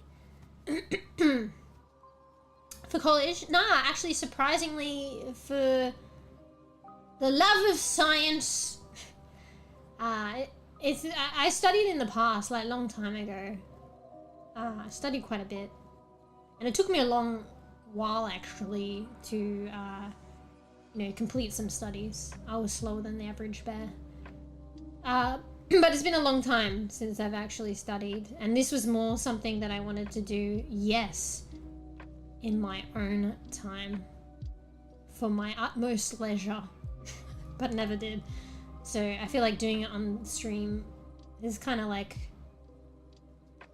pulled me up on it or called me to it, but like not that I have to do it, it's like something that I wanted to do, I just wasn't doing. So it's been nice. Wait, what did you say, Bees? Yep, you were the coffee bean. Yeah, what the fuck happened? I think it was actually, I forgot. it was the Dark Ages, or, you know, when you, like, in the fucking... You're naughty? I forgot about my energy drink addiction. The Dark Ages. So that took me from the coffee to some degree. And now we're coming out in the... whatever. The Renaissance? I don't fucking know. What's something light? Was that light? We're coming out in the tea era. Although I always still love my coffee, okay? You like lemon tea with ice? Yeah, that might be nice. I haven't really tried that. That might be nice. That rhymes. Dark Ages. The doom and gloom period. I don't know. I used to like drink a lot of coffee, like every day, a couple of coffees a day, and then I was like, what happened? And then I was like, tea happened, but no, like, because I'm just starting, and I think matcha's making me a convert, and I like tea now, and I'm embracing more teas. I always had teas before, but I never really drank them. I just collected them, I guess. But then I forgot my dark period of like, and I'm still there, maybe ebbing out, the energy drink period. That's what really took me from the coffee. Doom, the Dark Ages is the most recent Doom game. Oh wait, is it? I didn't know that. I watched a bit of it, but I didn't know it was called that. Yeah. But yeah, fuck, did I even finish what I was gonna say? So yeah, I've been, because of matcha, because it's green tea, even though it's in its own fucking element. I've been maybe like, let's see, embracing green teas. So I got this tea called green, because it's green tea, I guess, lychee and rose. I was gonna make it on stream, but you know me and get my shit together. I might have one later. If I don't have it on stream, I'll let you know how it is. So lychee, green, lychee and rose. I'm not sure about the lychee. Because of that Ramune, how do you say that? Ramune drink? But that's artificial lychee anyway. I think I've had fresh lychees like ages ago in my childhood and like way long ago, and I remember them being good, but you know how things taste different. But it was more because it was like embracing green tea and because of the rose part. Why is A and T connected in G and C? So, fuck, let me just triple check that, because I don't even fucking... I feel like I got a couple things wrong today, and then I'll explain. I want to be utmost fucking sure, even though I did already check that before I go ahead.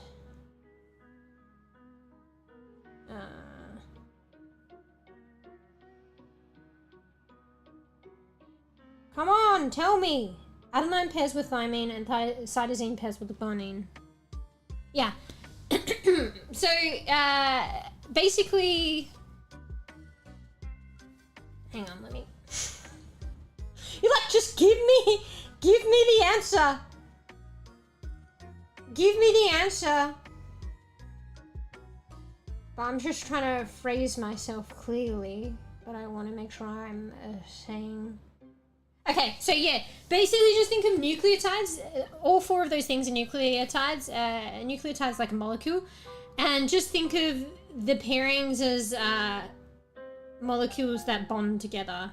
And these like molecules only bond with the pairings. So these nucleotides is a very given pairing. You know who they're going to pair up with. So adenine only pairs with thymine and guanine only pairs with cytosine. So they're all nucleotides and they form up the ladders, or well, DNA itself, even the backbone of DNA, and they pair off to form DNA. But they are very strict in how they pair, and they only pair that way. And you'd be like, why? And we'll delve deeper in future episodes, but don't quote me on it, but I'm pretty sure it's to do with their structure. So, I don't know if, like, I did a bit of chemistry, not a lot, but this does lend in, and biology can lend into chemistry. And, you know, the structure of molecules and bonding and stuff like that, and how things, like, you know, because of a structure, because of, like, I don't know, probably ions and shit and charges and whatnot. I learned a bit, I can't remember it. But it's to do with that kind of stuff in chemistry. And that leads to particular bonds. And I dare say, don't quote me on it, but because of the structure, each of the structure of these nucleotides is slightly, or the bases are slightly different, they pair off in a very specific way. And yeah, this is like renowned in learning about DNA. It's a fundamental that in terms of the nucleotide pairings, yeah, adenine only pairs with thymine and vice versa, and guanine with cytosine and vice versa. And it's probably because of their structure and the bonding. So yeah.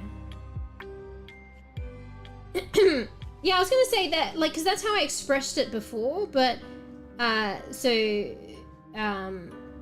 they connect the two strands, but they probably connect the two strands and they form the strands, technically the nucleotide in itself.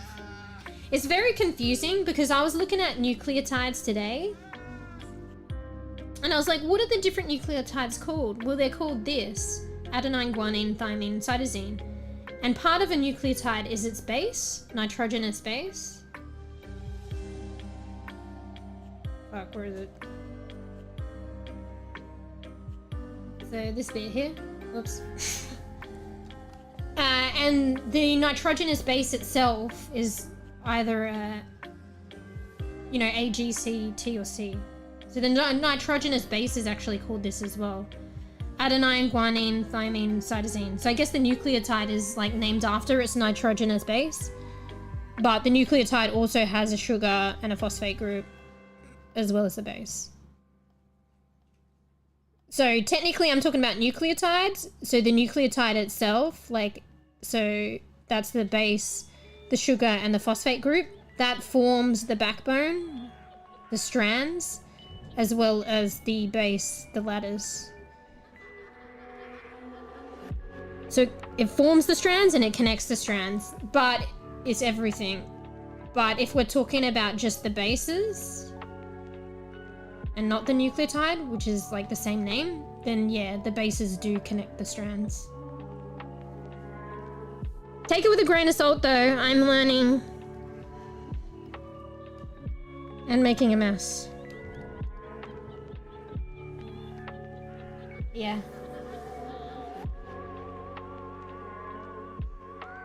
Oh wait, I missed some chat, my bad.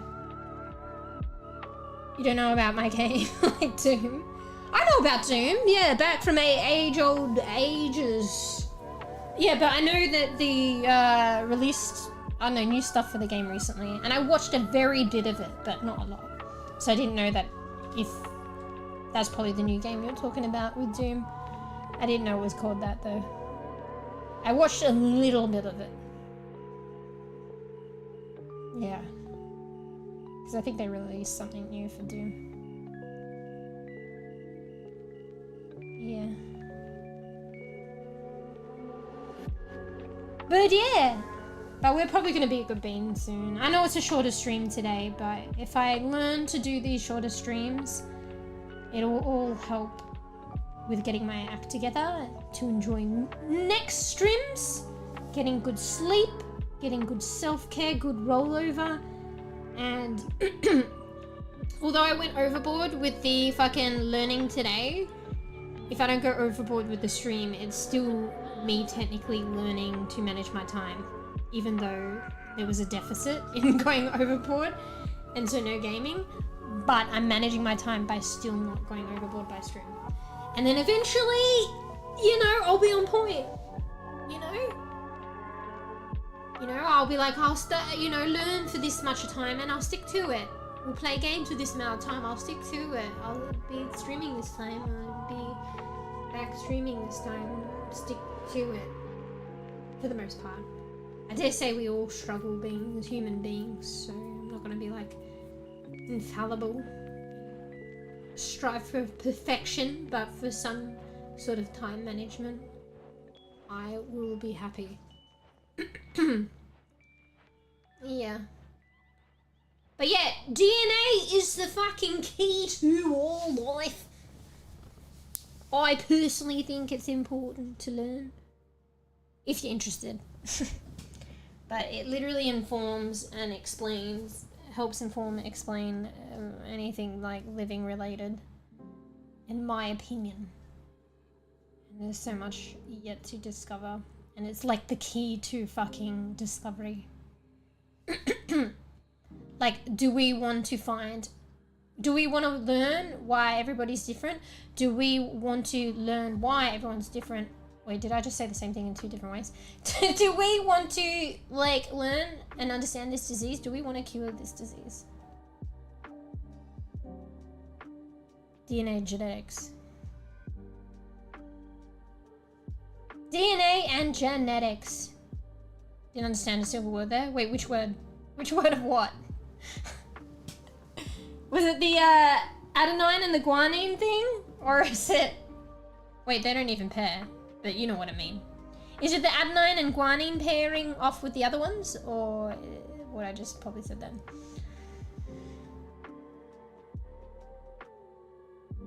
Everything. Alright, understand this! In my opinion,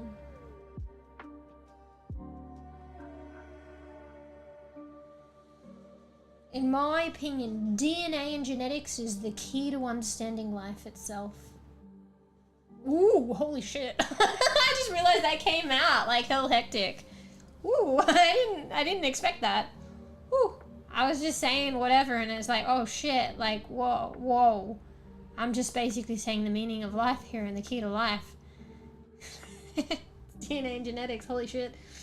Oh, holy shit, everybody stop looking, it's the answer's here. Although it's not here because, like, DNA and genetics is a whole thing to learn and it's, you know what, it's never gonna stop, you know.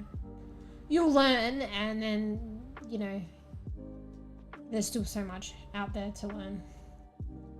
Like, I don't think, it's like learning, right? There's no end to it, right? It keeps going. Oh, I said something with a stronger accident. Accident? Why did I say accident? That was an accident. With an accent. Oh, I didn't realize. I didn't know what it was. Yeah, I think I tend to, like, slur my words together. I didn't really realize it, but I think I started to realize it at some point. Like, obviously not personally, because we all know what we're saying, but then sometimes when peeps might not catch something, it's probably because I'm doing that, I think. Next class should be in VRChat. Well, I was thinking that, Beast, but how am I gonna do it? Because unless I do like, can I do like a window overlay, like a little box of critter? Maybe I could do that. Maybe we could find a blackboard or a whiteboard, and then I could do an overlay of critter on that blackboard or whiteboard. Oh shit, maybe that might be a thing, and then I can use critter that way. Because there are pens, it depends on the world, if depends on the world in VRChat, if they have pens, and also it's kind of scarfed. You remember trying to draw with those pens, it's kind of scarfed. So it's like, I gotta be in critter, but then maybe I could still be in VRChat if I have critter as like a tiny window, I don't know. You can write in the air, yeah, but it's kind of scarfed. So, really, because I don't know what I'm saying most of the time. Touche. Oh, but I don't know what the appropriate response to that was, but it's pretty funny. I mean, me sometimes, actually. Actually, now that I think about it, yeah. If I really think about it, sometimes I don't know what I'm saying.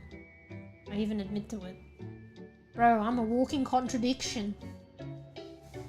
Alright, let's write down these notes. Otherwise I'm gonna forget. Alright. So. Critter. Wait. Tiny. Critter. Window. Overlay. Overlay. It would still be like game capture. It would just be another game capture, right? Or, I don't know. Over VRChat whiteboard.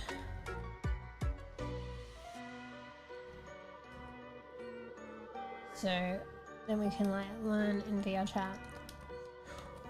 Or practice with VRChat and find like a world. Depends. But honestly, it's hard to control those things and you end up drawing bullshit. So it'd look good actually if I could do it, but from my experience, it fucking, you try and draw something and it'll turn out like fucking poop.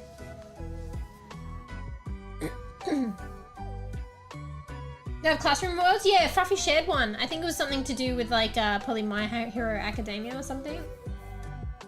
Academia, like macadamia. Academia.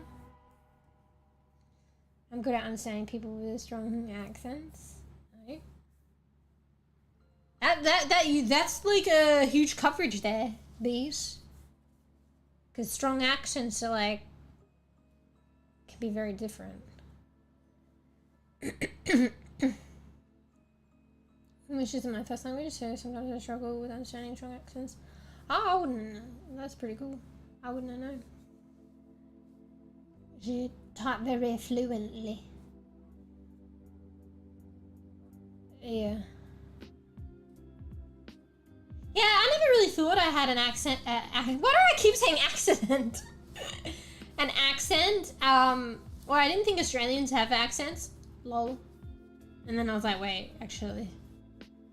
Because if you like, you know, those like awards that are like, I don't know, they're probably American based, and there's a lot of Americans, and then you hear an Australian come up for an award and talk. You're like, yeah, they're Australian. It's because of the accent. And I was like, but I was in denial. Not denial, I guess. I just didn't really think I had an accent. But then I guess I do, actually.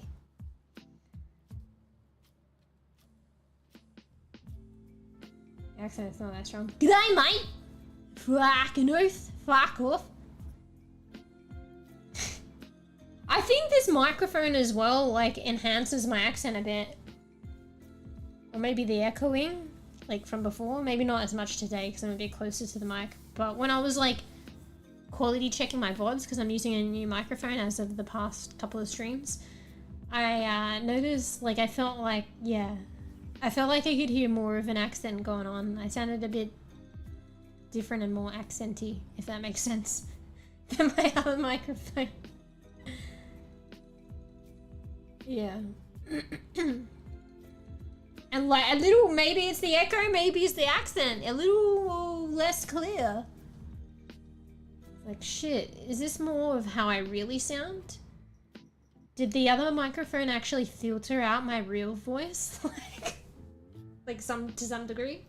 Is this how yeah, that did cross my mind a little bit when I was listening to the new microphone. But yeah, it's probably the echoing, the nuances of the new microphone and shit like that. But I was also like, it did cross my mind, do I actually sound like this? Bro.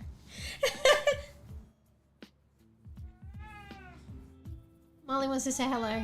He's saying hello. He says it's food time now. Give me fucking food. I don't care for bickies. I want wet food. Got wet food, mate. Got wet food. Or got bicky, but not the fucking dry bicky. The wet bicky. Which is technically not bicky, but that's bicky as they know it. Bicky's whatever's good. I think Aussie accent easy to understand. I mean, it probably depends. Yeah, it just depends. But if they start adding weird phrases, I'm lost. Oh, you mean with you understand like the different strong accents, but if the phrases, not weird phrases, but it's more like probably like cultural things that you like to know about. In a way, it's kind of like memes, but not. It's like a, you know, meme culture, but like not memes. It's like a cultural thing. And if you're not in on it, it goes over your head and then you don't understand.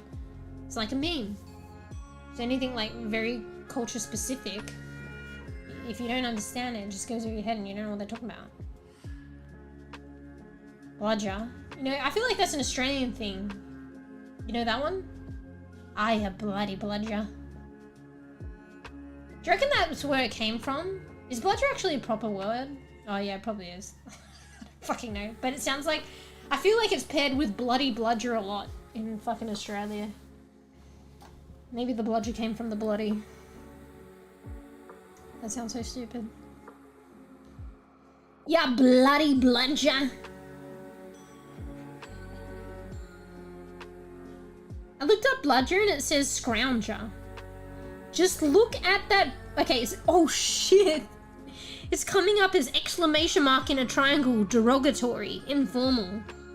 A scrounger. Just look at that bludger. Can't get his thieving hands on the cash fast enough. That's the example. An idle or lazy person. I suspect there are far more bludgers in jobs than on the dole. Holy shit. Google. I'm gonna get Google to say it off my phone. Might sound weird. 5, 4, 3, 2, 1. Bludger. Bludger. Bludger. That's a fancy voice for saying bludger. Bludger. Bludger. Bludger. Bludger. Fucking bludger. Bloody bludger. Again, yeah. What are those shows? There were these iconic fucking Australian shows, which also epitomised the multiculturalness of Australia too. Funnily enough, but what were they called? Fucking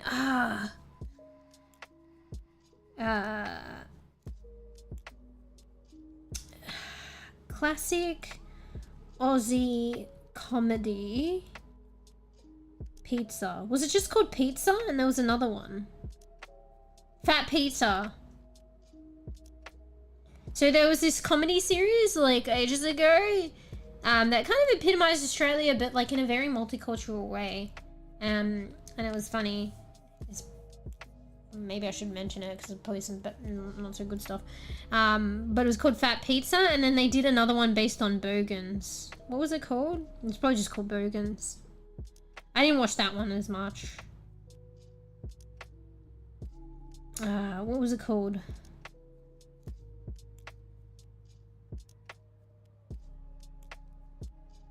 Oh, it was called Housos, I think. And Housos was like heavily like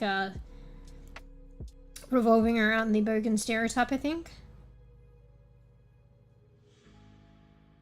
I think it's Houso because like Housing Commission or something.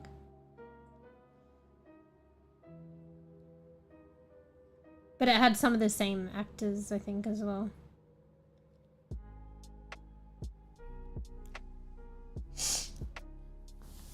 Yeah, so when I think of Bogan, I kind of think of that, even though I didn't really watch that. Let's go to the dunny. Yeah, Chakasiki. Yeah, is that unique to Australia? I feel like, yeah, I don't know if that's unique, but like I feel like that's a thing that we definitely say in Australia. Chakasiki. Bralo. What's the bralo about? Or is that just you just saying that's like sayings? That's like in Twitch sayings. I got like bra off you guys, to be honest. Funny thing, yeah, because I don't think I ever really said bra, but I say it all the time now. And I think sometimes when people around me hear it, like not on stream, they think it's funny. Like, it's a thing that I got from you guys. I never really used to say it before, and now I say it all the time, and I think like, yeah, when other people hear me say it, they think it's funny. But I say it like so like it's part of my fucking DNA. I'm like, bruh.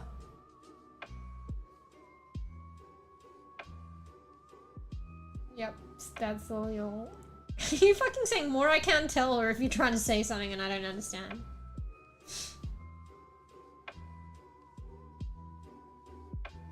Yeah.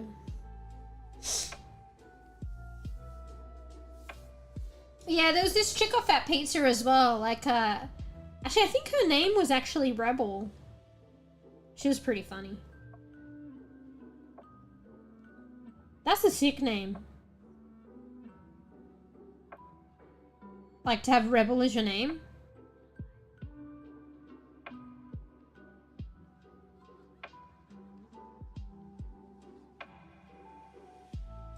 Yeah. Yeah, she was pretty iconic in that.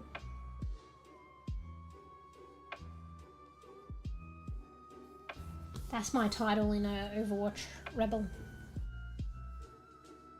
Oh, you were just saying, bro. Yeah, so. What about yups, that's all your... That's all, folks. Makes me think of that for some reason.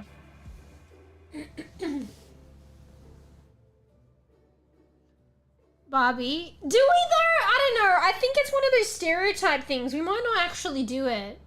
Barbie. We're having a Barbie, mate. Barbecue. I don't know. I'm not sure about that one. But it's definitely the stereotype. But like I said, like the stereotypes, oh, put shrimp on the Barbie. No one fucking in Australia actually puts shrimps on the Barbie. Or very rarely. Why is that even an iconic Australian stereotypical thing? Like it is. Like, I'll admit, like, it's a stereotypical saying in Australia, but like, if you go to an Australian barbecue, more often than not, it's just gonna be beef. Beef, sausages, steak. There's gonna be no shrimp on the Barbie. It's gonna be beef on the Barbie. Beef sausages, beef steak, beef. Maybe lamb.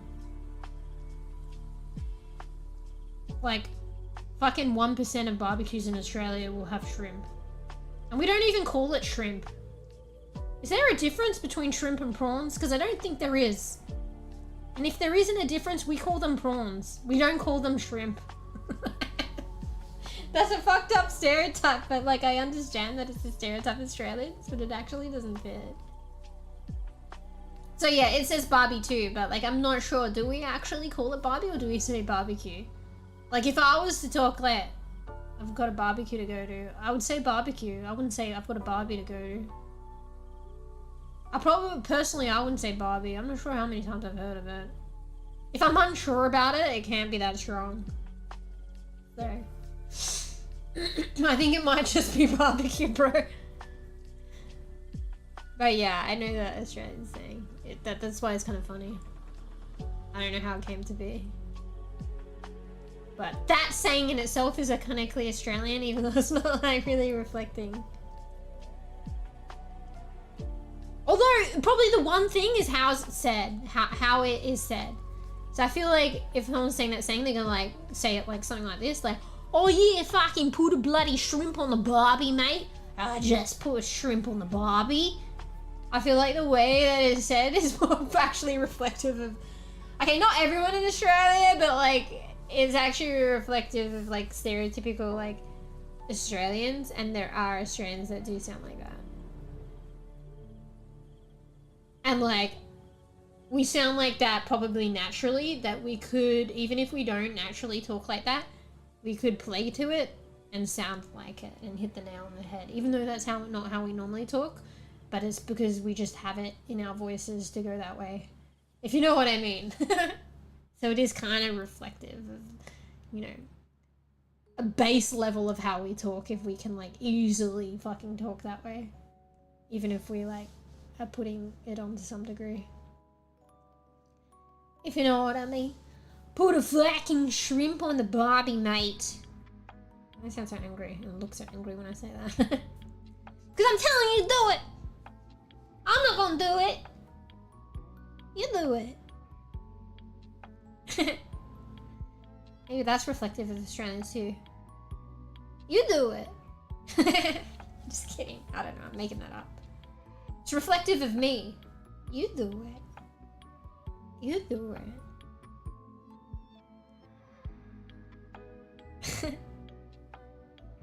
Anyway. I'm rambling.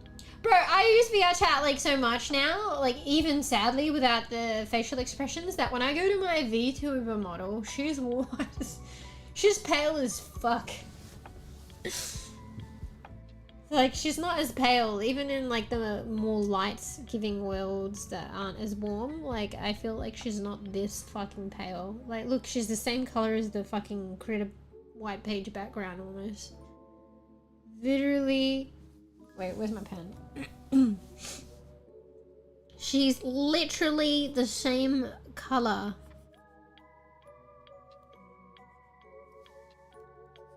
Fuck, I can't. I need to lift up the pad. Wait, what the fuck just happened? Oh my god. Oh, GG's. I zoomed in. Oh, well. I tried.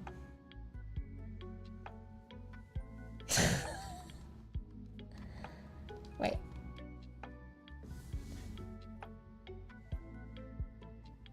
Where is she? Is she near opacity?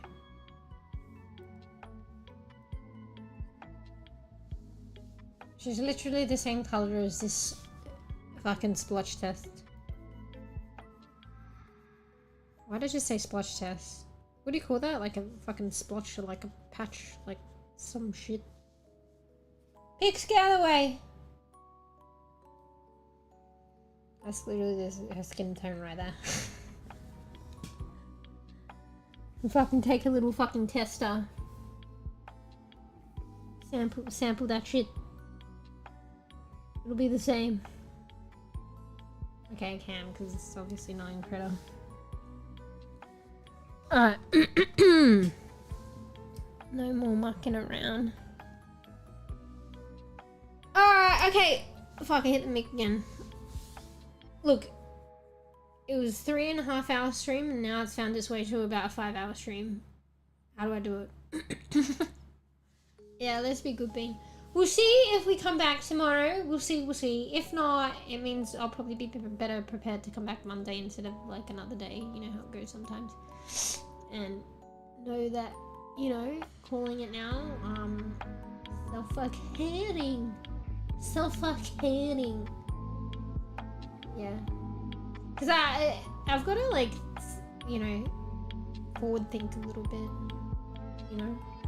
If I regulate my streams a bit more, then I become a bit more consistent and I have more energy for like future streams. So it's like, you know, it might be like, oh, I'm fucking ending stream now, but forward thinking, it actually like helps streams in the future. So, because I feel like I'm always struggling. What happens when you don't see the sun? You would know that, wouldn't you? Just kidding. I would know that. Yeah. Oh, she sees the sun. She's just fucking Snow White. Snow Mush. Purple head, Snow Mush. Oh, it's in the sun. Yeah, I'm probably joking on that one, actually. Like, heavily joking on that one. Yeah, you should be wearing your fucking... Do you wear your sunscreen? I could talk shit, but, you know. You probably get more sun exposure than me anyway, but still. Oh, it's not even about sun exposure. I guess it must be the reflective light as well. I don't know. But like, even if you're not exposed to the sun, you can still get like cancers. Like, not directly exposed. Like, even on areas, like, you know, I would like to think that most of us don't expose our asses every day. And you can get cancer in the butt. And like, wear clothing all the time, you know what I mean? That, when I realized shit like that, like, I don't know. It's probably a basic thing, but I guess it's understandable. But like, I was like, what the fuck? But apparently, like, that's a thing. So if that's a thing, if we're in direct sunlight, we better bloody well be wearing sunscreen, but also I can talk.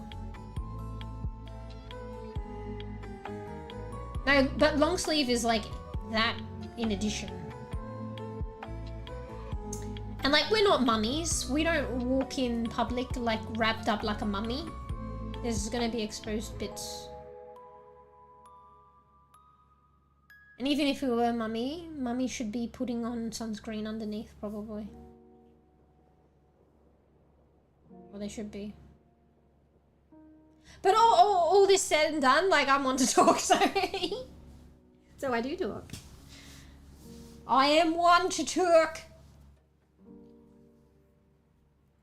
It's probably worse because I have the knowledge and I'm a fucking badass bean.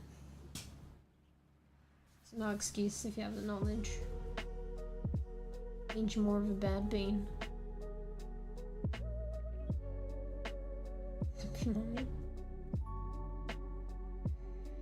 Anyway. Alright. Yeah, you gotta think as well, time management and calling it with streams. Like, we haven't done a watch party in a while. Like, I feel like so fucking wasted all the time. Like, not in your drunk ass way, but in a, like, I am so fucking tired way. Lack of motivation way. That's why I like doing the Pomodoro and like doing this learning thing, as it invigorated me with a bit of motivation actually, so that's good. I think it's like the Marley thing, but Georgie's out of isolation now, as of actually today. I already put Marley, he was just too much. It was like bordering the cusp line, but it doesn't really matter of like 2-week isolation. So he was just like too much, so I ended up putting him with her today in the other room so I could get more sleep. I don't know if I spoke about that. So yeah, I think now, you know, we can settle it down with Georgie's whinging. Maybe she'll mediate Marley a little bit. And I have respite that I can just put them both together in the other room. As an option, might get a bit better. I think that was probably a big thing that changed.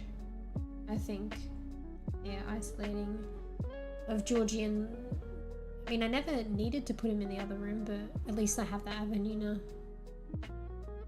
So yeah, I think that's probably what's eaten a lot. Not like all of it, but like what has really changed. Like, I have struggled probably with like energy before, you all know it, with my sleeping patterns, but like I have really struggled recently with energy and sleeping patterns, and it's Marley. But now we've got a couple of ways of managing that, so we'll see. But yeah, if I can time management and all the other fluffy things, that way I'll feel a bit more invigorated and motivated. Might be able to do more of the other things, like organize group games a bit more frequently again, and watch parties and stuff. Because I do miss that stuff. It's been a while. You think a game we should play? Grounded. Yeah, like I don't have that game. I wanted to play it when it was first released. And I think we had free access for it, like for some reason. I don't know. But then it just wasn't, I think it wasn't streaming. Must have been with my old PC or some shit. Is that game still going strong? I think they're adding shit to it and stuff. I still think, like, even if it's not new release anymore, maybe they're still adding shit. It'd still be a fun game to play at co-op. But yeah, I just remember issues. Like, I can't remember specifically. I think a big one was, like, I couldn't stream it, but it must have been my old PC. There's a fucking 2, bro? Really? Holy shit. That's gonna be so pricey though. I remember the other game was like fucking, the like original one on release was like, I mean games have been more expensive to be fair. I think it was like probably like $60 to $80, no? I'm thinking 60 AUD and that doesn't seem like that much, but it is a lot. But it doesn't seem that much because of the AAA games, but I don't think it's fully AAA. So it's a lot for those kind of multiplayer games. Because like, for instance, Repo and all those other ones are like 15 bucks. And then you've got Grounded, which is probably like 60. That one's on discount. Yeah, but you want to play the new one. July. What is it? June? Wait, so it's coming out very soon. I bet it's just going to be so pricey. That's the hard thing, getting a couple of us together that can afford the game. Like, I probably won't even be able to get the game. So, you know, playing it when it's all like hype. But it would be a cool game to play, for sure. I'm covering the microphone with my arm. I don't know if you can even hear me still. Yeah, for sure. I think it would be a cool game. It was one of the games we wanted to play before. I do slightly recall, I think I was playing with Frath, maybe Fur, and like Tarks. I think they were beating me up too, because I kept crashing. Fucking bastards. That's right, bastards.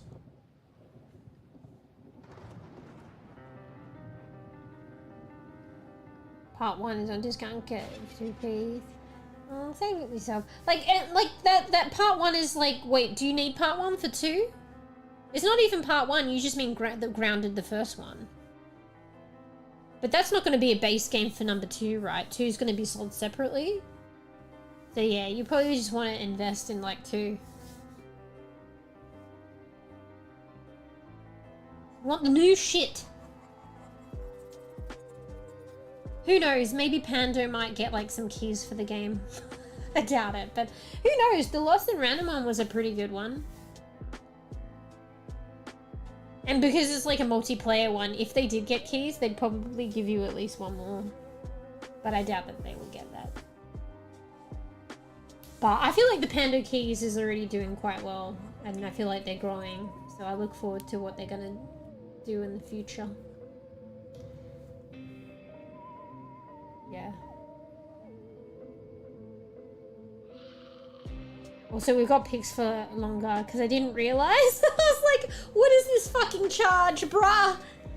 But I didn't realize that, I guess last time I unsubscribed. So, like, you know, when we did the funds for pics and I subscribed ahead in a couple months, then you unsubscribe so it won't auto resubscribe, but I mustn't have done it this time.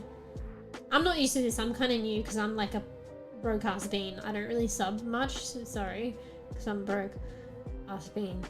And then like I realized that the payment for like pics had come out. So I was like, shit. But at the same time, I didn't realize that it was gonna end and like that'd be sad for not having pics. So yeah. We've got pics for another couple of months because it auto resubscribed and I was like, shit. I was like, what is this cost, bro? Anyway, how did I get into talking to that? I can't remember. Actually, I gotta remember to unsubscribe again. And track her progress because, like, obviously we always want pics, but it's just like, I don't know if it's just another, like, unprepared cost and I'm a broke ass bean. Sorry, I wasn't able to be here. I have to go sleep now. Oh no, that's okay, Po. That's alright.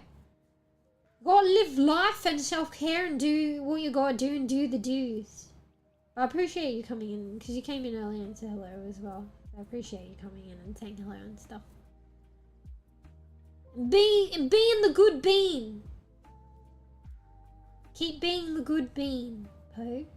Get good sweeps. Anyway, why am I still rambling here? Speaking of good bean, I'm gonna be a good bean. And then I'll be back bean. Okay, that sounds a bit weird, but I'll be back being like, I'll be back because I've been good being, I have energy. See you all in the next stream.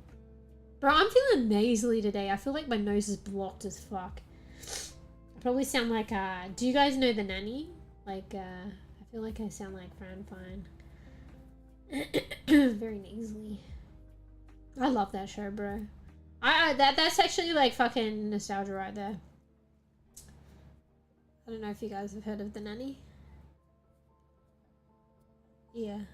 I don't know. I don't know if it'll be the same watching it now, I guess, but I thought it was very funny. Eagle Bean? Sweet. Is that Sweaty Bean in Overwatch? Sweet Bean. Yeah, get good sweeps. Get good sweeps! One day I'll get my own merch. I don't care if it's difficult. I think merch is really cool. Like, but the art, not just for the sake of getting merch, like the artwork has to be cool slash, like I'll have a bit of both probably. Like cool, like pretty cool and that kind of stuff, and then I'll have like fucking funny. Or maybe I could do a hybrid. But it'll have to be one or the other, or like both separately or combined. Do you know what I mean? Not just like fucking merch and stuff for the sake of it, and it's not even that great. I mean, like, beauty and, like, fucking funny is in the eye of the beholder, but to my standards. But yeah, there'll be, like, fucking probably some... Wait, did the music stop? I think it's just transitioning. Next track. But yeah. Maybe that'll be, like, a thing of something... Good bean. But then you want both. But I think it makes sense to separate them out and then maybe do a combo one. If I can think of a joke, but like, do you get good bean jumper or do you get bad bean? Which one are you? Good bean, bad bean? So there's options there. Or we could do good bad bean or bad good bean. So it's a bit of both on one. But which one are you? Are you the good bad bean or you're the bad good bean? Yeah, I know, bro.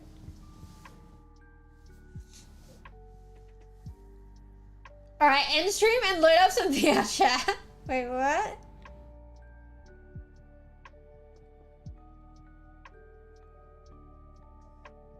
You was skipping class? Who was skipping class? Oh, wait. You my Poe? True, actually, Poe. Just kidding. Yeah, good sweeps. Yeah, you know about The Nanny? Can make... Load up VRChat. Was that something separate? Can make a shirt with yeah, well actually that'd be cool. I want to finesse it though. I've been so lazy. See how like the fucking Basil tattoo is just like fucking right there, but maybe that's her thing. But I wanted to make it a bit more delicate and stuff, which will arguably like transform her because she's been like iconic this way for like such a long time. But I've just been too lazy and working on other shit. Like also I want to work on how to make hair in different hairstyles, and that's going to be like, how do I rig the hair? How do I build it? Maybe I should work on the tattoo thing. But I really want to give her different hairstyles. But I feel like the tattoo is kind of like very in your face. Like maybe I could make it a bit more delicate. And yeah, that's a good idea to do. Welcome, like a shirt like that or something. Bats paw playfully. What the heck? Hey Koof, you've come in at the end of stream, mate. Like he was still going. Or you fucking... What is it? You fucking... What do we call it, Beast? Skipped class, mate. You fucking skipped class and you show up now? Fucking detention.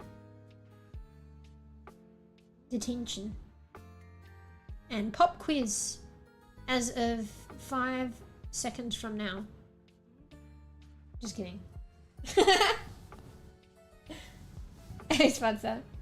Oh, look at these fucking naughty fucking beans. Fucking... What is the other word for it when you like fucking, maybe it's an Australian thing. Like, when you skip class, there was a word for it. Like another word. When you don't show up for class. Ah, I fucking don't know. Fuck, what do we call it? Okay, Let me see if I can Google it, but I'm probably not gonna get it. Okay. What are you called in Australia when you don't show up, for school?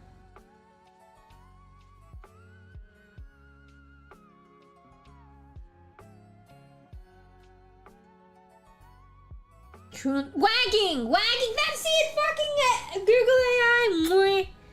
When a student in Australia doesn't show up for school without their parents' knowledge or permission, it's generally referred to as truancy by the school or wagging by the students. You fucking waggers. Fucking wagging. Wait, did you say wagging before I said it or after bees? How do you fucking know that? Oh, I looked up and you said it, but I don't know if you got it before me.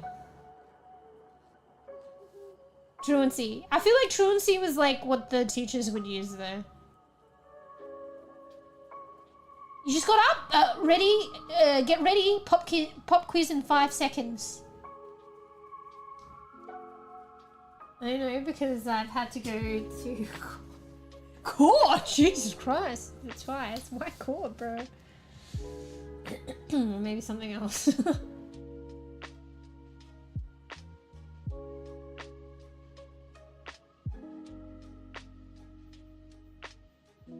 Yeah, night, Po. Might be already gone now.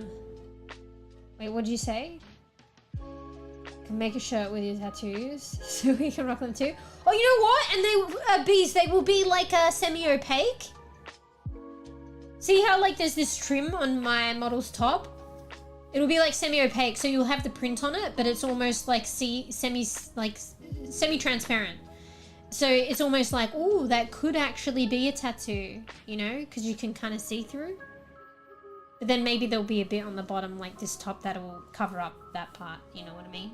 Unless you guys have other shirts to wear with it.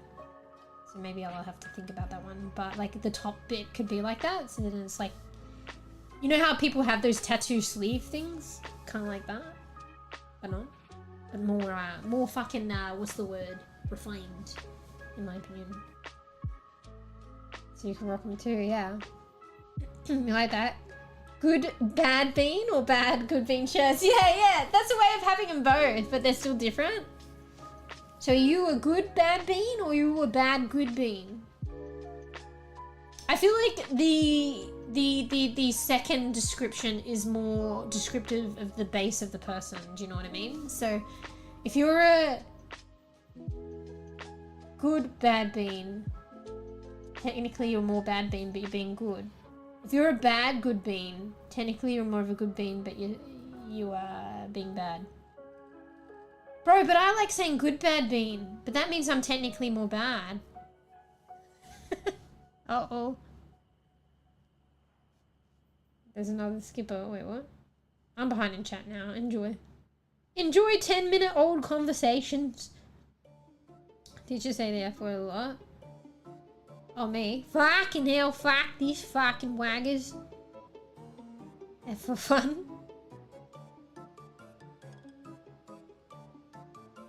I'm half Aussie. Wait, what? Hey, yo? Oh, you fucking, that's right, fucking Twitch auto mod. You fucking hold that naughty bean.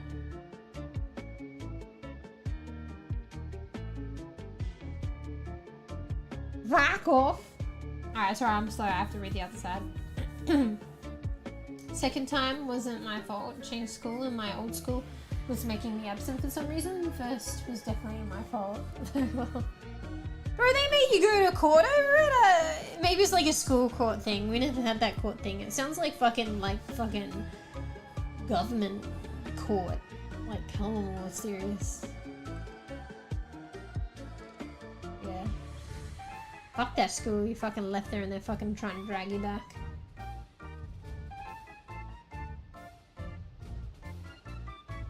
Yeah, and I said cover up that area. Well, figure it out yourself, mate. Alright. Anyway, we had a learning stream today. You can see, you can peruse the residuals on the screen. This is only some of it.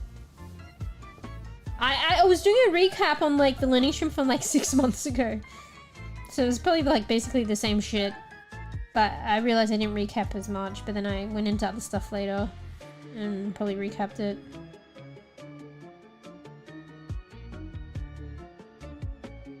We actually didn't get through much today, I feel like, actually, now that I'm showing all this. I feel like there wasn't that much. It was like this, which is more of the recap. And then it was like, it was the basic structure of a nucleotide, and then it was like going into the 2 different categories based on the structure of like nucleotides. LOL! Wow, I managed to get several hours of chatter out of that. I managed to chat for several hours.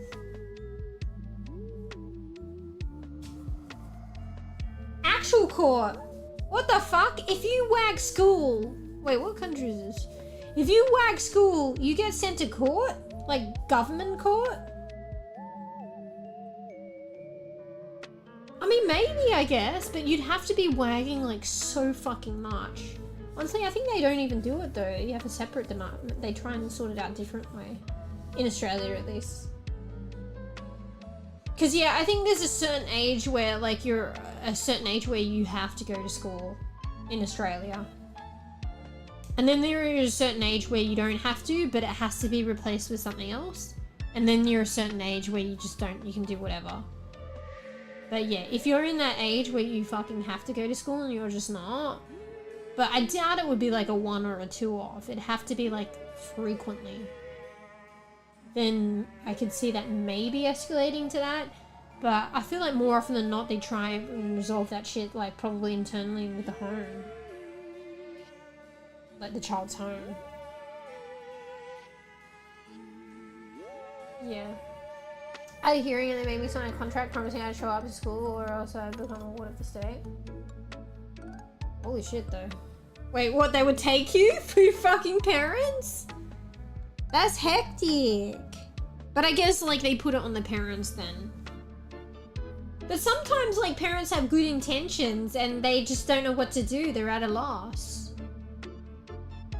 And then if you're a ward of the state, then what are they gonna do? A ward of a state, wouldn't you end up being like a foster child? And then it's like somebody else, like, I was about to say somebody else's problem. Like, somebody else manages you, and what if they struggle too? And it's just creating more issues. Like, it's putting issues, like, on the, you know, the fostering system. That's crazy. I think it's more threats than anything. They're just trying to scare you. Probably, honestly, when someone's so young, it probably does work. But that's probably just what they're doing. Crazy. Yeah.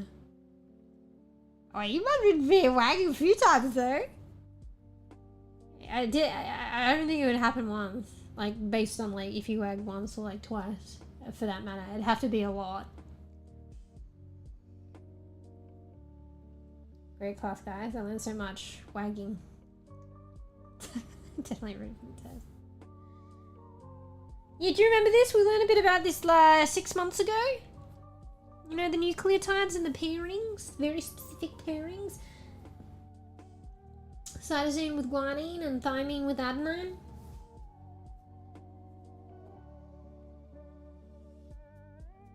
And that's what ultimately preventing me from going to school, but they did not care. Ah, fuck, that's pretty bad then. Okay. So your parents were probably aware, obviously, of it, and... maybe it was just a rough situation, didn't know how to manage it. Shit's like all to do with fucking papers and shit. Like, papers don't change, like, or make any difference on the circumstance. The circumstance is still the circumstance. But if you ain't got the papers, then that's when, like, fucking government goes crazy. So, yeah. So maybe, like, and to get those papers, sometimes it's not as easy. So maybe you'd have to go to the doctors regularly and, like, I don't know, get some tests, and maybe that would, like, entail more money. But then that would result in papers that would satisfy the government for you being at home. Yeah. It's probably one of those things, yeah. That's kind of shitty. Yeah. Government can be pretty hard and fast. Yeah. Waggers? Waggo? No, it's not waggo, it's waggers wagging. I'll be wagging off. I mean, that sounds fucking dodgy, but I did introduce the term wagging. Yeah. For the most part, I was a fucking good bean, but I had my experiences or two. Let's just say that. mEw. Anyway. Bro, how did we actually manage to fuck? This is gonna be like a 10-hour stream, isn't it? I'm like asking that like a question. I'm like, isn't it? Even though I have control. Do I have control? Alright. You guys came in at the end. Apologies. Saggy beans. It's only been 5 hours. Yeah, it's been 5 hours. A solid stream. Those are the streams I'm aiming for. Oh yeah, I was gonna call it at like, what was it? 3.5 hours. 3 hours and 45 minutes. But then I've been just chatting since 3 hours and 45 minutes. So what's that? What's that? That's like at least another hour and a half from when I originally was gonna call it.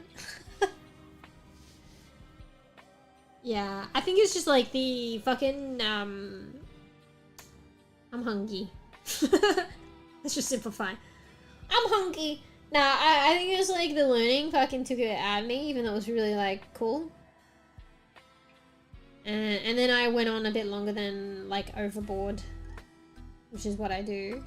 But then I was like, I can counterbalance the overboard on learning. Yeah, we didn't get any gaming, but I counterbalance that by ending stream early, and then it rolls on to next streams. You know about ending? Yeah. No, I appreciate that. I don't know, sometimes it's just something that crosses like one's mind. Like, I think it's like an actual thing. Like, I see it like in like, you know, streams that some people probably don't give a fuck. But like, I see it in some of the streams that like I enjoy.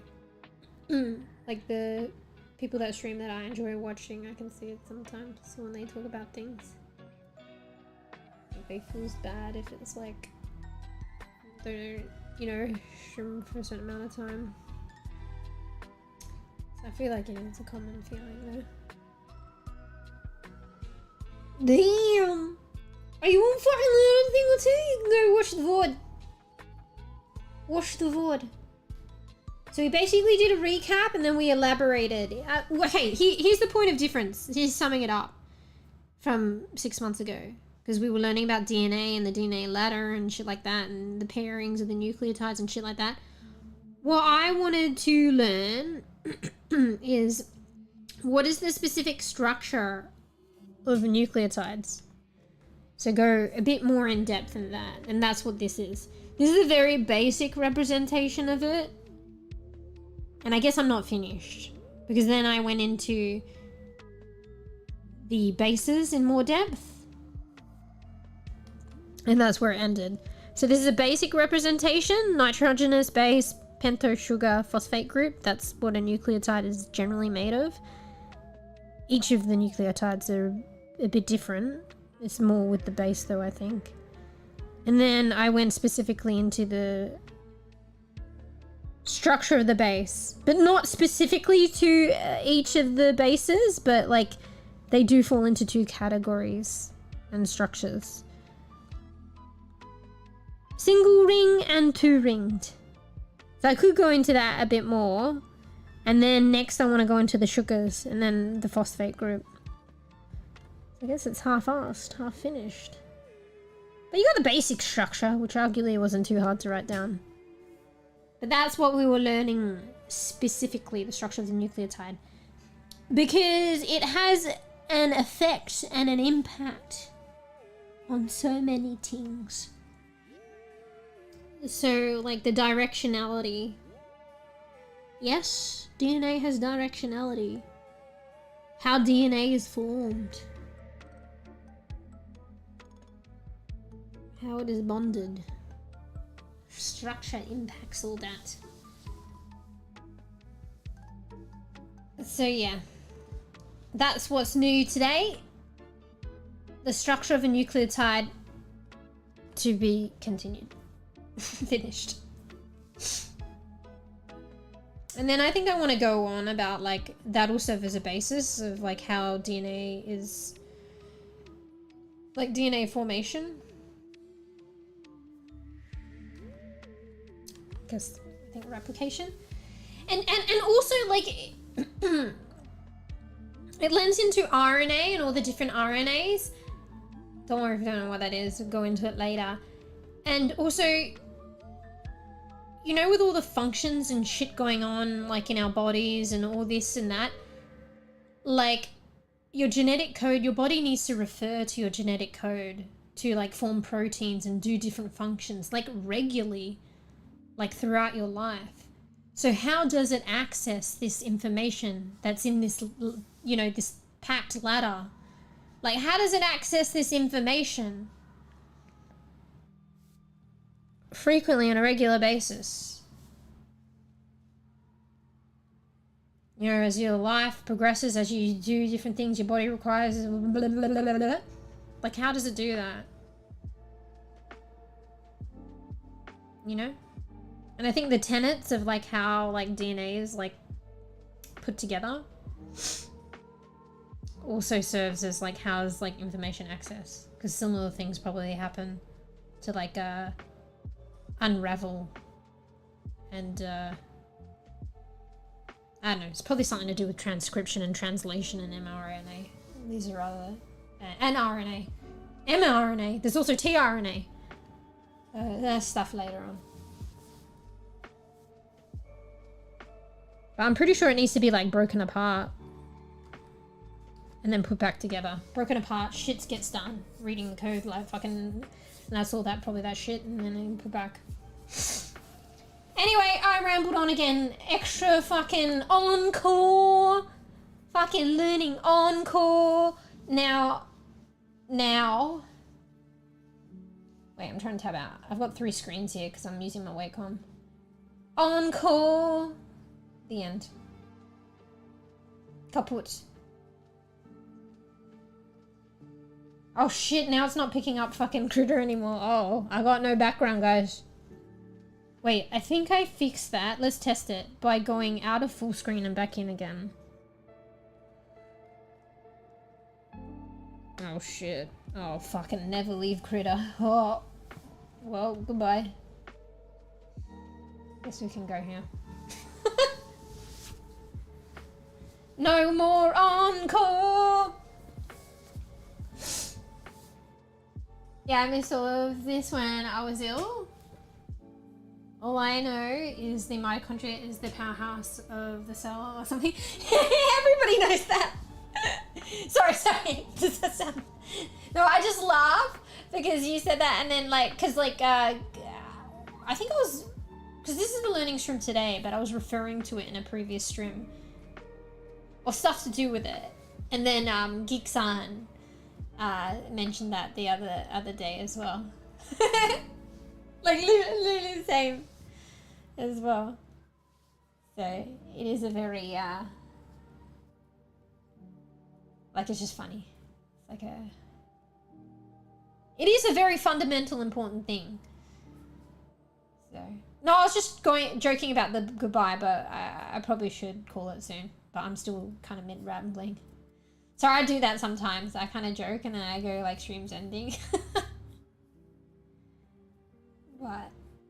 Oh Anyway, speaking of the devil though, so I want to work my way up. So with all this fucking DNA and this fucking nucleotides and all this understanding, I want to work us up towards like more complex things. And specifically what I'm like interested in is like Alzheimer's disease and how this specific, where I last left off, this specific way of looking at it and studying it and these certain indicators and stuff like that and the methods that they use, so like phylogenetics.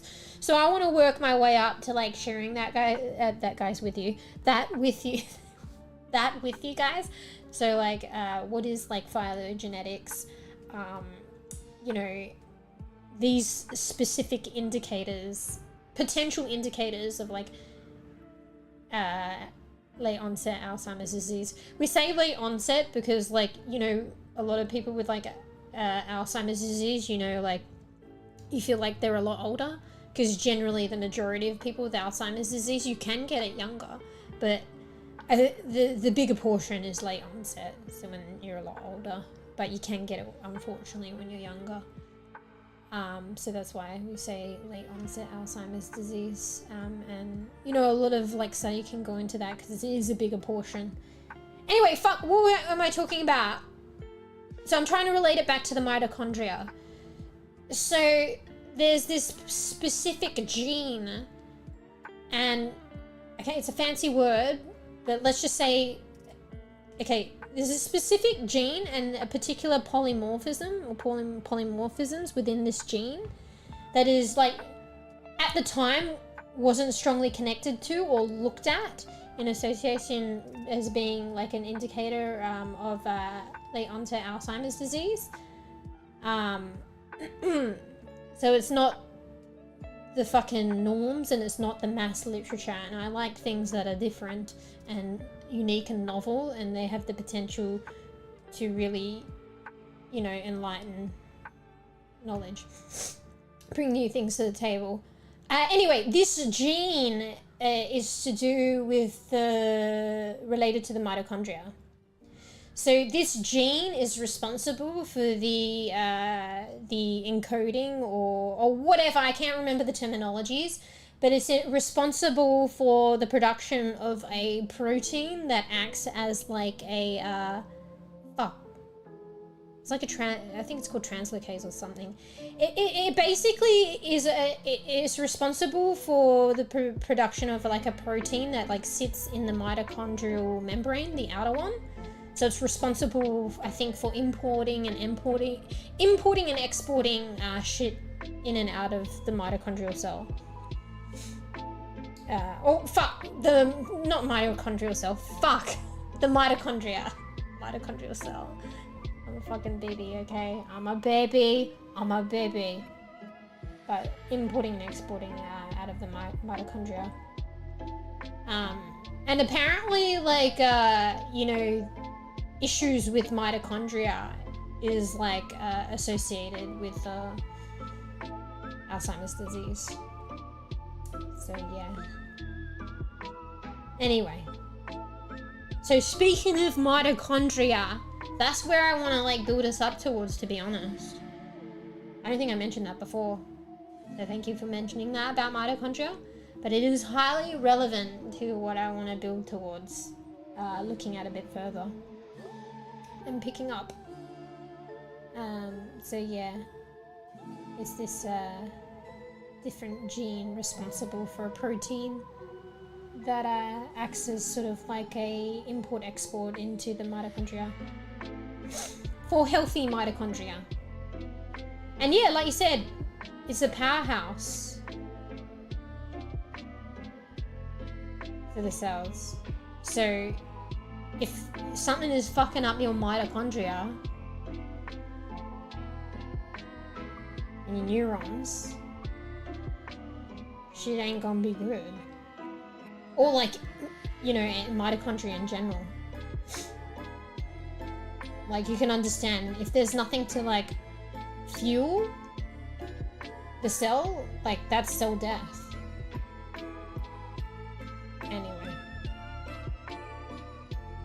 Anyway, sorry. Encore! Can't believe I just said mitochondrial cell as well. I think I was just thinking of the compartments. Obviously, it's like what is it? An intracellular structure? Bro. All right, well, okay, you know what? We're going to go back and we're also going to learn a bit more about the mitochondria. Actually, I'm going to write that down because it is pertinent to where I want to build up to anyway. So thanks for that, Spatzer. Here, I'm going to write down. Learn more about mitochondria.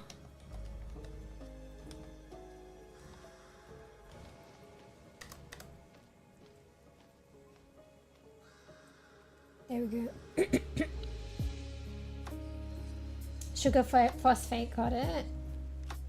Kitty emo. Wait, which one? I missed it. Mitochondria. That sounds like a fucking game. Wait, where's my fucking phone?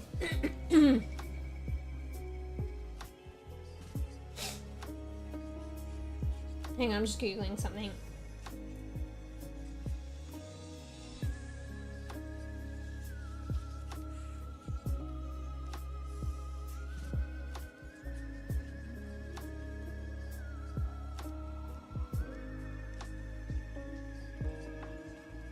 Trying to think of the word for it.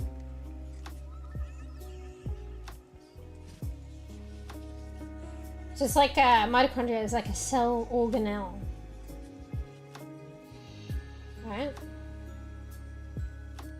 Yes, the mitochondrion is indeed a membrane-bound organelle within eukaryotic cells.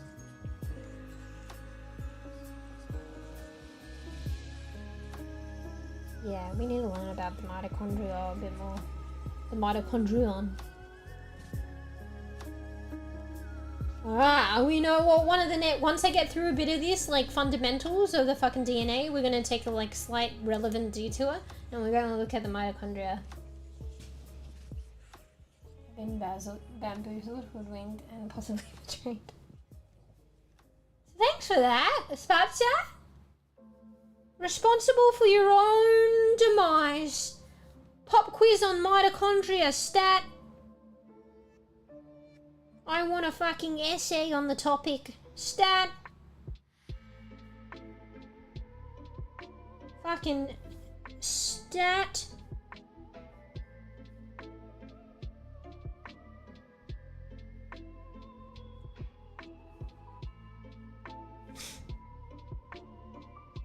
Yeah, intracellular, well, specifically intracellular organelles located within the cells and essential for cellular energy production. Oh, it says recent research, this is AI though, indicates that mitochondria can also exist extracellularly, moving between cells or being released into the extracellular space to play roles in cell communication repair. Ooh, interesting.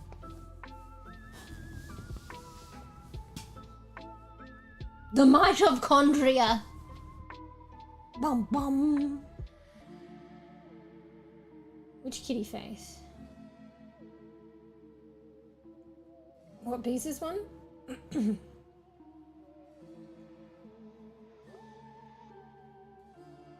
Mitochondria layer is responsible for transmitting data from server to client. What?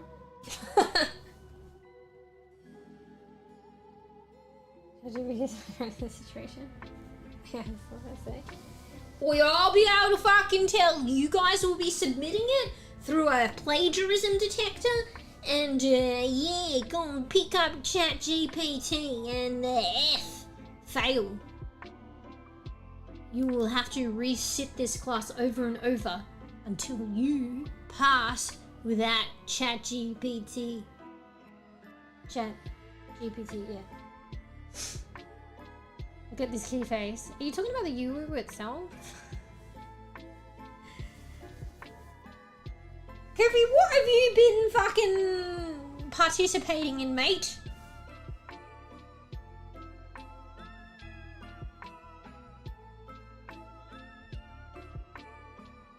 Oh, screen capture. Oh, I'm in OBS. Oh, my bad, my bad. I need to go in the browser. My bad. Ah, I don't see that shit because I'm in OBS. It's so annoying. Well, the way that, because I'm doing restream and that, so my Twitch chat doesn't come up with a 7TV emote, sadly, because it would be funny. Well, actually, I could get pissed off at you guys a bit more fucking properly if I could see what you're trying to troll me with the fucking emotes half the time. But yeah, in order for me to see the emotes, probably have to go into my browser, which I have in the background. So my bad, I see it now. Yeah. It's funny though, sometimes it's confusing, but it's funny when you use like common terminology as a common thing and that, this and that, because people like, you probably just didn't mean it. Like, people will like type things, and then if it's like a commonly used thing or whatever, or maybe not so common, and then it comes up as an emoji, it's kind of funny. Yeah, you all piss me off. Okay, namely Tarks. Tarks honestly probably wants me to see the emotes, but because like in OBS it doesn't have them. There's a way of getting in OBS for Twitch chat, but it's like, I don't think I can, I've forgotten, but I'm pretty sure I will try to work it out, and the way that I go through Restream, I can't get it. It's only if I just stream to Twitch directly or some shit. It's really weird. Yeah, it's very cute. Nah, it's mostly talks. After I talk, you listen? Piss me off. There's humanizing websites that cancel out AI detecting sites. No. Now we've got. It picks that shit up too. Picks that shit up. Picks it all up. I don't know. Apparently that's what the universities use. Like you have to submit it, and then it picks all that shit up. AI humanizing everything. Yep. I mean, it's probably not perfect, honestly, but you know.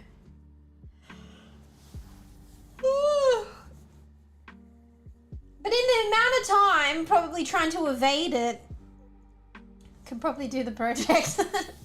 Could write the essay in the amount of time to evade. And then the risk. But maybe it's like the adrenaline of the risk. Not deeping!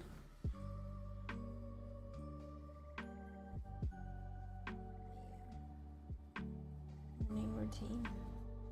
And we are going to enter night routine. Alright. Let's be a good bean on that note. Reminding me of me being a bad bean, actually. Come on. Alright, we'll probably no stream tomorrow, guys. Are you happy? Are you happy?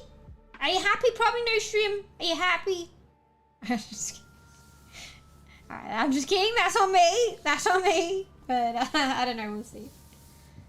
But you know what? If I call it now, I'll probably be back the day after. But don't hold me to it, okay? Never hold me to it. Alright? Anyway, thanks for chewing. Quite a nice stream. I know it's a bit different, but it was nice learning a thing or two, you know? Using the old noggin every now and then. It's nice to actually fucking realize that I have a brain. Sometimes. It was actually nice. You know? There were cobwebs in there, they got fucking dusted off. You know? And it felt nice. Yeah. Or you fucking gonna be fucking watching the VOD and studying it and answering to pop quiz next time I see you. You too, Sputter, and you too, Bram. All you fucking waggers. Anyway. Hey, Brown. Sorry, that's a nice thing to come into. I'm only kidding. But not! I'm only kidding, or am I? Anyway, we had a bit of a learning stream today. You missed out. But the VOD is there, and I expect answers to pop quiz next time I see you. Which better be next stream. Whatever that is. Just kidding. Yeah, pop quiz. On DNA and nucleotides. The structure of a nucleotide. Also, hi and bye. I feel bad, but I was just about to end stream.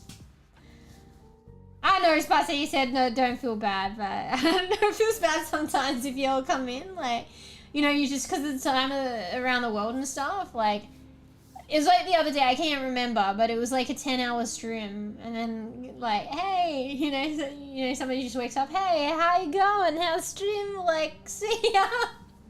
It has been 10 hours, but I'm so sorry, but see ya, it's unfortunate timing. But today hasn't been 10 hours, but I'm supposed to be good bean. I was going to call it like 3.5 hours, and now it's like fucking 5.5. How did I make it to an extra 2 hours? So. Yeah, be good beans, but thanks for chewing. We'll flax bio. Well, there you go. So we'll pick this up in the next learning stream. I don't know when that will be.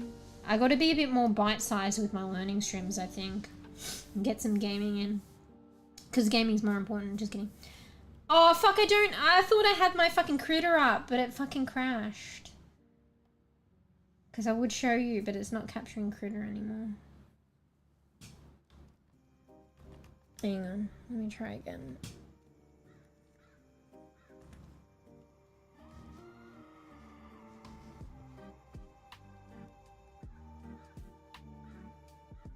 I don't think it wants to capture. Double check game capture. Maybe like, cause I saved it? Oh, I think I need to capture it again. Oh. It's still probably not gonna work. Did you hear Georgie? She's going crazy. Oh, yeah, okay. I just need to recapture it. Because once I save the file, it has a different name or some shit, and I need to recapture it. I don't know. But anyway, so yeah. The bases, nucleotides, their pairings, and the basic structure of a nucleotide. And then also we got up to the nitrogenous bases, like they're in 2 different categories based on their structure, single ringed or 2 ringed.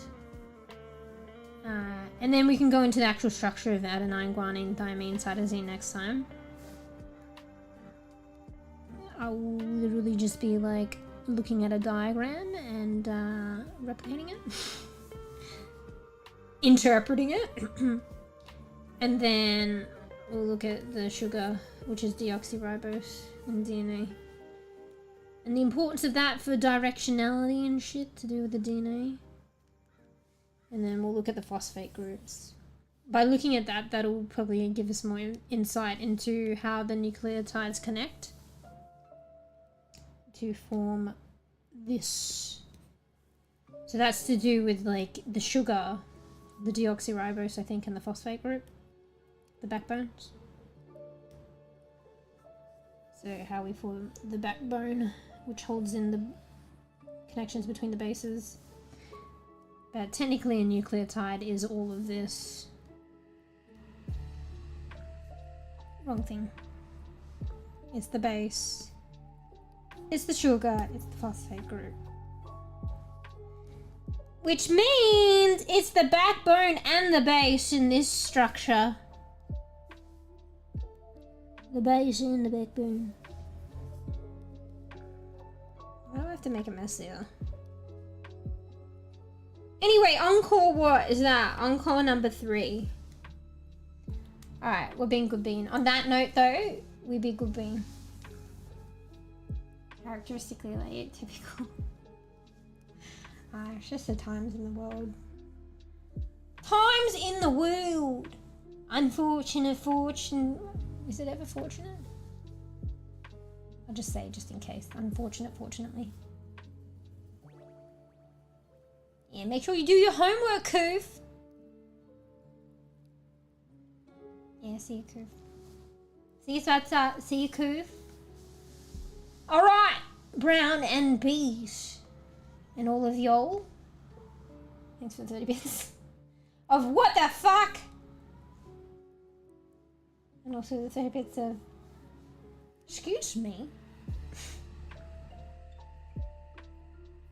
Alright, we're being good bean. Look, we're gonna go here.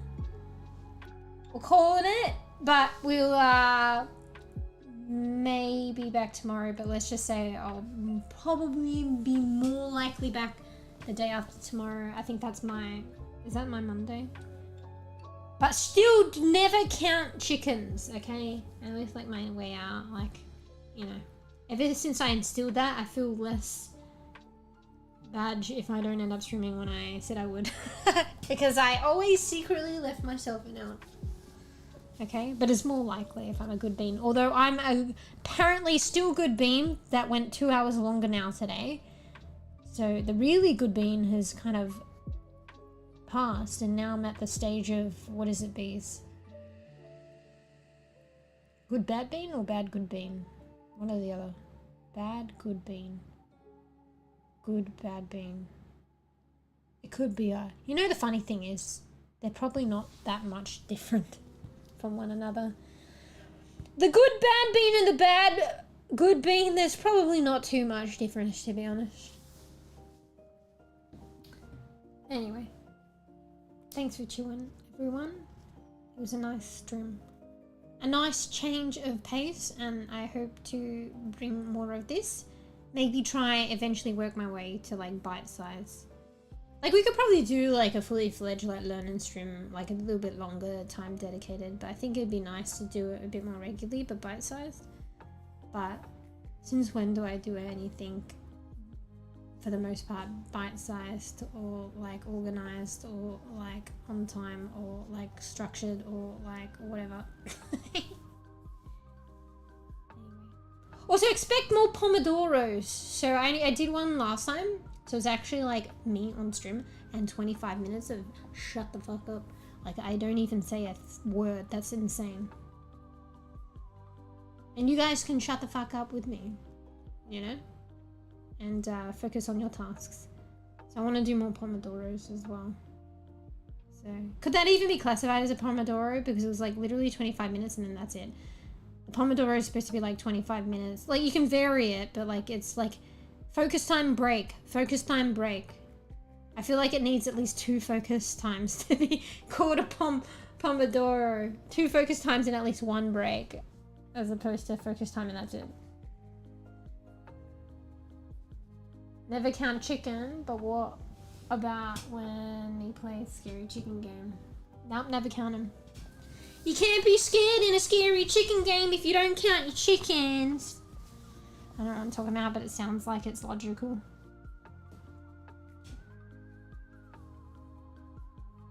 Yeah, focus tomatoes.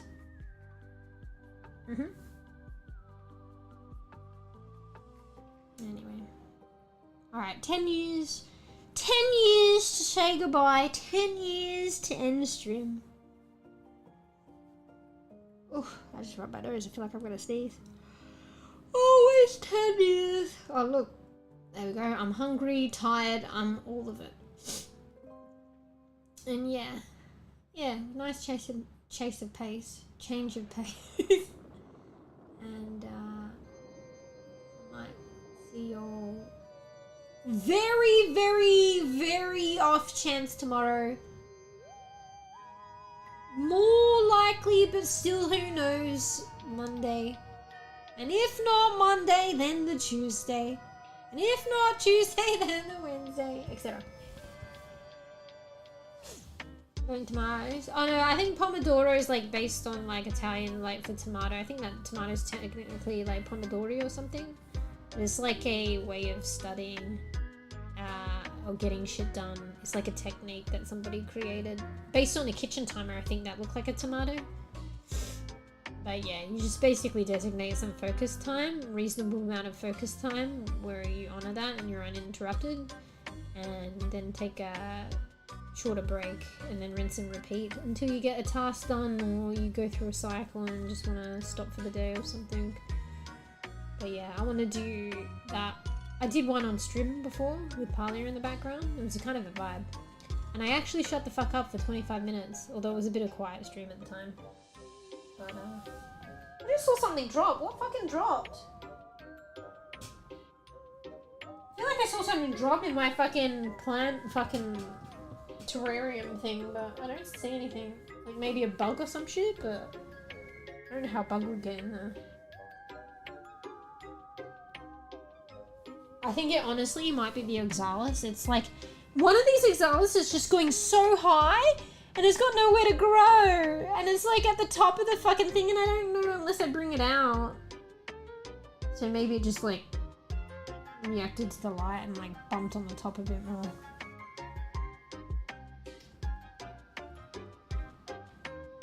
Yeah, so just basically focus time and break on strim. So I will, you know, be saying nothing for what I've designated 25 minutes as focus time. And there'll be lo-fi, there'll be parlia, probably I'll use as a background, so it's a vibe. And you guys can just focus with me if you want.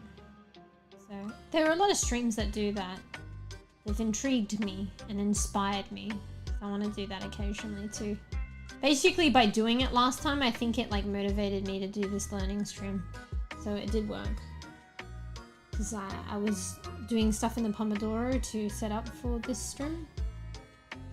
Will motivate me.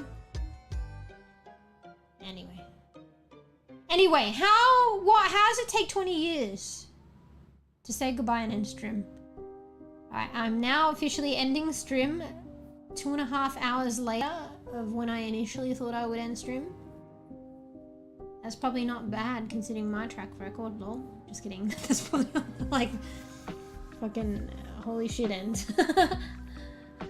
Anyway. Alright. And enough of that fucking venom. What the fuck, venomous? Anyway. Alright, look, we're doing it! Look, it has to be like Band-Aid. It has to be sudden. It has to be. Otherwise, no stream tomorrow or the day after. Even though it could be not then anyway. You know, self-care comes first, guys. Alright, might see you tomorrow. Very off chance. Otherwise, probably Monday. And thanks for chewing today. Thanks for chewing and learning. If you want to learn a little thing with me, I could be wrong. Take it as a grain of salt. Watch the VOD. But take it all with a grain of salt. Verify and check your facts. Because I'm just learning. I could be wrong. And tell me, I guess, if I'm wrong. Alright? Make sure... Oh, I haven't even fucking done my outro yet! Make sure you be good bean. You get some noms, you get some rest, get some chills. I'm gonna go get some food and go and fucking veg out to other streams. And yeah. Wake up in the morning, if it's not the morning yet, whenever it's the morning. Can you hear Georgie? I'd be surprised if you cannot hear her wailing right now. Maybe you can't. Hopefully not.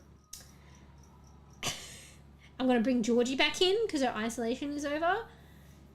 She had an incident with a mouse. But now we've isolated her and she can come back now. So I'm gonna bring her back in. And yeah, wake up in the morning and do something good on your to-do list. Whether it's a Pomodoro, whether it's, I don't know. Something maybe not that pleasant that you've got to get done or get started.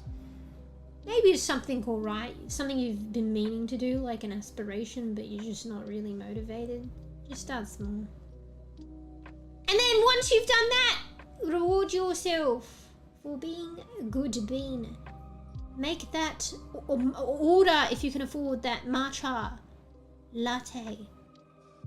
Fuck yeah. Go to the Asian grocers. I recently discovered it's probably full of sugar and not that great and stuff, but it's delicious. Green tea little sachets in this Korean store. It's a Korean green tea latte. It's not matcha, but it tastes fucking good. Get a box of that. That gives you 10. Treat yourself for being good bean. Get some chicken nuggets, yeah. You like them as they are, or with barbecue sauce, or with the slap your mama slice. Alright, it's a spice, guys, okay? Alright. Yeah. Anyway, what am I just still doing here? I went in depth. Be good, bean. Be good, bean, bye. I went in depth in like all the various alternatives. Here's 10 more alternatives of good things that you can do, and ways to treat yourself afterwards. I fucking stepped it out in the outro there. Stepped it up. And thanks, Bees, for the 30 bits of little chickie shaking. Little chick shaking their booty. I don't know how people feel about that, but it's kind of funny. Anyway, I'm going. But yeah, look forward to the next stream. I want to finish off the gap. So, but it depends what I feel like on the day. Maybe we can play some Overwatch. It's been a while, but Overwatch is also rage-inducing. But I'm really enjoying the gap and some of these other storyline games we've got lined up. So it'd be cool to actually keep going and vibe. Anyway, this is one of the longest goodbyes ever. Yeah, good bean. Be good bean. I'm going. I'll be on Discord anyway. Be good bean boy. Go and get me something to eat. I'm fucking hungry, mate. Might make a matcha latte or something. Be good bean boy. Be good bean boy. Yes, I'm still here, bye. I'll in chat if you want to buy. Otherwise, bye, Brown. Bye, bees. Bye, everyone. Bye.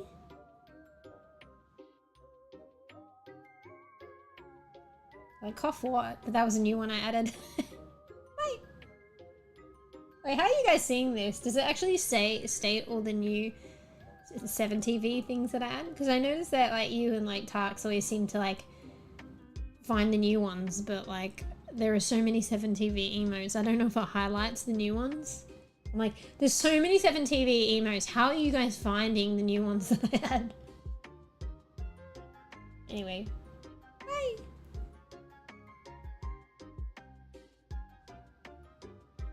Be good, be bye.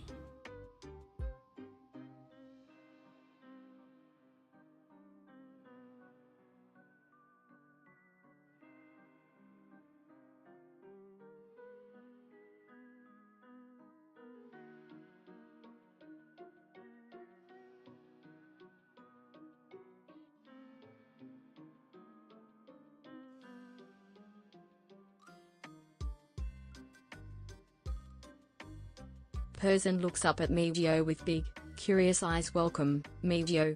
Pix is so happy you're here. Meow, paw prints emoji.